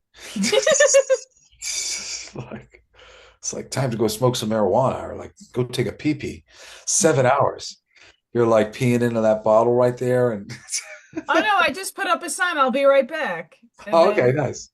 We'll be back. Da, da, da, da, da, da. Basic is, I'll check out Allie quite often, and when she goes on, I'm generally on, and I'll be on for about 45 minutes, and I'll disappear, and I'll go back on my computer 3 hours later, and yeah, Allie's still going strong.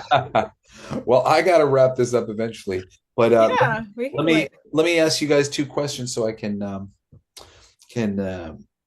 bring this to kind of like a cool close. I kind of got to share my New Year, Blacklight District Studio, three very successful podcasts, all my music, all my comics free in one place, and lots more stuff to make. But like, what is your guys' spiritual calling for, as it is birthing in 2026 or whenever it does. I'm interested, what's like the game plan? What are you transforming? You're hearing me say, I'm taking all my music off of all these platforms. I'm going to have it control of it myself. Are you guys at any breaking points with things like that in terms of habits or how you're going about what you're doing, in the future moving forward? Where are you at? I feel like it's a very transformative time. So I'm most interested in like, what's the new wave, for each of you in terms of, I used to do it like this, but now I'm going to be doing it like this because I feel like we all must have the same thing going on. So, Allie, what's the answer? I'm focusing on my nervous system, broadcasting from the radio tower that I am, going into quantum and spirituality and bridging it. So talking about superposition, talking about entanglement, and talking about decoherence and cohering, a lot of people are now using those terms. Now, what does it look like in a spiritual context? And I'm creating coursework and kind of episodes where here we're going to talk about what quantum clairvoyance is. Oh, so like this is kind of why you were nodding your head so much when I was talking about me and my girlfriend, and we're doing the little energy dance thing, and woo. I'm also doing the energy dance with a lot of things in my life very similar to yours. Well, and the funny thing is, and I hope you're in the same stage. I said this to my mom. I said, her and I have been doing this woo woo woo, but I just would through the thing, and now when she comes back with woo, I would normally retreat, but I'm not going to retreat. So now when she comes with that momentum in our back, this time it's going to start moving in the right direction because now we're lined up with our energies and I'm no longer playing that old game that I was playing where playing a little hard to get and coming a little closer and playing a little hard to get, which is what everybody's generally kind of doing with everything they love. Oh, maybe I'll go towards the thing I love again. Oh, wait, it was a little too much. Can't figure it out yet. Doing a lovely little dance. Okay, cool. So that says a lot, and people need that. Good idea. Good. I always felt like so much of my contribution to spiritual conversations are good visualizations and ideology. I like just ways to look at it, think of it, so that you can understand more what is really going on there. Because we're just used to looking at it in ways that just is not here nor there to the reality we're living under. So you got to start to like put it into different contexts for yourself where you're like, and it needs to be colorful enough that it sticks with you so that you always come back around to, oh yeah, no, no, no, it's like this. It's like this. So Arnie, what about you? I'm just going to continue growing. I'm going to How tall are continue. you now? I'm 5'9". But, I just want to continue growing, reaching more people, being my authentic self, speaking where I feel I need to speak, when I need to speak, creating, when I keep creating what I've been doing. I do oracle cards and that. And also it's funny, you're big into music and so am I. I've also did the same thing, kind of like you. Years ago I wrote a lot of songs and I've actually made them now. I've actually put them out there. Well, you're taking stuff down, I'm putting stuff up. I don't know. I don't go get it. That's But great. but Well, I that's the do thing. that. It's the Spotify, iTunes, Facebook. They're all revolving doors that the masses are trying to run through all at once. Mhm. That energy is no good, especially the energy of the hoop jumping that they want you to do in order to get any sort of work with the systems. At the end of the day, all of my music is kind of worthless when it's available everywhere. However, it could be a lot more worthwhile to those who it will actually be worthwhile to, if I'm holding on to it. And I can promote my music through having it in commercials and film and TV, and people can find it on Shazam and go to my website and go listen to the music. And I can promote my music from concerts and touring conventions and meeting people directly. Um, I don't have to promote my music by trying to get into the algorithm of iTunes and Spotify. And even saying that out loud makes me want to cringe. Ugh, I don't want to do that. I don't want to jump through any of their fucking hoops. I made great music. People will find it, you For know.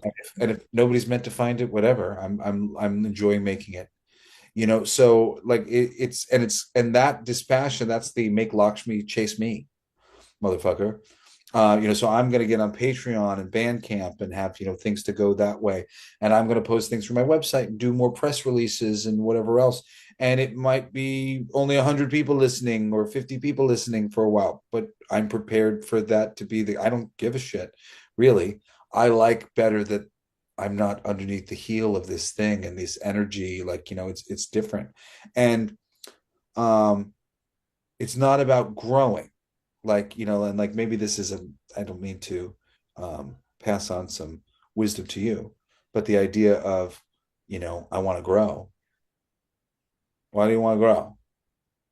it's not that I want to grow. It's part of my growth. I For me, understand, but you don't understand just in terms of thinking of it in terms of I want to grow. Well, growing comes from this old sort of like baby boomer mindset of like everything's got to be growing and expansion. And I'm a rock star. And how are you gonna do? You're gonna go to college? Like, you know, like, but no, I know you're not thinking that. No. I know you're not thinking that. I'm just saying there's a certain amount of, well, what do? You do what everybody does. Well, now we grow the business. You're already doing it. You're Mhm. coming online, you're sharing spiritual information. There's no need to grow. You would like, you when you said the follow-up thing after grow, you said, I want to be able to share this with more people.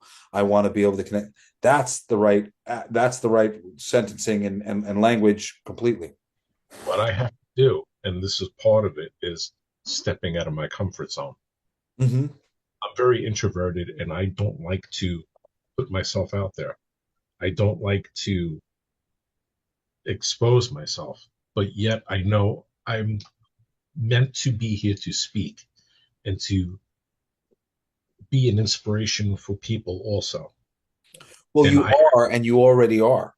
I know that, but I need to reach more people is what my feeling really Well, is. but that feeling, though, I would say is like an idea of lack, an idea of, well, what am I doing this for? Like, and I'm not saying this to you, like, because I'm saying I have that same thing on some level. Like, it always seems like it's not enough, you know. Especially it's like, oh my God, if I've been given a really great song, it's like this is a tragedy that they gave it to me, of all people, and nobody's hearing it.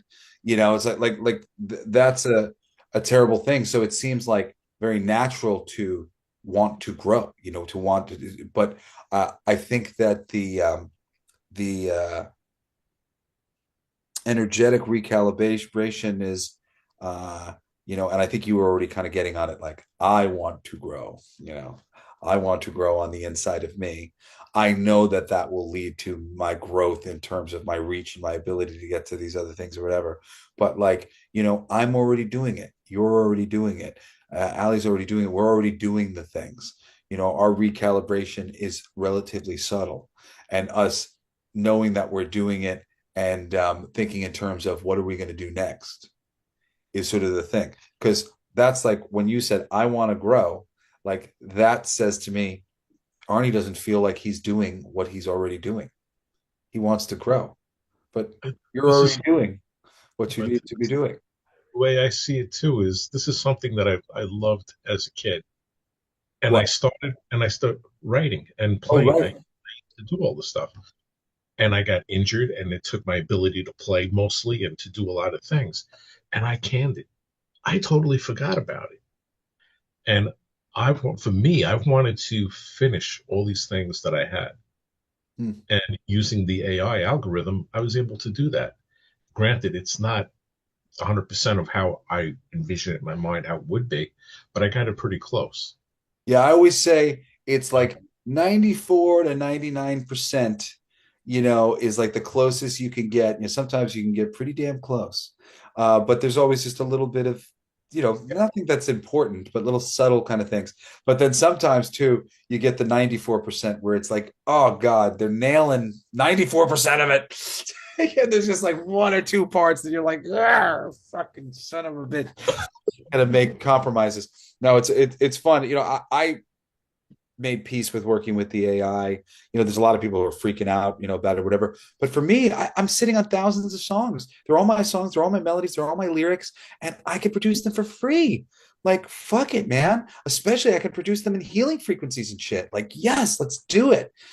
So that's part of the thing of like taking on the catalog and whatnot. Like, let it be valuable. Let it be hundreds of songs that I made in its own place, as opposed to 100 of them buried in different places on the fucking algorithms for Spotify. And I mean, like, now literally Spotify and places like iTunes, they are creating AI bands that they own parts of, so that they can push them in the algorithms, and they can have bands that they own a stake in take over all the music that's being recommended to people. So it's never been a better time. Get the fuck out of here. These systems are all like just so, dedicated to just stealing your money. It's like the three levels of business. Like, they start out as a good business, then they start taking, like, getting advertising dollars, then they start taking advantage of the advertisers for their stockholders, and then in the end, they're not serving anybody. And there's a very similar thing that's been going on with all the social media, as like they've slowly just become useless.